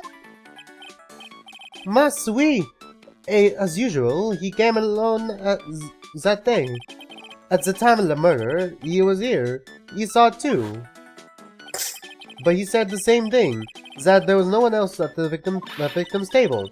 But Maggie swears there were 2 people. Mademoiselle, la lawyer, he could not prove this, non? About the lawyer, that was me, I suppose. Mas bien, sir. Wow, he's the first person who said it wasn't me. Don't kid yourself, Nick. Who's the one making stuff up? Now who's the one making stuff up? Alright. Okay. What do we do? God, fuck, we have to deal with him for another case, too? God, dude, run away while you can, Gato! This case sucks already! Maggie was a policewoman once. N'est-ce pas? Yes, but she had to quit for, reason beyond her control.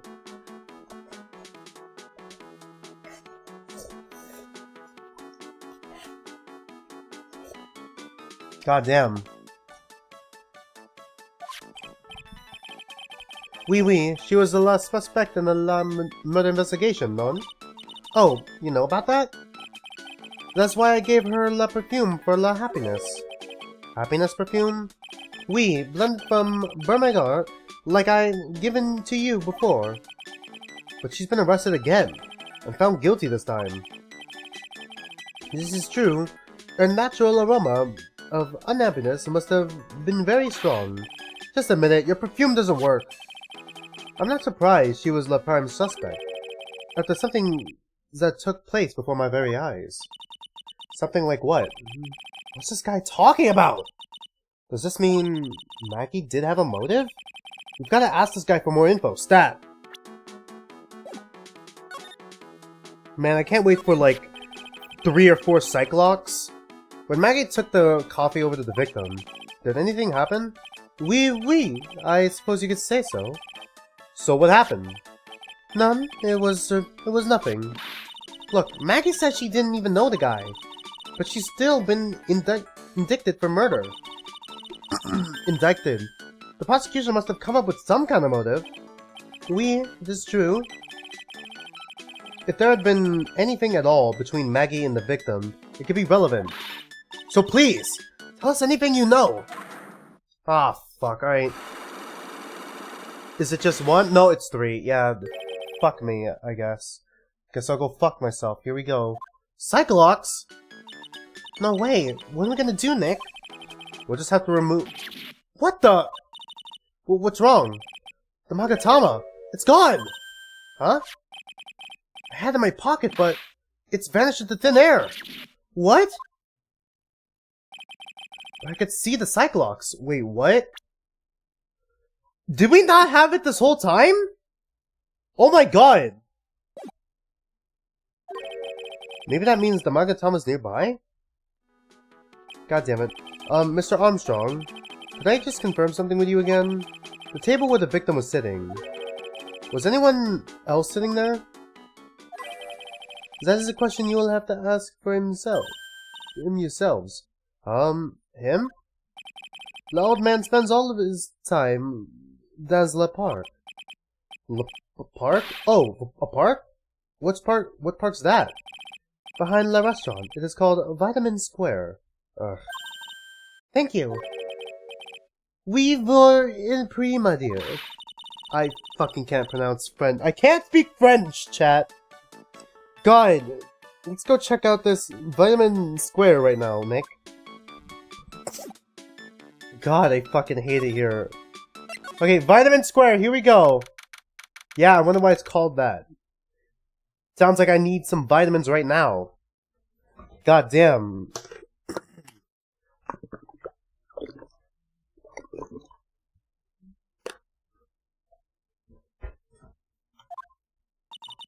So this is Vitamin Square. Yeah, I can see where they get the name from now. The food scream vitamins at you. Hey, Nick! That's the guy, right? I highly doubt anyone could be worse than the French guy, right? Isn't that the old man Mr. Armstrong was talking about? Like the old guy... I mean, not the old guy. The French man who is very clearly a gay stereotype, right? Like, it can't get any worse than that, right? That grouchy-looking grandpa? He's throwing the seeds out at for the pigeons. He's not throwing the seeds for them. He's throwing the seeds at them. Oh, well, I'm wrong. I'm immediately wrong. Good God, this is how I feel right now. Fucking Christ, this is how I feel right now. Ugh, my grumpiness threat level has been raised to red. So, I'm a lawyer. Excuse me, sir. Could I ask you about this? Sir? There you go, boy. How about you feed some pigeon? How does some pigeon feed sound to you? This wasn't exactly what I was hoping to get out of this guy. Hold on. Let me try plugging up my nose. Maybe it'll get better. What you saw. Excuse me. Would you mind if I had a word with you? Yes. I just want to ask you about a couple of questions. What's the matter with you? Can't you see I'm busy? So you don't like my seeds, pigeons? He's really chucking those seeds at them. That's gotta hurt. Go on, eat this, alright? This is how I feel right now. Maybe it's because you keep wiping your fucking nose. Your massive red nose. You might want to go see a doctor about that, man. Maggie Bird. Excuse me, sir. Can I ask you about Maggie Bird? I don't know any Maggie Bird. Yes, you do. Maggie, the waitress at Tresbien. God, it's a disgrace, I tell you. An utter disgrace. A disgrace? An innocent young girl revealing herself like that. Oh boy. What do you mean revealing herself? Her outfit isn't that revealing. Revealing? You mean her uniform? The youth of today. They don't have any shame. No shame, I tell you. Not 1 ounce. This man would have a heart attack if he saw some woman today. Some men too, in all honesty. Jesus Christ. Whatever happened to the old Bushido values of Japan, like honor and modesty? Oh man, this guy's a family guy, huh? Where are those good old-fashioned values that we used to rely? What about me? I'm not wearing anything revealing. You? Your problem is that you lack any sense of grace. True. Talk about hitting a girl where it hurts. Tresbien. Do you go to Tresbien a lot? That miserable excuse for a restaurant? The garbage they serve in there is not food. Where's the sushi, the tempura, the rice? Okay, yeah, he's a Japanese purist. Tresbien is a French restaurant, sir. What do you think we are, boy? In Paris? In Paris? I want real food, not those snotty snacks. What about those shameless girls? Oh boy. You mean the waitresses? You can see all the way up to their... Yes, the waitresses! Okay, yeah, he's a perverted old man. Great. Well, isn't this fun? Isn't this fun, chat? They're practically naked. It's a disgrace, isn't it? Well, isn't it? Okay, this man's the kind of guy who would freak out at a girl revealing her shoulder. Like, even an inch of her shoulder. Like, not even an inch. A centimeter of her shoulder. This is the kind of man... This is what you look like when you complain... When you complain about women showing their shoulders, you know? Like, I'm not... Like, as a guy, I'm not gonna lose my mind seeing a little bit of shoulder. What the fuck kind of pervert do you think I am? Listen, it's not my restaurant. God, it's a miserable excuse for a restaurant, that place. Miserable. He certainly knows the place. He must be a regular. But if he hates it so much, why does he keep going? Because he's horny. Tresbien regular, alright? Are you a regular at that restaurant, sir? It's just, if you dislike it so much, why do you keep going there? I feel sort of called out.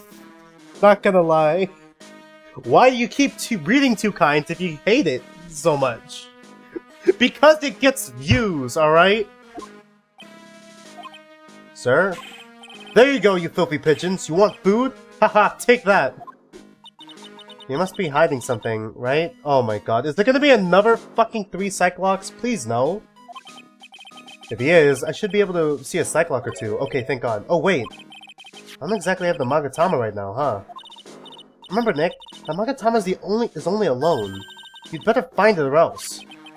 If Pearls ever gets wind of this, I'm going to be in the world of pain. Okay, where is our fucking Magatama at then? Alright.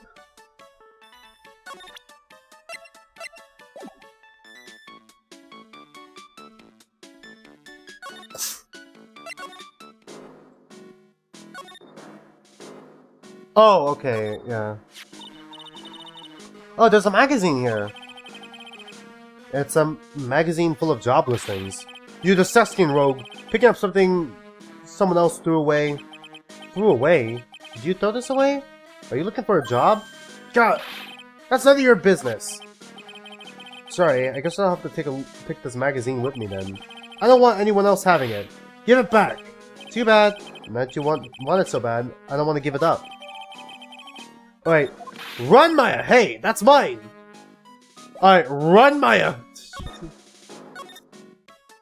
Okay. How is presenting this gonna help us? Fucking hell. Mademoiselle! Yes? Are you looking for a job? What? No, I was just... Let me see. Your style is un peu different, but you have a good face. Different? Felicitations. I don't know how to speak French. You have passed. I will hire you. Bien, comes with me. I will teach you everything I know. Nick, help! I don't know whether to laugh or feel bad for Maya. Maybe I should do both. Okay, where the fuck are we going now? God, we're just going fucking everywhere. We have no plan. January 6th, Detention Center Visitors Room. Alright. I guess this is the right place. Looks like they have Maggie in questioning. I guess I'll have to ask her pretty much everything. I'll come back here if there's anything else I need to ask her later. Okay? Oh, right! Criminal Affairs. We haven't been there yet. Oh my god, dude! Okay. January 6th, Police Station, Criminal Affairs Department. Well, pal? Have you found the evidence yet? The one that's gonna find her innocent? No, not yet. We've only just started our investigation. Well, whatever you need to know, I'll give you the dirt on it. I'm putting off all my other cases for now, pal. Gumshoe's really fired up about this. Oh yeah, one more thing. The trial's been approved. Court's sitting at 10 a.m. tomorrow. And Gatto's gonna be the prosecutor. Oh, him. Ladies and gentlemen, him. Alright. Now listen up, pal. If Maggie's found guilty again, yes? I'll make sure you get locked up for good for it, okay? Got it? Alright, yeah. Did you know I'm a lawyer? Is that thing real, pal? Why does everyone keep asking me that? I wonder what this phony of yours looks like. He had Maggie found guilty of murder. Doesn't that tell you? We gotta track this creep down. Maggie Byrne. So the guilty party was Maggie Byrne, huh?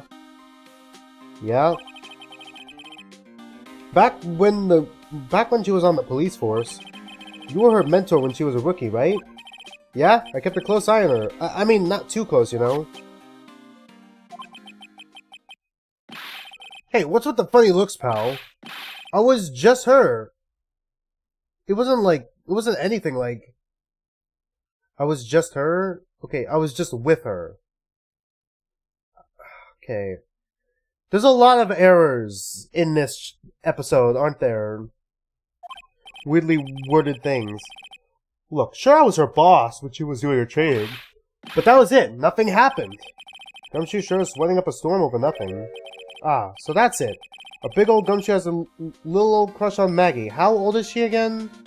By the way, and how old is Gumshoe? 32, 23. Alright, yikes. That's 9 whole years. What is the age difference between my parents, now that I think about it? I don't like her or anything. Baka? Okay.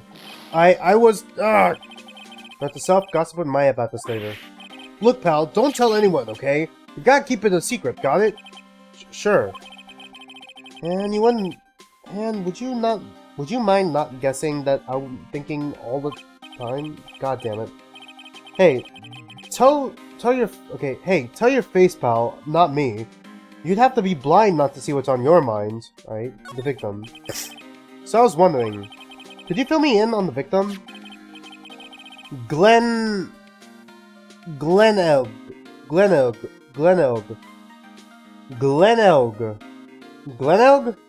Is this... I don't get the joke. He was a computer programmer. Like me! Okay. So that's why he has a scouter. I have a scouter right in my backpack, actually. No, I don't. Why do you have a fucking scouter, my dude? I see. A programmer.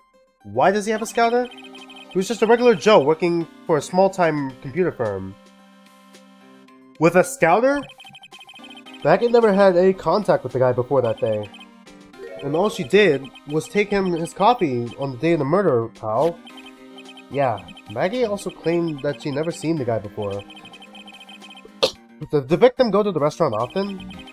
Not according to the chef. Said it was the first time he'd seen the guy. A programmer, and the first time customer at that. What possible reason could Maggie have gone to kill a guy like that? That's what I thought. But a motive was still somehow established in her trial. You're kidding! What was her supposed motive?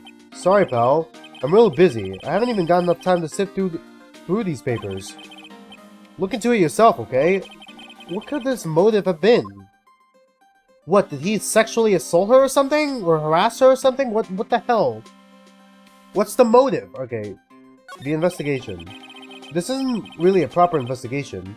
I'm kind of working on it by myself. Oh, that's right.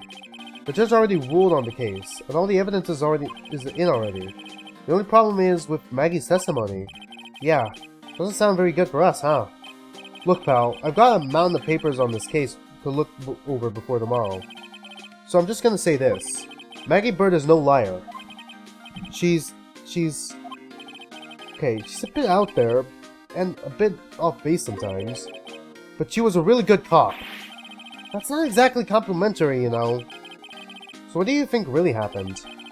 And just how contradictory is her testimony? Contradictions, right? The biggest problem with Maggie's testimony is the number of people at the table. Yeah, my thoughts exactly. Maggie still insists there was another guy sitting with the victim. Right, but get this. Everyone else in the place says the guy was alone, even the chef. And then there's that CD. CD? Oh yeah, she did mention something about a CD. Okay, maybe they saw it after the guy left. And there was a sample CD on the table, sir. But our guys turned that place upside down. There was no CD. What? Not on the table, not anywhere in the whole restaurant, pal. But didn't Maggie say the victim was wearing an earpiece too? Yeah, but that was for the portable radio in the front of the pocket of his hoodie. A radio? You didn't have a CD player? You got it. Your phony never explained that contradiction at all.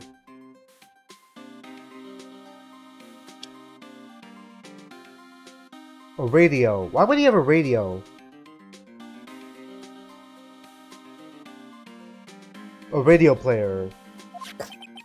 Come to think of it, the owner of Tribulations didn't mention that CD either. I don't know why, but I get the feeling Mr. Armstrong's got something to hide. Yeah, did we just establish the locks?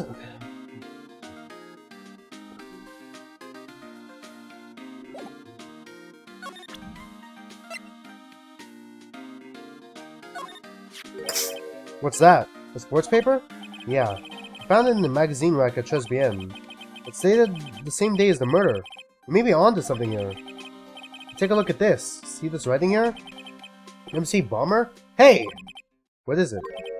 I've heard that name somewhere before. Yeah, MC Bomber! Wow, he actually seems to be thinking for once. That's kind of mean. Ah, it's no use. I can't remember. And he goes back to being the gumshoe we all know and love. Hey, pal! I'm gonna borrow this paper for a bit, okay? I want to get a handwriting analysis done on this scribble. Handwriting, huh? It's good to know more about that in any case. Thanks, pal! I bet this will turn out to be a real interesting clue. Sports paper given to Detective Gumshoe, alright? Man, fuck. Alright.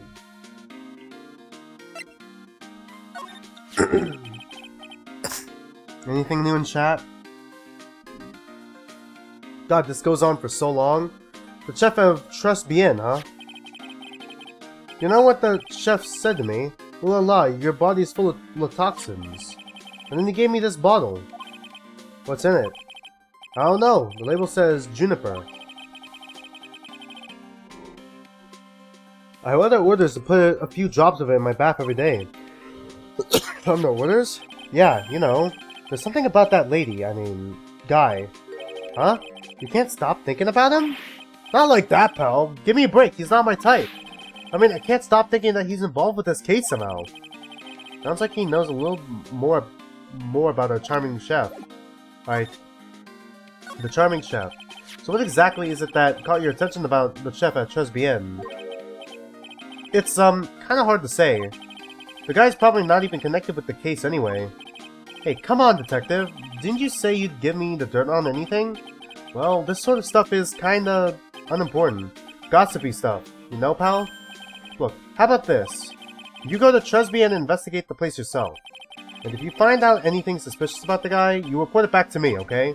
Don't suppose I get a choice in this, huh? Guess I better find out more about Chef and Tribulations than report back to Gumshoe. God, we're just going everywhere, and I feel like we've gone nowhere at the same time.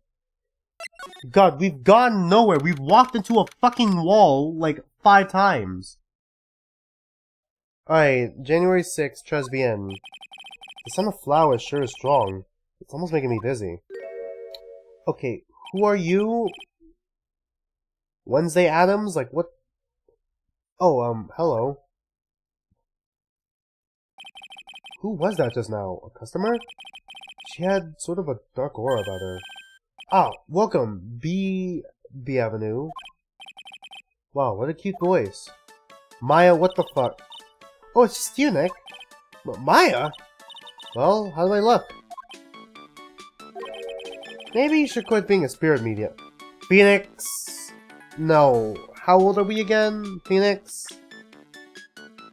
Where's our profile at? Where the fuck is our profile? Hey, wait a minute!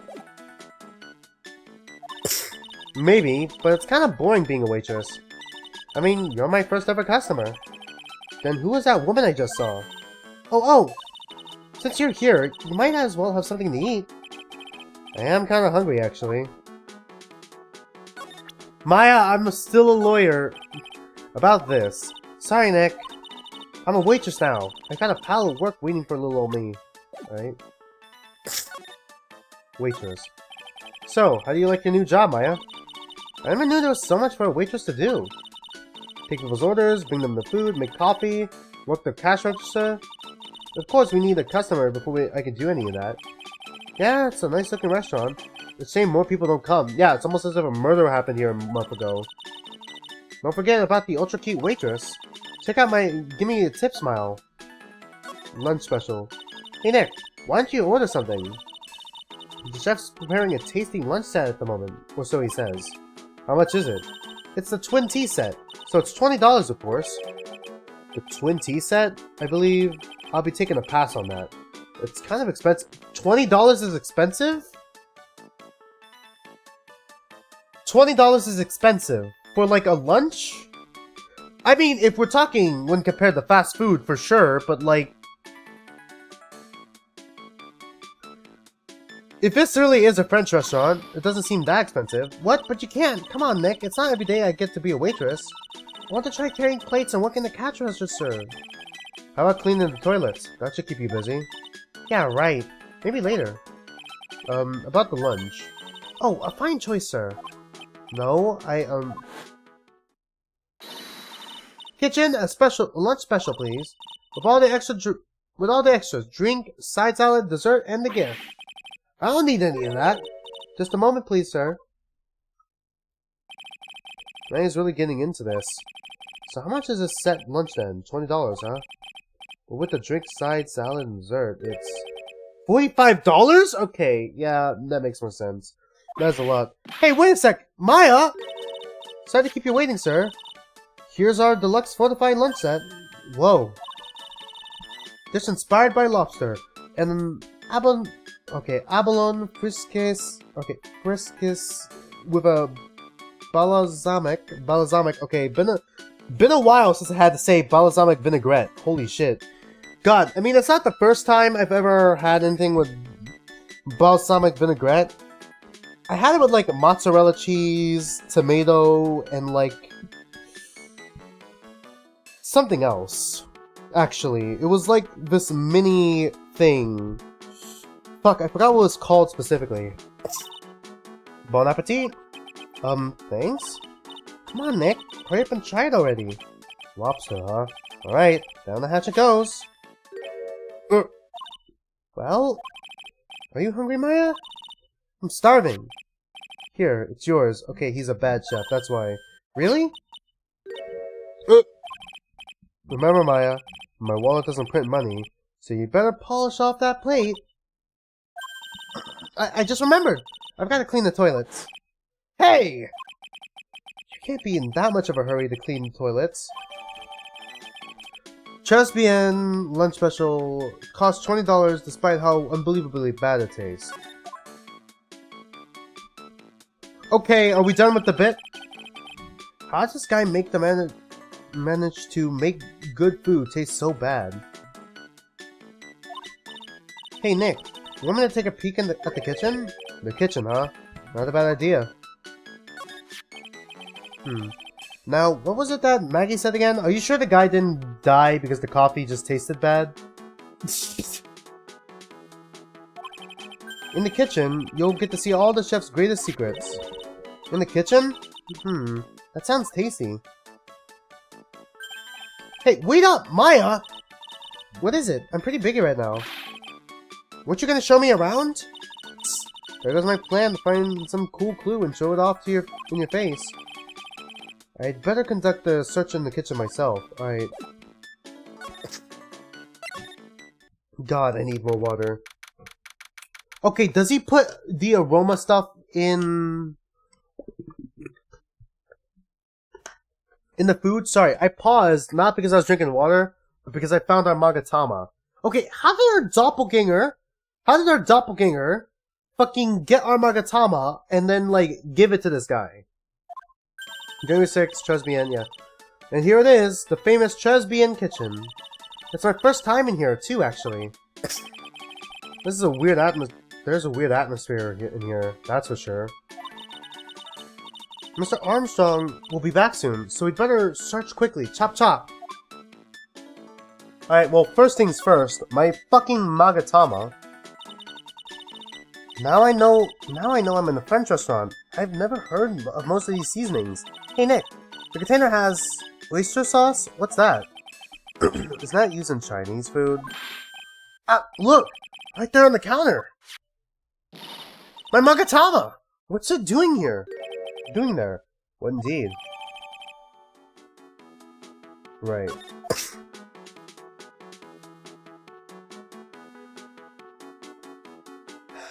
Okay.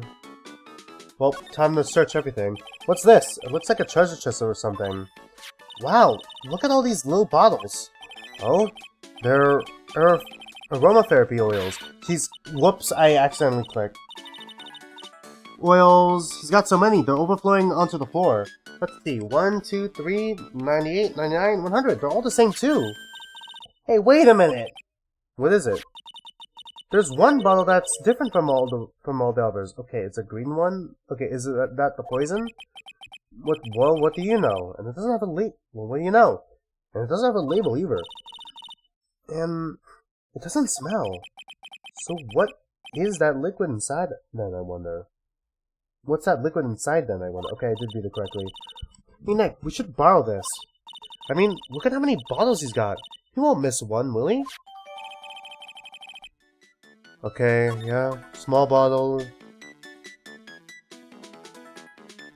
Okay, surely there's nothing more here, right? God, I really hope that old man doesn't have any locks on him, because that would be so fucking annoying if I have to talk to him. January 6th, Vitamin Square. Okay, what's up with this? What's going on here? The old guy's not here anymore. Chat. We still have some unanswered questions for him. A scooter, huh? Who'd leave it right here in the middle of the park like this? Wheel guard and the light are busted. I guess I must have been in an accident. It's totally wrecked. Grah! Alright. Okay, I'm not gonna scream that long. Yes? R. Ah, okay. What the fuck? Okay, everyone thought this guy was us? Everyone thought this guy was us. Right, uh-huh. Hey, what do you think you do on my bike? No, I was just... You've been messing with my new ride. Is that what you've been doing? Alright, well, that's 2 lines. Well, this guy's fucking annoying. Alright. Everyone thought this guy was us. New ride? Isn't that kind of an old model? Girl, you's gonna pay for this. It wasn't me. I was just passing by. Hey, then Who's the one that covered my saddle in crap, huh? Grar, yours gonna pay. You catch my drift? No, wait a sec. I'm not a pigeon, so I couldn't have done it. Hey, wise guy, eh? Okay, are you part of the, like, the mafia or something? Like the Yakuza? I gotta beat you so hard, it'll feel like we're smooching the express train. Uh-oh. You better watch your back. This ain't over. I'm gonna round up a group of lawyers and then you's gonna pay. Actually, I'm a lawyer myself. What's you say? I'm Phoenix Wright, attorney at law. Grar, ha ha ha ha ha ha. Okay, right? Phoenix Wright? You saying you Phoenix Wright? Yeah, I am. So you's a wise guy too, huh? Cause I'm Phoenix Wright. The one and only. Oh boy, so he is our doppelganger, alright. I think we found him. What? Out of my way, I got cruise. He's gone. He just teleported away. Surely that guy wasn't my phony, was he? He wasn't anything like me! Yeah, exactly. Guess I better make note of the scooter, alright? Ridden by my phony, the wheel guard's all smashed up. Fuck, well this case is gonna be stupid. Alright. Scooter added to the court record. Cop! Pathetic. Oh, it's you. A few threats from a little brat like that. And you look like a pigeon that's got seeds in its eyes. Have you been here the whole time, then? I was in that strawberry. I had some thinking to do. More like you had some cowering to do. Tresbian regular. Are you a regular at the restaurant, sir? It's just that if you dislike it so much, why do you keep going there? Sir? There you are, you filthy pigeons. You want food? Haha, take that. Yeah, here we go. Is it like 3? Why? This is the stupidest thing to lie about! God! Why are you doing this? I knew it. This old guy has something to hide. But what could it be? God, I fucking hate this case already. Fuck, man. We've been everywhere, and yet I feel like we've gone nowhere. Fuck me. Alright. We've been down the block. Okay, thank God we're going in the right direction. There are 2 of them now? Was there always 2 of them? I feel like I'm going insane. January 6th, police station, criminal affairs department. Jesus Christ. Hey, you're just in time. Was it Detective Gumshoe? The lab got back to me about that newspaper you gave me. He must mean the sport paper with the memo scribbled on it. Yeah, what else would he be talking about? So, what did it say? What did they say? Did the analysis turn up anything? They say the doodle was written by the victim, Glenelg. No doubt about it. I expected as much. The victim took the paper with him on the day to the restaurant on the day of the murder. That's our best interpretation of the facts at the moment. Okay, why didn't the second guy take the paper with him? Why did he just hide it behind the thing? He could have gotten away with this whole thing if he took the paper with him. Sports paper, yeah. Left by the victim, doodles the victim's handwriting. Okay, MC Bomber. I'm feeling I've heard that name somewhere before. Oh, well, I guess it'll come back to me. Don't forget to report back to me wherever you find it in the restaurant, okay, pal? Since when did you start taking orders? Since when did I start taking orders from Gumshoe? Although, I get the feeling there's something I need to show him. Alright, is it the bottle? You got one of those aroma bottles too, huh? Only this one doesn't smell. Huh? I don't get you. This was mixed in with all the aromatherapy bottles, but it's not the same. It doesn't even look the same. Wouldn't you agree? A cologne bottle that doesn't smell, huh? Smells like a skunk to me, pal. Mind letting me borrow that bottle for a while? I want to send it to the lab for analysis, alright? The victim was poisoned, so the contents of this bottle are pretty important, yeah? Small bottle given to Detective Gumshoe, alright? I had a hunch there was something funny about that, chef. You suspect John Armstrong? I know that guy's number. I got the guy's number. I know what his secret is. That must be the same secret Gumshoe was talking about before. I guess I'd better fill you in on the details. About this Armstrong guy's secret, I mean. Alright, fucking finally, Armstrong's secret. So, what's Mr. Armstrong's secret? You ever had lunch at Trilogy, pal? Yes. So how was it? To put nicely, it was inedible. Hey, don't worry about being nice around me, pal. You and I know both know the reason that place is so empty is because of the food. I mean, the place is clean, and he's got a girl like Maggie as a waitress, so yeah, but I guess it's probably the food. The real scoop on the guy is he's up to his ears in debt. Is this sound mixing okay?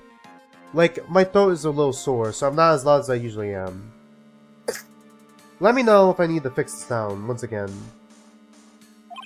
Really? How much does he owe? This is a copy of his loan contract. He's about $500,000 in the red. Okay, how does he still have his restaurant open? $500,000? Are we talking dollars? Yeah. Hey, if it was sterling, he'd really be in trouble. Sorry, that figure just took me by surprise. Yeah, this case is full of surprises. And I'd be willing to bet that Chef's got something to do with most of them. That's my hunch. Right? John Leone's contract, yeah, okay. Where do we go now? Where do we go now?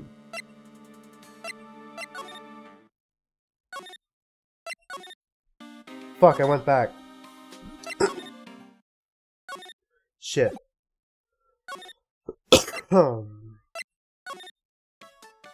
Okay, is he somewhere in here? Okay, if he's not here, then maybe we gotta take the Magatama. Okay, we gotta go... Take the Magatama to the old man. Shit. To the old man. God, I'm so fucking lost!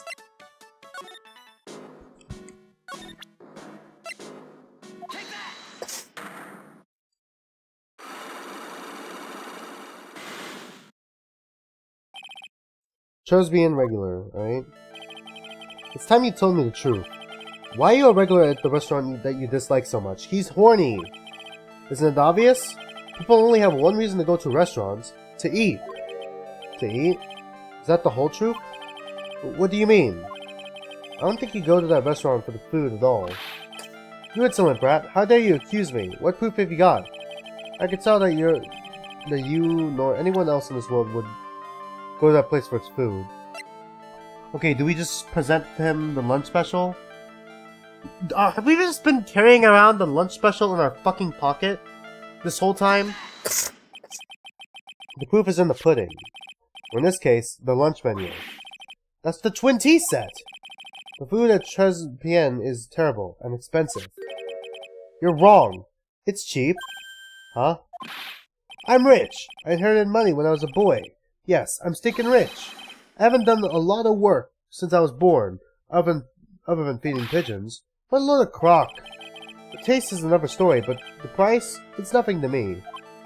So you're saying that you go there because you've got money to burn? Exactly. I have so much cash I can go swim in my money vault every day. I can go for a swim at my money vault every day.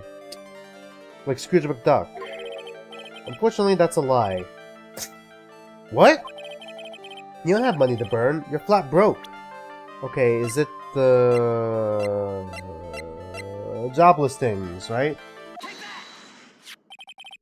This is yours, right? My magazine! Why would a rich retiree be looking for a job? I was bored. So what? I was bored and I wanted free time. So I was looking for a job. I'm buying a lot at the moment. I need spending money. Oh? I don't go to that restaurant for food. I just go for the Javachino. Yeah, I think you mean a cappuccino. Anyway, how much does a cappuccino cost there? $8? Those had better be some golden beans. What's your problem? You think a poor man would be better off drinking dishwasher, do you? Is that it?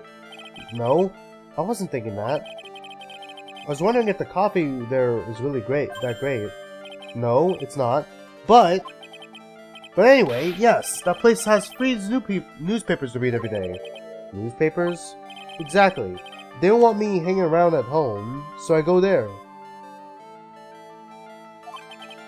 I'm sorry, sir, but there are no free papers to read at Tribulations. God, dude, this is so long.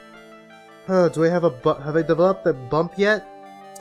Unfortunately, no, so I can't find an excuse to stop playing it. God. This case sucks so bad. Alright, no new free papers. Alright, where is it? Well, what would the evidence be?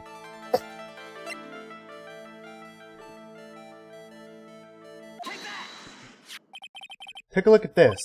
What is it? It's a newspaper I found behind the magazine rack at Tribulations. So? What of it? This was the only paper there. It dated more than a month ago. What? Do you see what I'm getting at here? That restaurant doesn't get newspapers. This is just one that a customer happened to leave behind. Alright. One last lock. Tell me, why are you so determined to hide the truth? I'm not hiding anything. I'm going to have to put this guy out of his misery. Listen, the real reason why you go to Tribulations so much, to Tribulations is Maggie?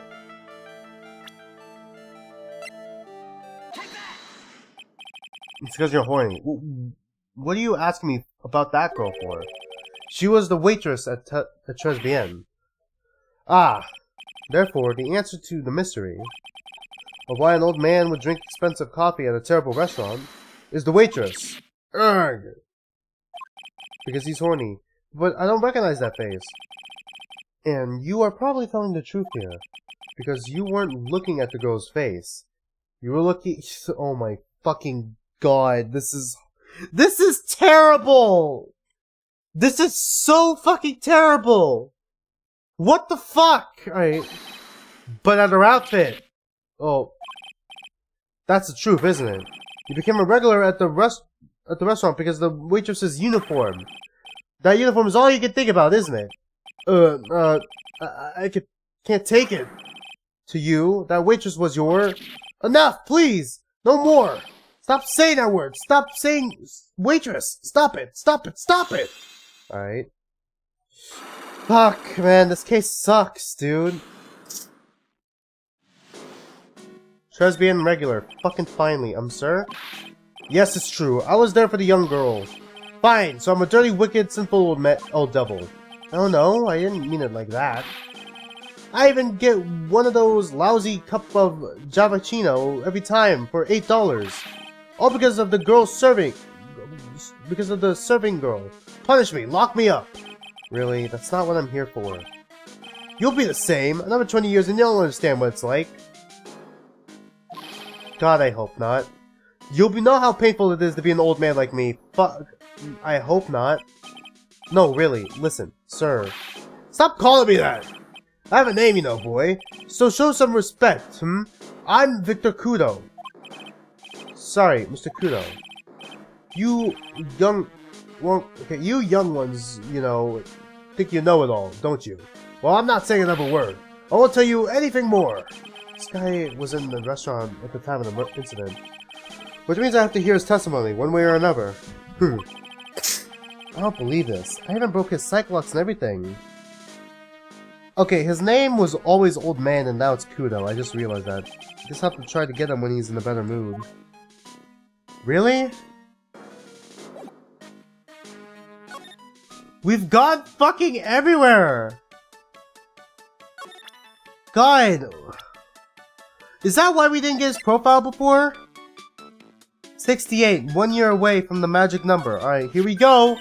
From the horny number. He'd reach max horniness in a year. Oh, it's that old man. Is he still feeding the pigeons? Yeah, he fed me as well. I got a bunch of those seeds in my eyes. Oh, ouch. Hey, Maya? Would you mind coming with me for a while? Huh? Me? Why? There's something I really want to ask that old man. Oh, I fucking can't believe we're doing this to Maya. Maya, I'm so sorry. Sure, okay. I'll get changed. Just get changed. No, hang on. Can you go like that? I guess? Man, I can't believe this shit. Sir, is he gonna go fucking awooga? Please no. You again? Well, I see. Nick, his eyes are burning into me. That's okay. I think it's going pretty well. I'm sorry, Maya, you have to deal with this. Well, this is the worst. This is almost as bad as last game somehow. Last game's chapter 3. It hasn't reached it yet, but I feel like it's gonna go downhill from here. Ka. Huh? You're still just a child. Run along and play with the slide, on the slide, alright? But play on the slide? Ugh! We're so close! Just a little more and he would have spilled. Oh no. Mia, please don't show up. Pigeons. Ha, ka. How can we crack this guy? Excuse me, please, sir. Quiet! Can't you see I'm feeding the pidge? Yeah, of course. Mia? God damn it. Well, if you don't mind, sir, I'd really love to talk with you. Good God. Yes. Of course, certainly. I'm Victor. Victor Kudo. Oh God, this sucks. Even from beyond the grave. Wow. Alright. Well, this sucks. Did you know I'm a lawyer? Excuse me, sir. Can I ask you about this?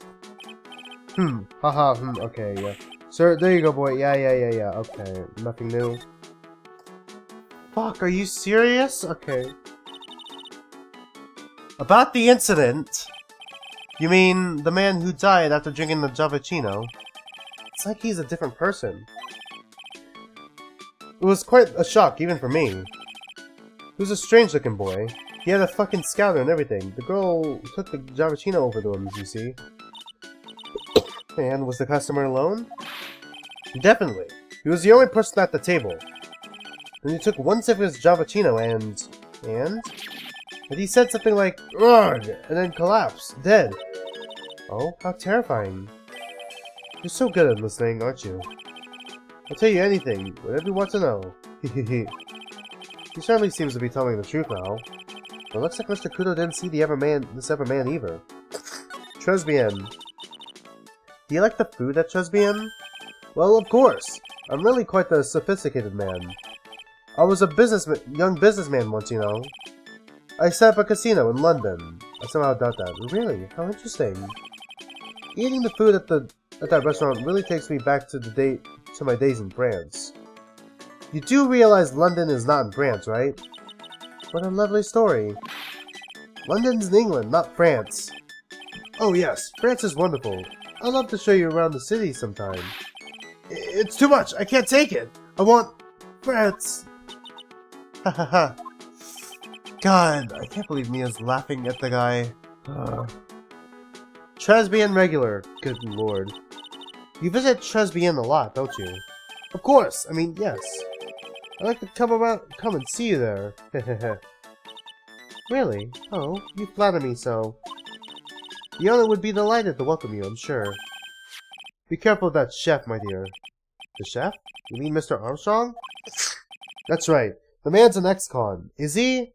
I wouldn't be surprised if he was. He's an ex-con? Armstrong's record. Whatever did Mr. Armstrong do? Oh no, those eyes! I can't take this! Mia's really got this guy eating out of her hand. He steals things from his customers. From his customers? Gloves, handkerchiefs, little things mainly. He's a pilferer, so you better be careful around him, my dear. Are you sure about this? Of course! He was arrested for it once. I was there when it happened, having my Javachino. He really is a regular. Let me write you a little haiku about it. A haiku? A Japanese poem. It'll explain all you need to know about the chef, right? Convicted before, a wicked man or woman, repeat offender. Victor Kudo. You know, it didn't have to be a haiku. If he takes anything again, you let me know. If it's not too expensive, I'll buy you a replacement. Poor guy. He couldn't do enough for Mia. Okay. Okay, Phoenix. That's about as much as I can do to help. Thanks, Mia. Well, this chapter sucks.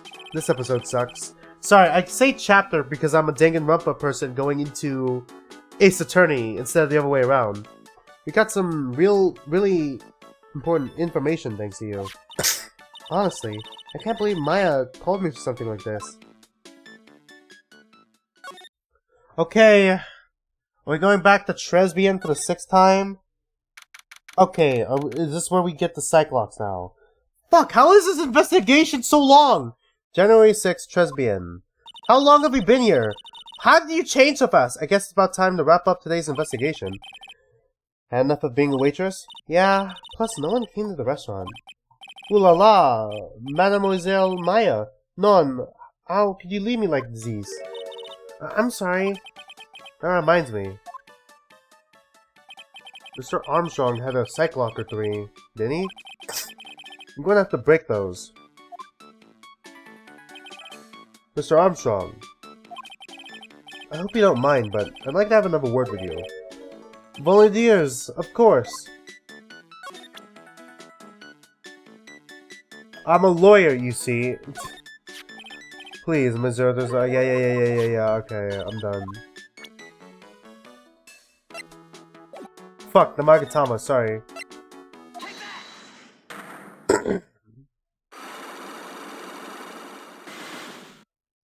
Okay. Maggie's motive. Well, what is happening? I do not like this horrible feeling. I have to know the truth. What happened that day? Alores, I will confess everything. Just don't lie to me. Huh? Well, that was a new route. Well, that was a new route worker. It was a lottery ticket. A lottery ticket? The man who died there had a lottery ticket. For $500,000. $500,000? Oui, but after listening, the ticket. It disappeared. Oh, was that the real motive? Oh no. Oh, was that the motive? Or was that the motive that was claimed? The ticket disappeared? This was the motive that the prosecution gave for Maggie. They say that she poisoned the man to get $500,000 lottery ticket. Okay, how did she... Why would she have poison on her though? Just in case something like that happened? Like, what the hell? Why didn't you tell me about this sooner? Mas Lors, you've been trying to hide this information about the lottery ticket from me? And I want to know the reason why. No, monsieur, you doubt me, but I've confessed everything to you, everything I know to you. Mr. Armstrong, the $500,000 lottery ticket. I think I know who took it. I think the winning ticket was stolen by this person. You? Because you're $500,000 in debt? Mr. Armstrong, I believe there was a high probability that it was you. Ah! Wow, that was one piercing scream, even for a man like him. Mas pourquoi moi? Why? You have no evidence. I have not masked the mask. I am not the kind of person who steals the property of others. Sorry to disappoint you, Mr. Armstrong, but I have evidence to the contrary. I present to you proof that you have stolen from others in the past. Is it the haiku, or is it... What's next? Is it the haiku, or is it the... loan? Okay, if it's steal...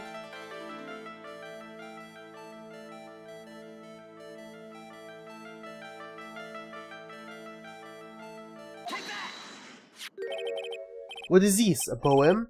Oh, monsieur, you know me so well. I adore poems. Please read it, and put some feeling into it. Convicted before, a wicked man or woman, repeat offender. I'm sorry to have bring it up, Mr. Armstrong, but you have been arrested for stealing from your customers before, haven't you? Mon Dieu, le mensonge. I've never seen that word before. You are the liar. You would deny it? Do not make a false accusation. See if we'll plot. Do you have any proof? I want to see la incontestable proof that I have ever stolen from one of my customers. The Magatama, right?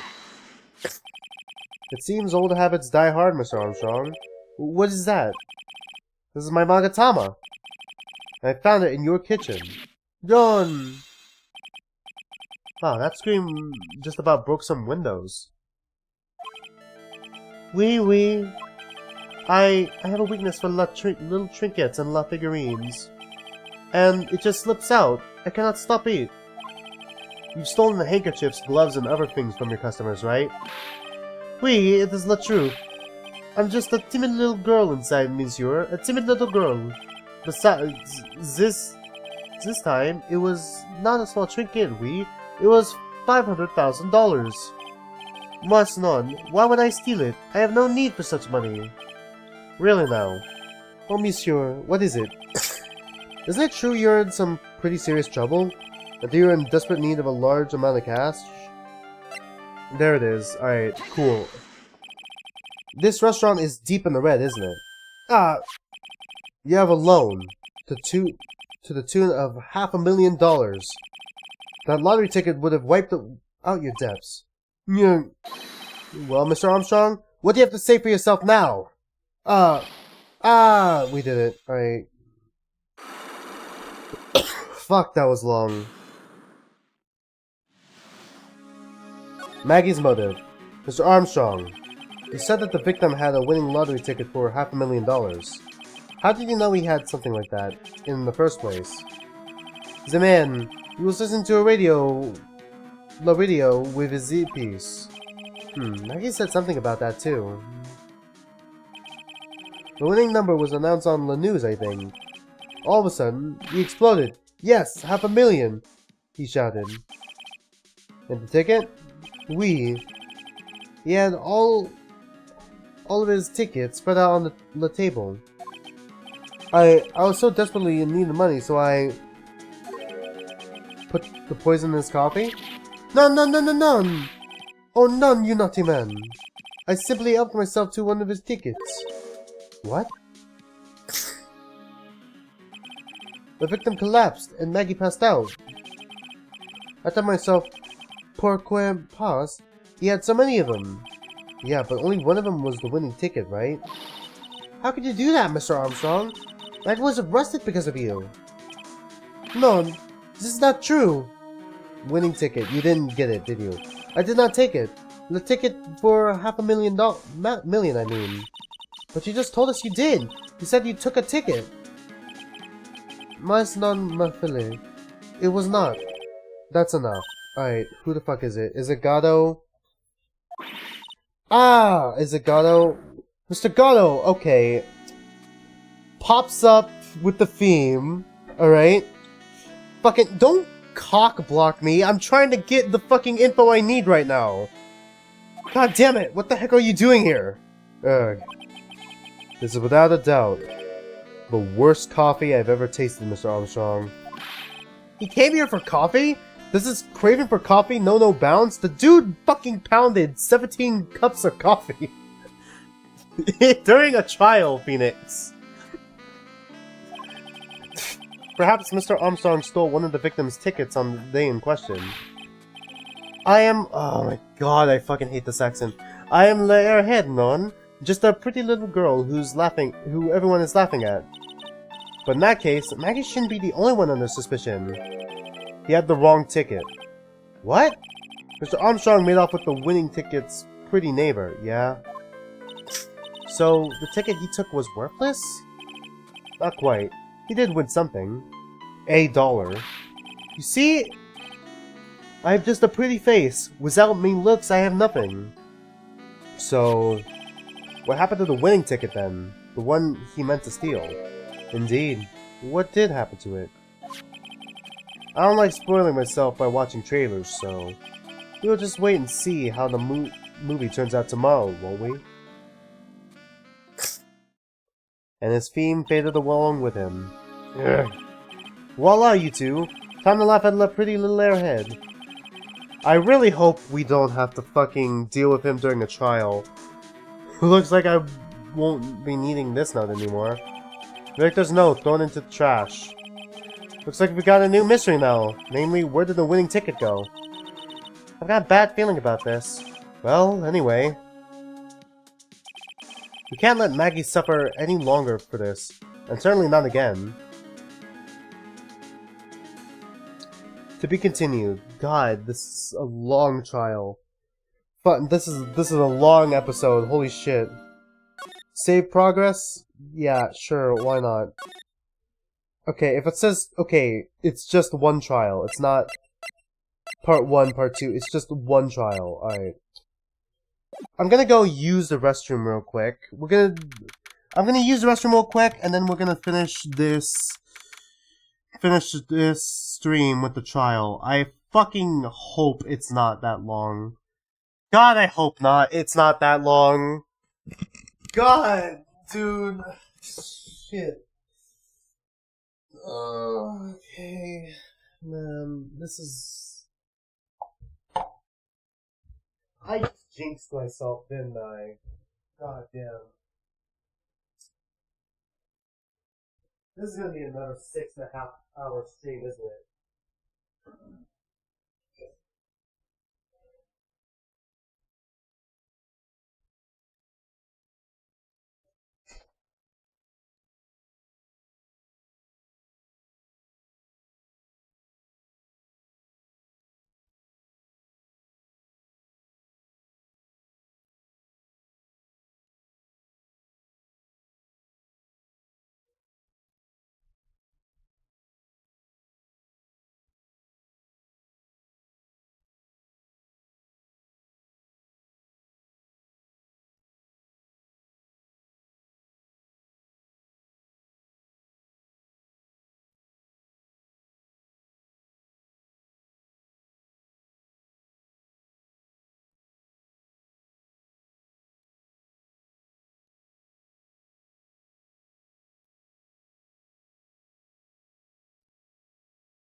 Alright, 20 minutes of trial, chat.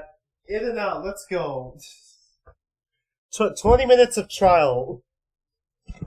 Oh, God. Here we go. January 7th, 9:48 a.m. District Court. Defendant Lobby number 1. Oh, I see. I guess I should have expected this. Nobody saw the other guy, huh? But he was there when I took the coffee over, sir. Scout's honor. Maggie! Detective Gumshoe! Are you doing alright? How are you feeling? As if you need to ask your questions, sir. Don't let him get you down, Maggie. And don't forget to eat well, okay? Roger. And you! Yes? You better square this case away. Got it, pal? Maggie's innocent, you hear? If you screw up, then I'll be doing some squaring away myself. Squaring away some paperwork for your arrest. I think he's serious. Hey, detective. You're on our side for once, right? Yep. So you'll be able to help Maggie out, right? Really? Can you, sir?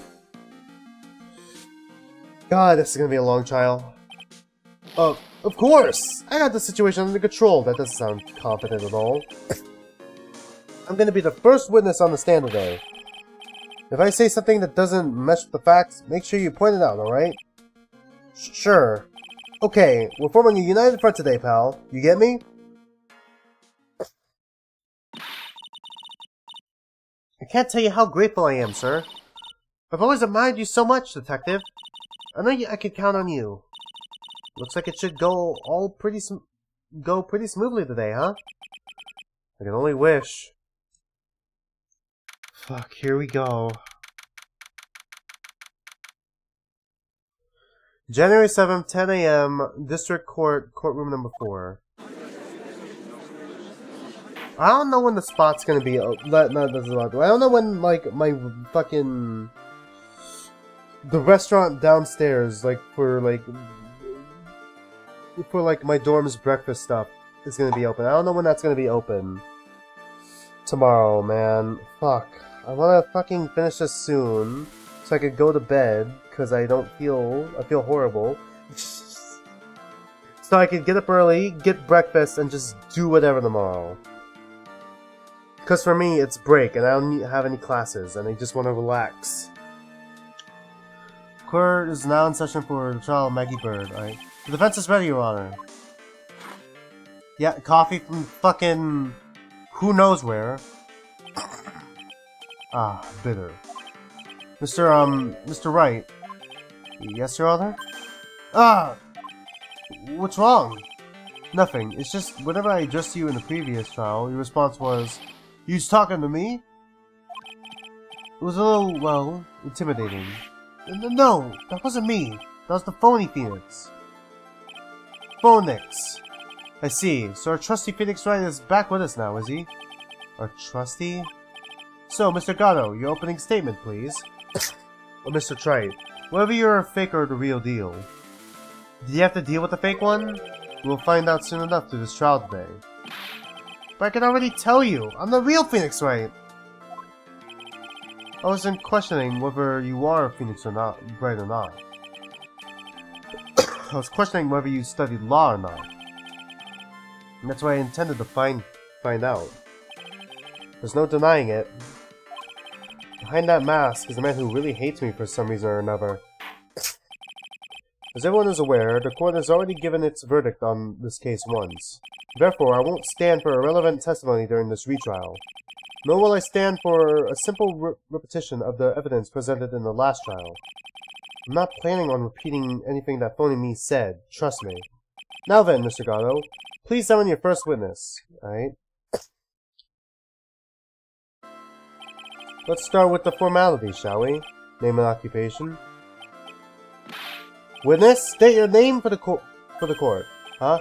Oh, sorry, sir. The name's Police Department Detective. Occupation Dick Gumshoe.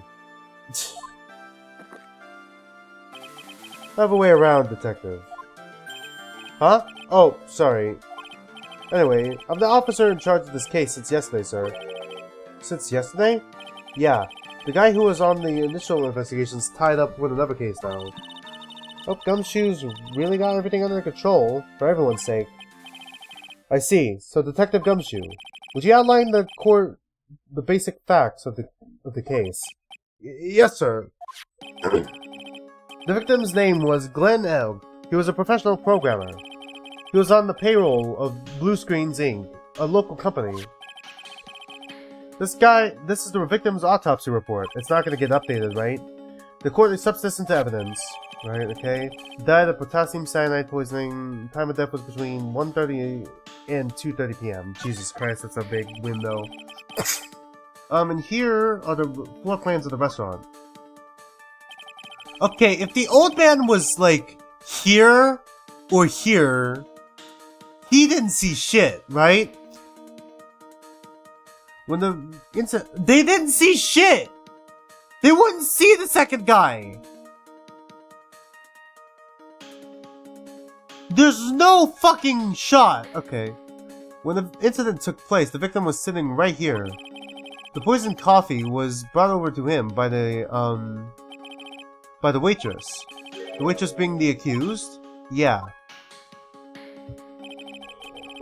The victim died from poisoning almost immediately after he took a sip of the coffee. At the time of the incident, there were 2 other people in the restaurant. Mr. John Armstrong, the owner and chef, and a regular by the name of Victor Kudo, Mr. Victor Kudo. The It still seems to be a very straightforward case to me. Just be in floor plans, okay, X is victim seat, got it. Come, detective, take up this hammer, and nail the defendant's coffin shut with your own 2 hands. Now then, Detective Goju, let's have your testimony. Yes, sir. Okay, here we go.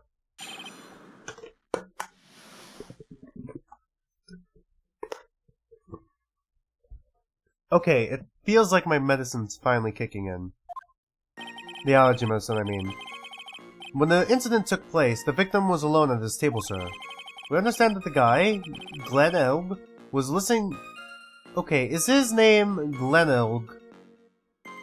Because, like, forward, backward? Like, Glenn Elg. I just pieced that together, goddammit. Was listening to the radio at the time. Traces of poison were found in his coffee cup. What we found was potassium cyanide. That stuff really packs a punch. And, it looks like Miss Bird might have had, well, some kind of motive. Okay, here we go.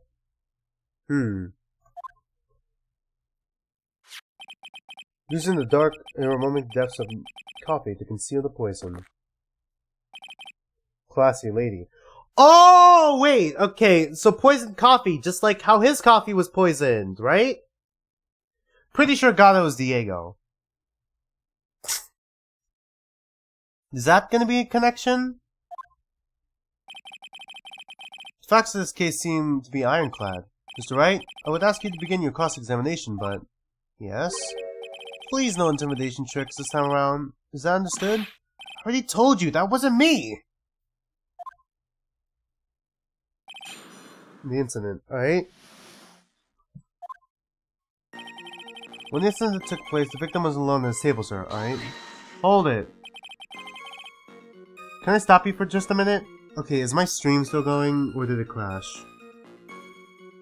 Sorry, my stream disappeared on my phone and I got worried for a moment. Okay, thank God. I thought it crashed for a minute. Yeah? By the way, chat, still streaming. God, this is just a fucking... Can I stop you for just a moment? For just a minute? Huh? What is it? Did I say something that contradicts the evidence? He's so desperate for that to be true. He's practically crying. The testimony just now doesn't match the testimony given to us by Miss Bird. She claims that there was another man at the victim's table. Yeah, that's what she said. And what killer wouldn't say that when faced with a homicide conviction? Hey! Sadly, her testimony isn't supported by the owner or the other customer. Isn't that right, Detective Gumshoe?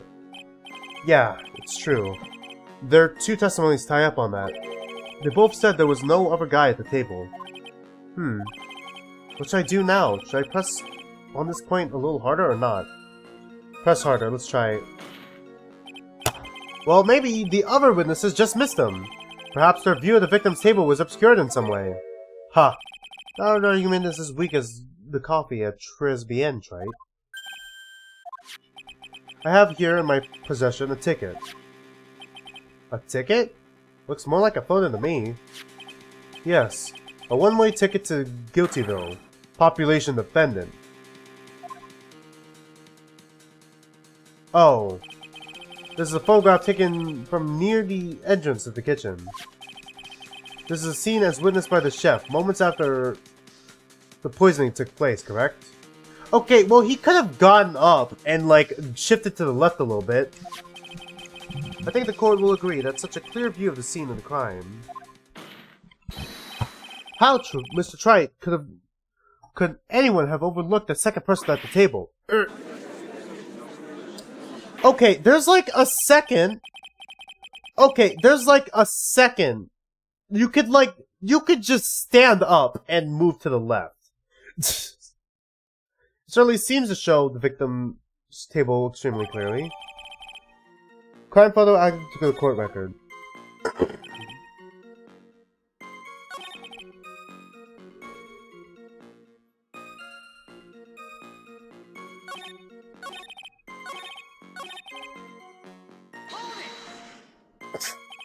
So traces of the poison were found in the coffee cup and nowhere else? Not sure I get you, pal. Was the poison a liquid, or was it a powder? If I had to put it in layman's terms, I'd say it was a powdery substance. So the poison could have been in anything that was on the table. Sugar, salt, paper? Okay, coffee from nowhere? Alright. Ha! Do you put salt and pepper in your coffee, right? The victim took his coffee black with no sugar. Ugh. It seems that the poison could only have been in the coffee. What should I do? Should I press on this a little harder or not? Press harder. Let's try. Are you absolutely certain that the victim even drank any of this coffee? Huh? What do you mean? According to this file, the poison was found in the victim's coffee. But what proof is there that the victim ever drank any of it? Oh hey, you're right. That's what I think. In case you were wondering, the last objection was for the detective there. Huh? For me? Fuck. Oh hey, you're right. You may be fooling the court, but I'm not falling for it. If you have time to waste, you have time to present that piece of evidence. That piece, sir? Yes, that piece. What piece was it again?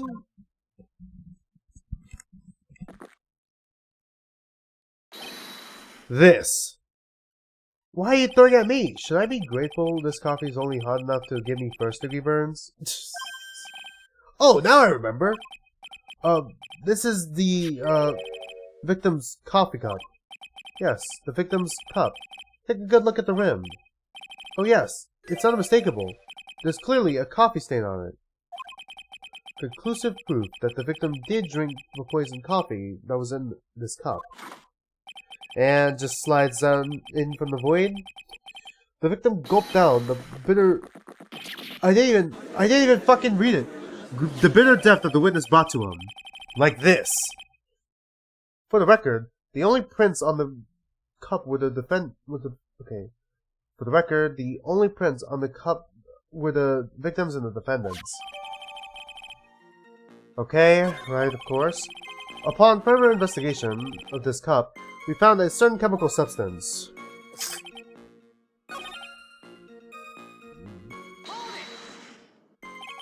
Some kind of a motive? Yeah, but if you ask me, it's been blown way out of proportion. You know what my golden rule is, detective?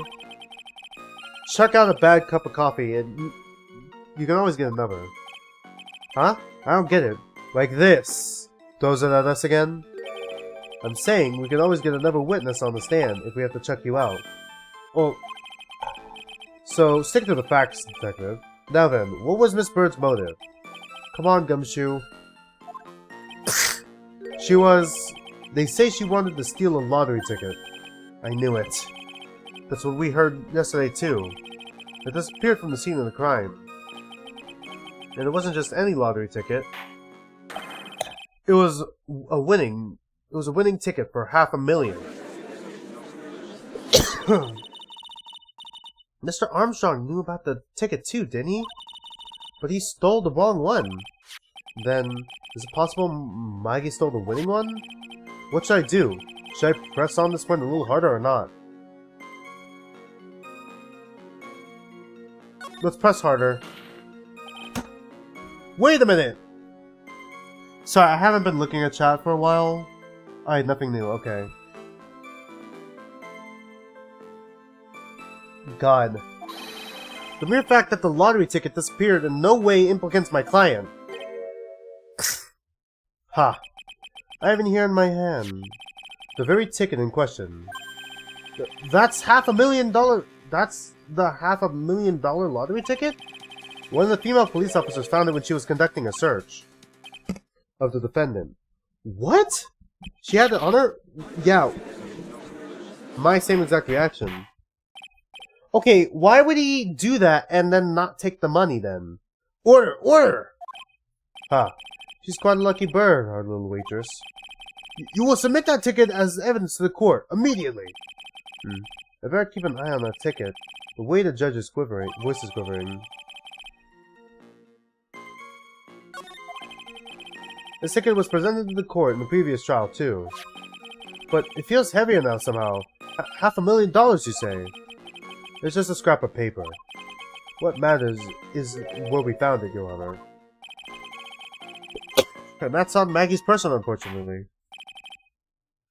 That's enough. The facts of this case seem overwhelmingly clear to me. The defendant has had ample opportunity to commit the crime of which he was charged. Furthermore, it seems beyond reasonable doubt that she did indeed commit this crime. I like an old man who knows the score. There's also a matter of the $500,000 lottery ticket. That alone provides a very credible motive. I mean, for that sum of money, even I might be tempted to bend the rules. I don't mind an old man who is weak to the siren call of money. Not good, Nick. The evidence is starting to against Maggie is starting to pile up fast. Yeah, it's because the court has ruled guilty once already. And there it goes. Here it comes again, another cup of coffee from the void. I'd say it's about time to wrap up this repeat performance with one final decisive piece of evidence. He's got more evidence against Maggie? This is the apron the rightful Miss Bird was wearing at the time. Wow, that's not the cleanest apron I've ever seen. That stain looks like... It can't be blood, can it? Okay, so coffee stains and blood. Why? Huh. It seems like the star of our little play was a little flustered. And somehow spilled coffee on herself.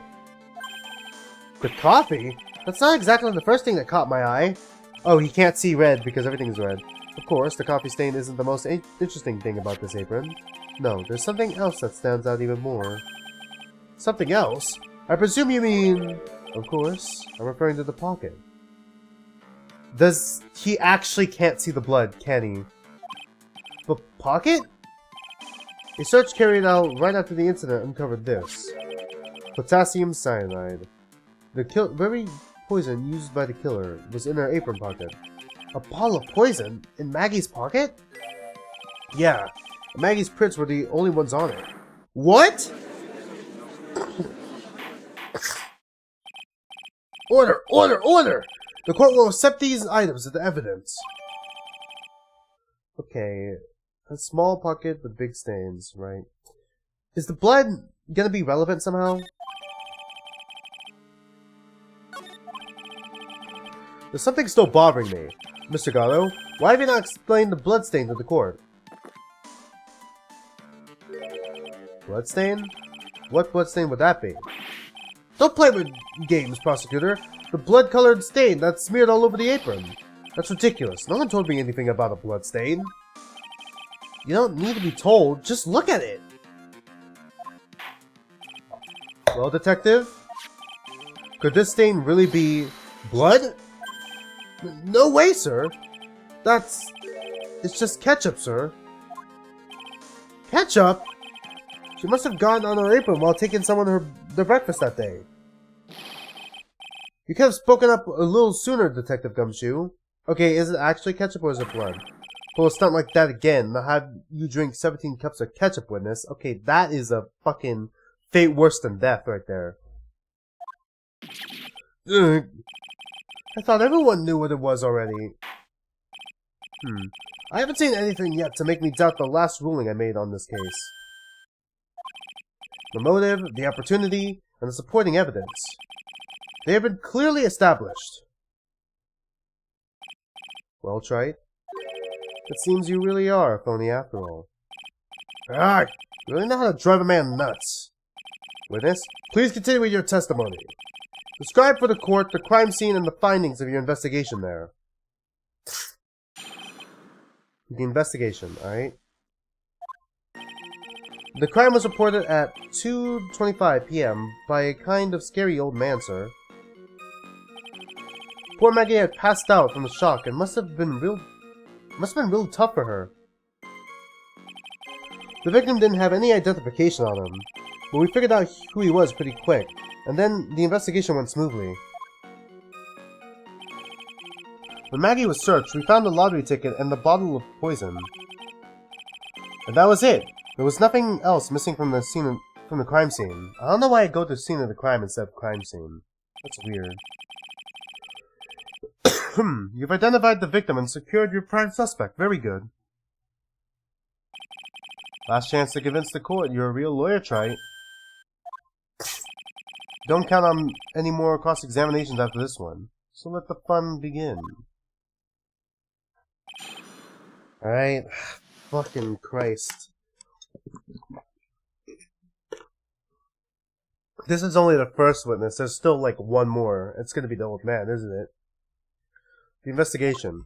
The crime was reported at 2:25 p.m. by a kind of scary old man, sir. Poor Maggie had passed out. Okay, yeah.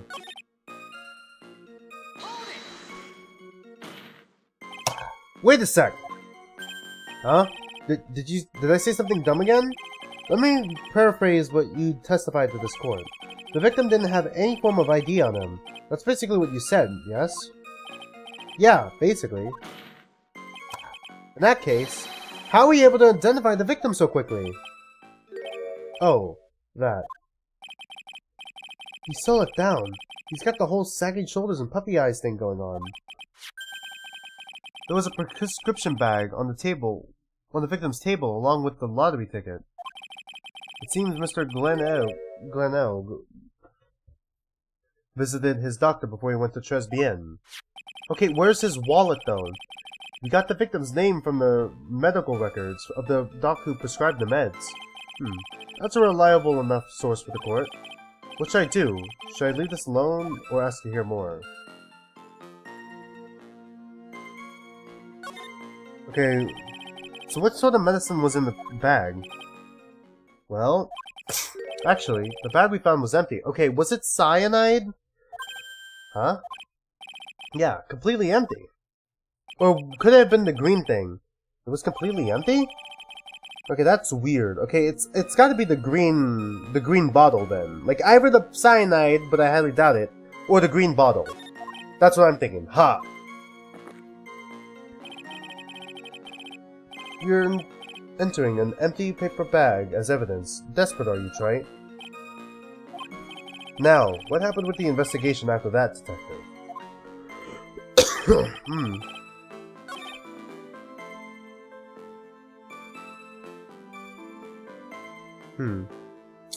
There was nothing missing. Okay. So then the prescription bag, right? The bag was empty? Detective Gumshoe, I think I should point something out to you. There is just one small contradiction in your testimony. Oh ho! Finally! I'm getting all anxious just waiting, so hurry up, will you? You testified that nothing else was missing from the crime scene. However, the prescription bag you mentioned was empty. Did the officers recover the medicine from the scene of the crime later? No, they didn't. The victim was given a prescription right before going to Tribulations. Where then did the medicine disappear to? You're too... whoops, I accidentally clicked. You're too cool, pal! There we go. It's nice to be complimented for once. Indeed. Due to consideration, wasn't given to the victim's prescription in the previous trial. Witness, why did you always overlook such vital pieces of evidence? I guess that's the most careless thing I've ever done so far, huh? The victim was killed by poison, and the victim's medicine mysteriously disappeared. The victim's own prescription could have been the lethal poison itself. Order! Order! Well, Mr. Gatto, what do you have to say to that? Ha. That's all. What? Read the court the name Okay, read the court the name the clinic on the prescription bag, if you will. What's the clinic's name got anything to do with it? New Ear Okay. Otolaryngological Clinic.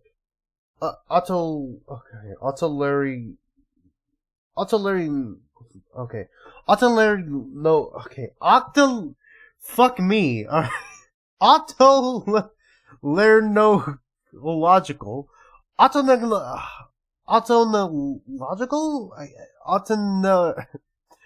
Autoneological. Autoneological. I can't. This is a fucking. This is a mouthful. Alright. Autoneological. Autoneological. I can't fucking pronounce it. Just what kind of illness was the victim suffering from? Mr. Gatto? Never copied from the void? Okay. Hardly an illness, Your Honor. More like a bitter war wound, you could say. A war wound? The day before the incident, Mr. Elg found himself in a fight. He took a blow from the side of his head and ruptured his eardrum. He ruptured his eardrum? Then what on earth was the prescription he was given? It was a cream that was to be applied topically inside his ear canal, not to be ingested. What? Okay, so an ear cream. Why the fuck would the killer take the ear cream? It's mentioned in the autopsy report if you read the fine print. God damn it. They found traces of the medicine in the victim's left ear. Yes, here it is. In very, very fine print. It seems Mr. Elg applied some of his medicine while he was in Tribulations. Therefore, it would be absurd to believe that he would have eaten his medication. Urgh. It seems that this medication is irrelevant to this case after all. But no! Nick, if you don't think of something quick, it'll all be over. She's right. But I can't get away with any old weak objection. What should I do? Okay, yeah, but why take it? Why take the medicine? Only moments ago, Mr. Gatto made the following statement. It seems Mr. Elg applied some of his medication while he was in Tribulations. If that's the case, then why was the medication not found at the scene of the crime? But the medication in question was for topical use inside the ear canal. That doesn't change the fact that it could not have been found at the crime scene. However insignificant it may seem, it's a lawyer's duty to pursue the truth. You know as well as I do that the medication is irrelevant. It hardly seems that a prescription drug would contain potassium cyanide. It hardly seems likely that the coffee the waitress served would contain it either. But it did. The possibility is undeniable. Urgh. That's enough. Mr. Gatto? Is the detective the only witness the prosecution wishes to call? Mr. Gatto? I've got my own witness I'd like to call, sir. It's the old man who was there in the restaurant on the day of the murder. Victor Kudo? The pigeon hater? Very well. The matter of the disappearing medication seems little more than trivial at best. However, it wasn't explored at all in the previous trial, and it is something that bothers me. Yay! Good job, Nick! The court will adjourn for a 10-minute recess, after which we will hear the prosecution's next witness. Ha! I suppose this means I'll just have to finish you off in my last 6 cups.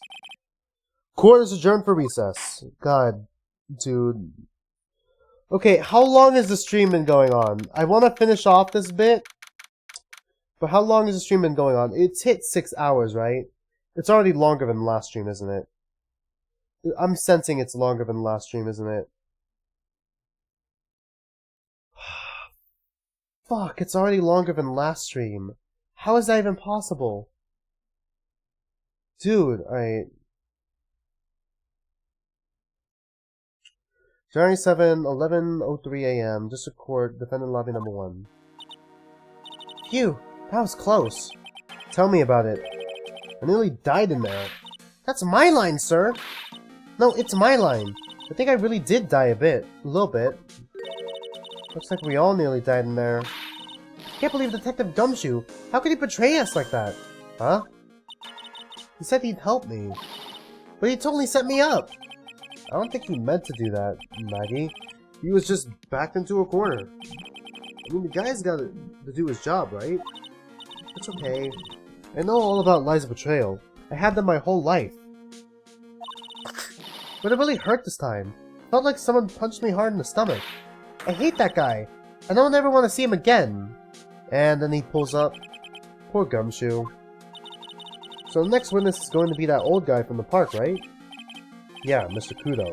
Lover of waitress outfits and projectile bow seeds. I bet he's gonna be real stubborn. I mean, he's pretty set in his ways, you know. Yeah, he's a big old grouch. Are you gonna be able to handle him, Nick? Yeah, I could take whatever he throws at me. Even those never-ending bird seeds. God, is he actually gonna fucking throw bird seeds at us this whole fucking trial? God, how much bullshit are we gonna have to go through with this guy? Man, fuck.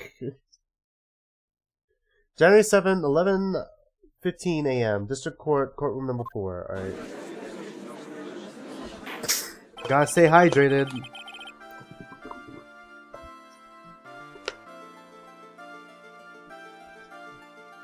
God. Court will now reconvene for the trial of Maggie Bird. Mr. Gatto, your next witness, please. The prosecution calls the lucky old-timer who caught the show over a cup of coffee. Will the witness please take the stand? God, this is a long trial. Here we go. Name and occupation, if you don't mind.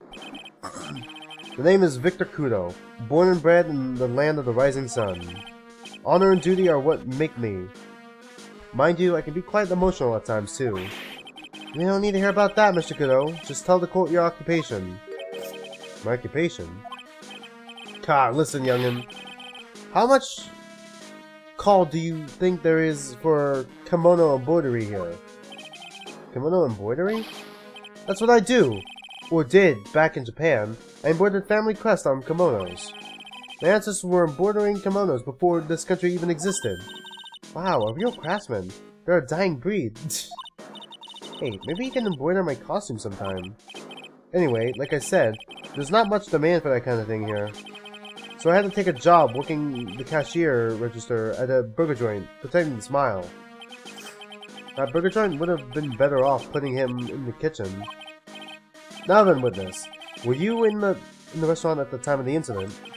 Oh yes, I was eating some seeds over a cup of Javachino. Seeds? What do you think these are, hmm? I see. So you saw everything that happened, Gramps? Did I? Oh yes. Oh yes I did. I saw it all. And then please, tell the court. We're all ears. Sure. I'll tell you every last detail. He's really getting into this. Well, this is gonna be a fucking long trial. God, this trial just got 5 times longer when this old man walked in. Can't wait. The young man was reading the sports paper. The serving girl brought him a Javachino, but she put something in it. The man took one sip of it, looked like he was in pain, and then collapsed. That's the serving girl, right there in the defendant's chair. I remember her well.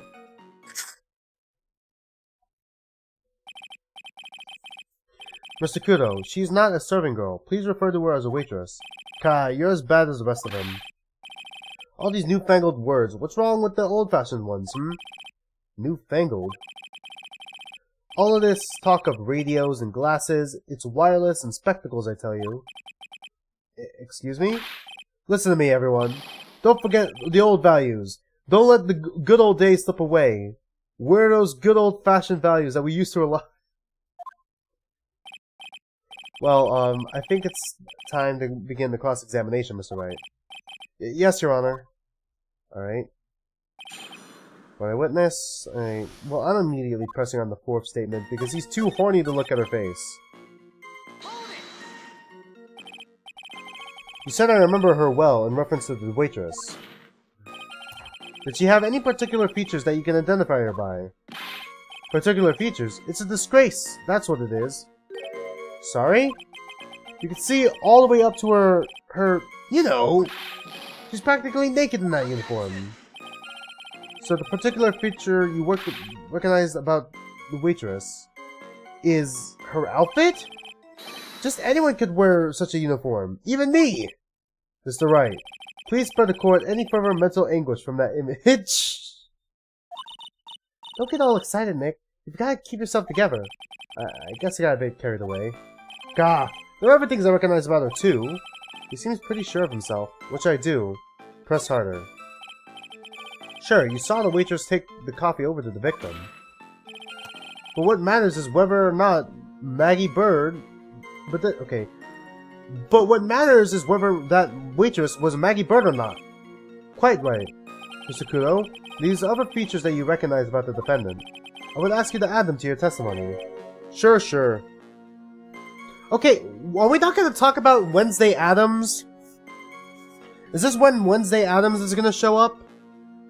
Because Wednesday Addams just sort of fucking popped up and was never mentioned again. There was a ribbon in her hair, and her apron straps were loose.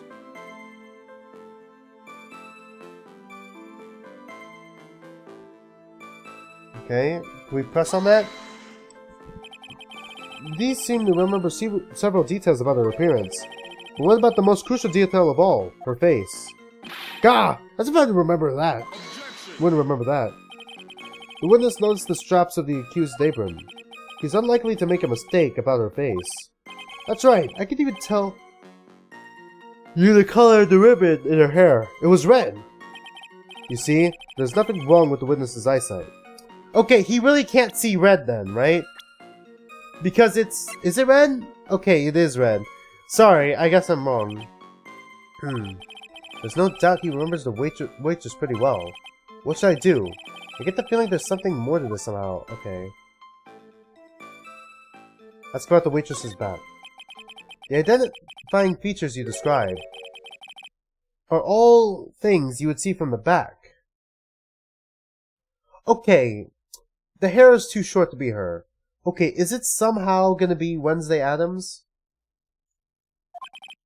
So what?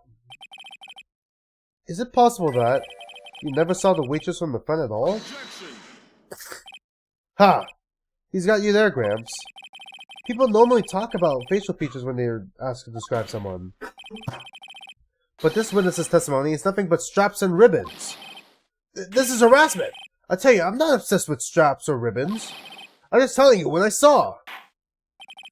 Mr. Kudo, the court requests you add details about any identifying features. Features you observed from the front, that is, to your testimony. Sure, sure. This old man's testimony is getting longer and longer. If I can't find a hole in it soon, it'll get even longer, I bet. There wasn't anything that caught my interest about her when I saw her from the front.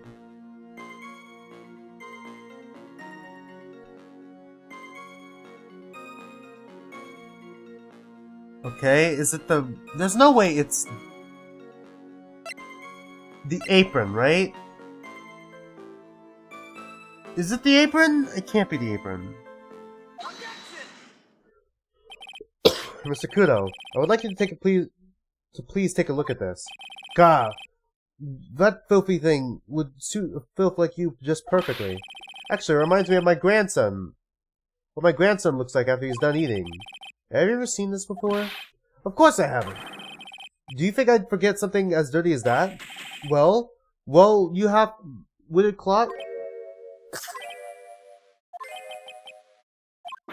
What? What is it? Ever since you said half-witted clot, I said you half-witted clot, there's been an eerie silence in here. Mr. Kudo, this apron is the apron worn by the defendant on the day of the poisoning. Huh? And as you just said yourself, you wouldn't forget something like this, which means you had really seen this apron. Which means if you had really seen this apron before, yes, you know what I'm getting at. You could have possibly seen the waitress from the front. Oops. Witness. You can't just oops your way out of this. Huh. Well. Looks like we finally have a genuine trial on our hands. And coffee from the void? Alright. Who keeps sliding them these? Listen, Trite. Here are the facts. On the day of the incident, there was only one waitress in the restaurant. That being the defendant, Miss Maggie Bird? Exactly. And when that one waitress put poison into the coffee cup, This old guy was watching.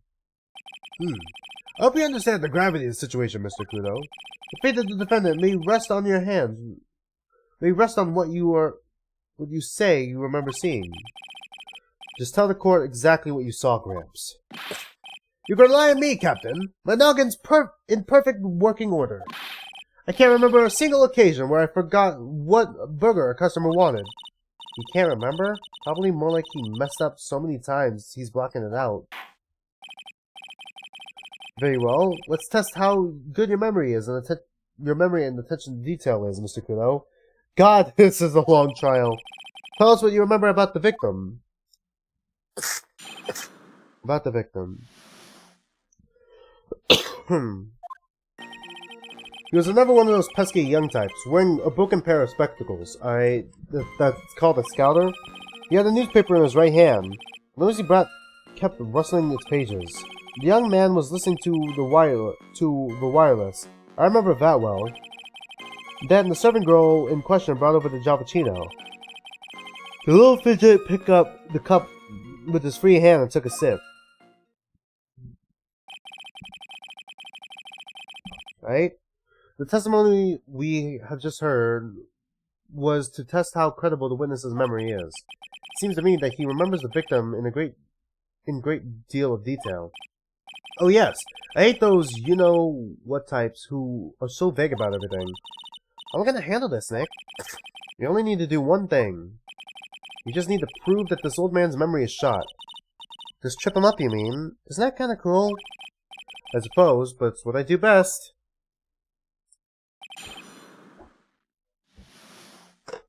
About the victim.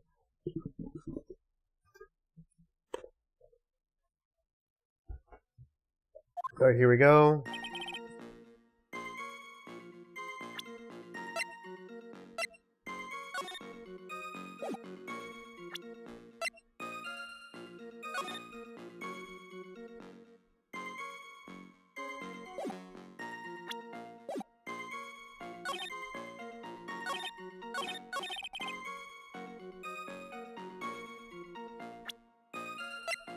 With his free hand, huh? Okay, let's see. God, it's so hard to tell.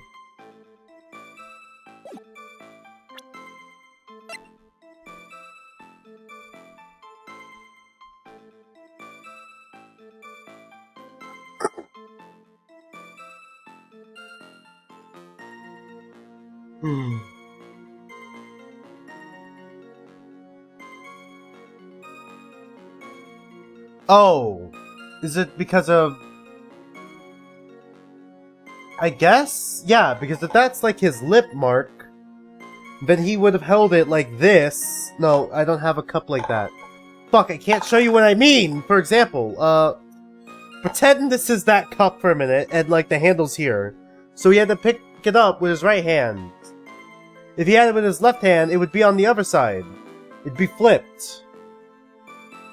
Right? Mr. Kudo, do you remember what you were told at the start of this testimony? That this was a way of testing the credibility of your memory. I know. There's nothing wrong with my memory, I tell you. Nothing. If I got anything wrong, I'll eat the seeds and sing the pigeon song. Care to tell us where this is going, Trite?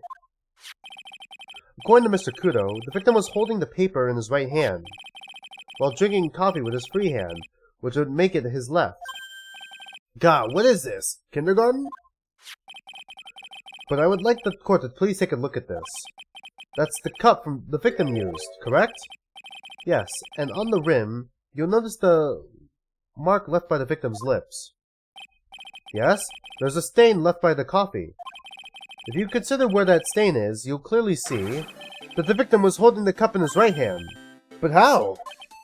Well, Mr. Kudo, the court is waiting for your epic performance.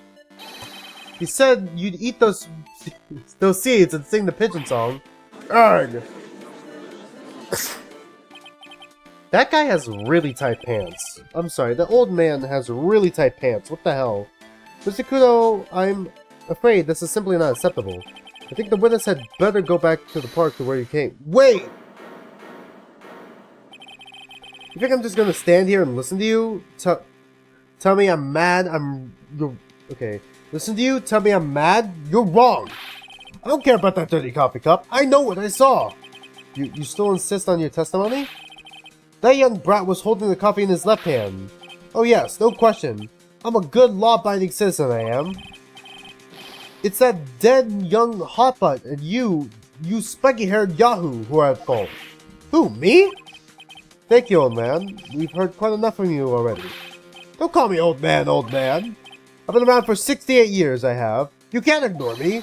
Listen to what I've got to say. I'm sorry, Mr. Kudo, but... Sure, why not hear a little more? Mr. Gato! But this is my 16th cup of coffee. So this is your final stand. Thank you, Captain. You can rely on Victor. Left to right hand. Here we go. Alright. The boy was wearing the earpiece on the same side as his green lens of his specs. He kept fiddling with it all the time. He was fiddling with it just before he picked up the coffee, too. He then used the same cup to pick up the... Then he used the same hand to pick up the cup. His left hand. Are you sure he wasn't fiddling with it with his... We know that the victim was wearing an unusual monocle over his left eye. It's a scouter. It wasn't a monocle, Your Honor. It was a scouter. It's from Dragon Ball Z. It was a small computer monitor, often used by programmers. No? At least I don't have one. A monitor? You mean like a television screen? The inside of the lens is a screen that displays computer data. No? That's just a fucking scouter. I don't have that. What do you mean? I don't have that. I never got that in any of my fucking classes. It's called an HMD. Is it actually real? It's a common tool in the victim's line of work. I seriously doubt that. Fucking fake news, because I never got one. Sources, I made it the fuck up. HMD. We're looking it up right now. HMD. Images. Alright. Okay, HMD is like a virtual reality set. It's not one eye thing. HMD for one eye. Okay. There we go. They do exist. Okay. There we go. They do exist. Alright, I'm wrong. Ding dong, I'm wrong. Alright. They do exist. They do exist. I found the real one, chat. Okay. They do exist, chat. I'm wrong. Alright, I immediately rescind my previous statement. HD, TV, DVD, CD, all these newfangled letters drive me mad, but they don't matter. I know what I saw, and I'm telling the truth. It's true. He doesn't seem to be lying. And those are the facts. In the good old black and white. Okay. Left hand or right hand? Alright.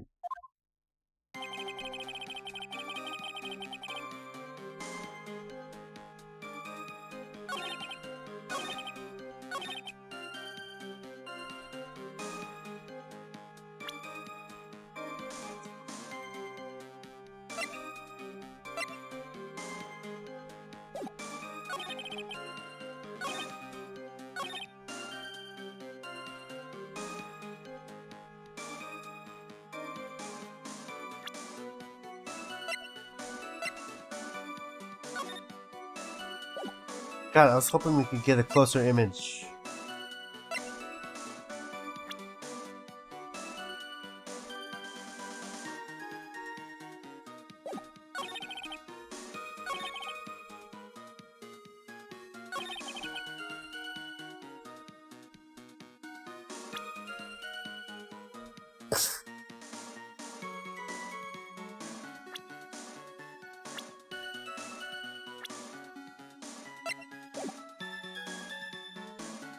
Do you think the autopsy report got updated? No? Okay, I was hoping... God, okay, this is so fucking vague.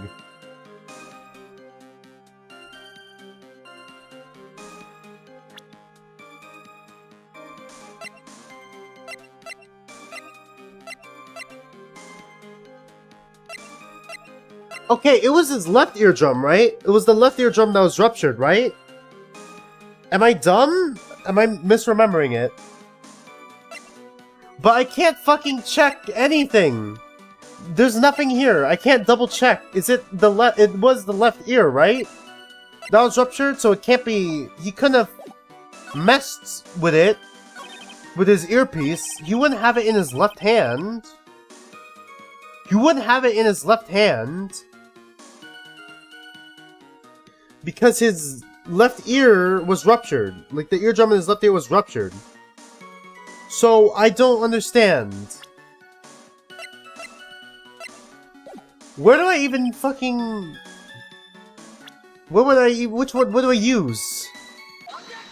Objection! I'm not sure what the relevance of this is, but... Mr. Kudo, there is something very strange about your observations of the victim. What? You said he was wearing the earpiece on the same side as the HMD.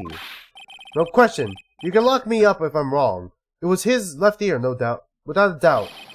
I can only see that... Okay. I can only see that side of his head while I was sitting. I don't think so. What did you say? You're no doubt unaware of this fact, Mr. Kudo.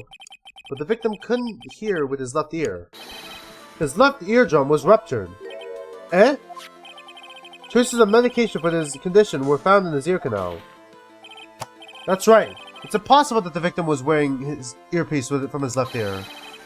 Because he couldn't even hear with that ear. Is that true, Captain? It is. Pigeon! Pretty pigeon! Alright, well, now he's singing. Alright, cool. Order! Order! Order! This witness's testimony is completely unreliable. He only saw the waitress from behind. And he claims the victim was wearing an earpiece when we know his eardrum was ruptured. Well, Mr. Gano? Ugh. A single drop of milk is all it takes to destroy the pure black magic in the cup. This old man is my drop of milk. Captain! Are you calling me a drip?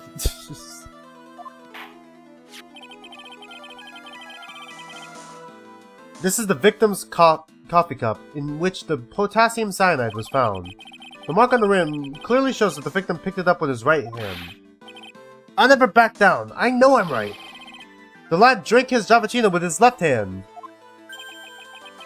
Let me put you out of your misery.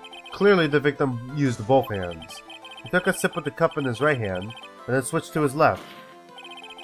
That's what the old man saw. Impossible. The witness has already testified on numerous occasions that the victims died immediately after taking just one sip of coffee.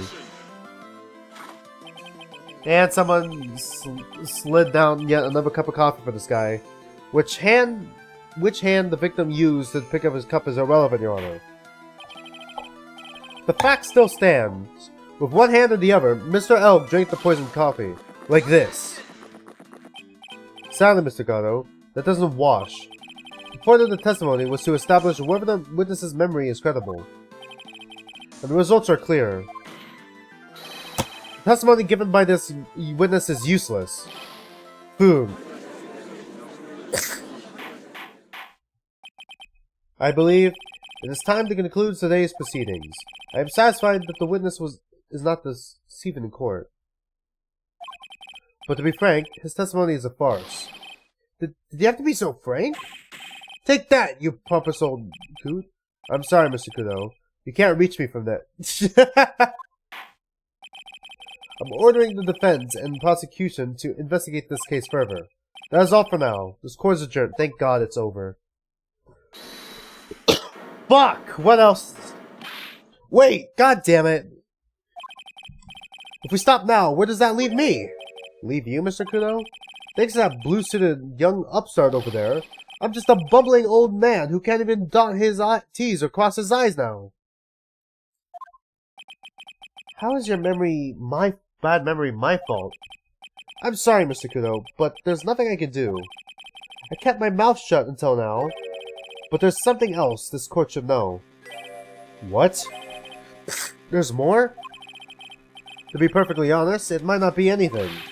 But I want another chance. I want another crack at you, you young shark. Me? He's looking at me like I'm some sort of evil shogun. Well, everyone, what do you say to one final showdown? The final chapter in this eccentric old man's scrapbook. Sorry, Gramps. I've already had my 17th cup of coffee. What have you got to lose, Captain? I'll give you all the Javachino you want if you come to my house after the trial. I may be 68 years old, but Vicar Kudo is still a man. That's enough, witness. I believe it will be quicker for the court to just hear your testimony. You bet! Much, much quicker! I can't believe this is happening. Me neither. Ha ha ha, you better get ready, youngster. I get the picture. Just quit throwing those seeds at me, will you? He's gotta be using some sort of infinite ammo code with that box of seeds. Well, that's a new line. What the fuck? What the fuck? Why screenshot? Okay, why did the screenshot work differently there? There we go. The final showdown. First of all, I want to stress that this might be nothing. I'm not too sure myself. The young boy slumped over the table as soon as he took one sip of his Javachino, while the clumsy idiot upset the vase. He knocked it right over. It broke, and the strip of the cloth covering the table got completely soaked. Well, how about that? Turn things upside down, hmm?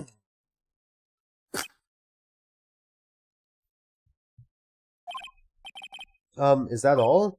Yes, that's all. I remember it all perfectly. Eh? You're doubting me again? You're doubting a poor defenseless old man? No, we're not doubting you, Mr. Kudo. Don't you get the feeling there's a question hanging on everyone's lips, Nick? Yeah. So what? Probably. That's all I could think of, and I have to cross-examine this guy. You're a bird brain. Why, that's all you could think of. Alright. Very well, Mr. Wright. Your final cross-examination, please. Okay, thank God. Hopefully there's not too much of an epilogue after this, so I can finish the stream.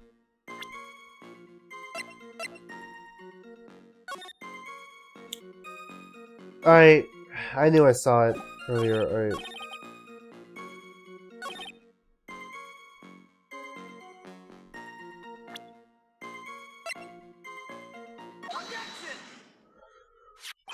Mr. Kudo, this is a photograph of the crime scene.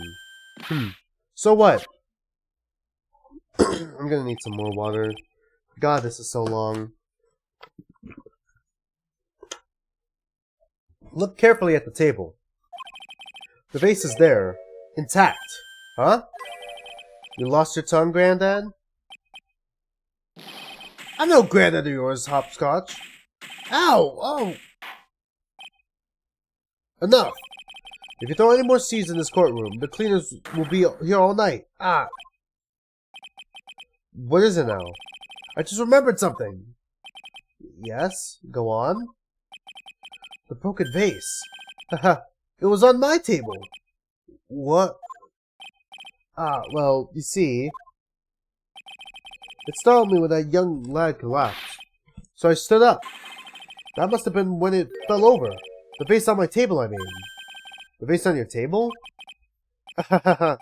Yes, it was on my table. That's how my gourd came to be completely soaked. Ew.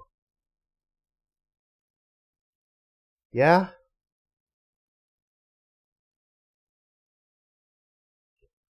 Why was he smiling?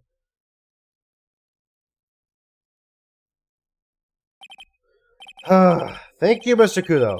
You certainly earned your kudos for the day. Is that the joke? I'd like to ask a question now. Have I been any use at all? Perhaps that's something you should reflect on yourself, Mr. Kudo. Wait a minute! If that's the case, there's more! I've got more to say! Oh, yes, I remember something else! Bailiff, escort the witness out of the courtroom. Wait, listen to me! And there he goes. Fades out of existence. Alright, cool. Well, We seem to have been considerably sidetracked, and I am in not in a position to deliver a verdict. The defendant has not been positively identified as the waitress in question. Additionally, there were 2 disparities in the testimony we have heard thus far. The mark on the cup of coffee that the victim supposedly drank from with his left hand, and the earpiece which was inserted to his left ear, out of which he couldn't hear. Wow, Nick, you did it! God. Is it over yet? Therefore, I require both the defense and prosecution to further investigate the facts. Yes, Your Honor. There's one more thing before I call today's session to an end. One more thing, Honor? The witness we've just heard from. He is the most insistent that this testimony should be of use. So he summarized it according to this statement. Okay. You may each have a copy of it if you wish. Whatever. The prosecution doesn't need props like that. God, I was really mad, huh? Yeah, I would be too. Very well. Here you are then, Mr. Wright. Here are 3 copies. My own, yours, and Mr. Godlow's. Yes, Your Honor. When the incident occurred, I broke the vase at my seat. I'm sorry. I'm sorry? This isn't a piece of testimony. More like a 5-year-old's apology. What the heck are we supposed to do with 3 copies? That is all. This court is adjourned. Alright? Can't wait for phony Phoenix to terror 2 of them. And then we still have the 3rd copy. Good thing we got the 3rd copy. That's where the game's going, right? God, I hope not. God, I hope. Actually, I hope so. Alright, finally, we're done. Alright, we're done for the night. Holy fuck, that was a long session. God, we almost hit 7 hours now, right? God, it's almost been 7 hours, right? Jesus Christ, I didn't expect us to hit nearly 7 hours with this. The original plan was to, for the stream, was to complete, like, 3 sections. So then the final, I did kind of look ahead a little bit, not into, like, the gameplay, but to what, like, the parts, or how it's split up. Basically, next week will be Investigation Part 3, and then a 2-part trial, and then another 2-part trial. And then after that, like, next week we're probably going to be doing the Investigation 2-part trial, and then the another 2-part trial. And then the week after that, we'll probably be doing the 2-part investigation and then the 2-part trial. And then the week after that, the 2-part investigation and then the 3-part trial. So I'm hoping to get this done within the month. That is the plan right now. That is the plan. That is what I'm hoping for. That's kind of why I wanted to do this. I didn't want to fall behind. I wanted to stick to the plan. But, I guess I'm probably gonna have to make sure I stream a little earlier and actually get 3 o'clock. Hopefully my laptop doesn't screw me by, needing another update next week. And, yeah. Other than that, if you're interested in any fanfiction, I just posted a new chapter of Phantophobia, which is a crossover between, Zoophobia the webcomic and Your Turn to Die the Death game. Where it takes Zoophobia's characters and puts them into Your Turn to Die's Death game. I'm gonna be taking a week off from that after this chapter. I'm gonna be taking a week off from that after this chapter, and I'll be continuing it the week after next for the fanfiction. Other than that, not much else I can really add. Thanks for watching, and I'll be seeing you guys next week for the next part of this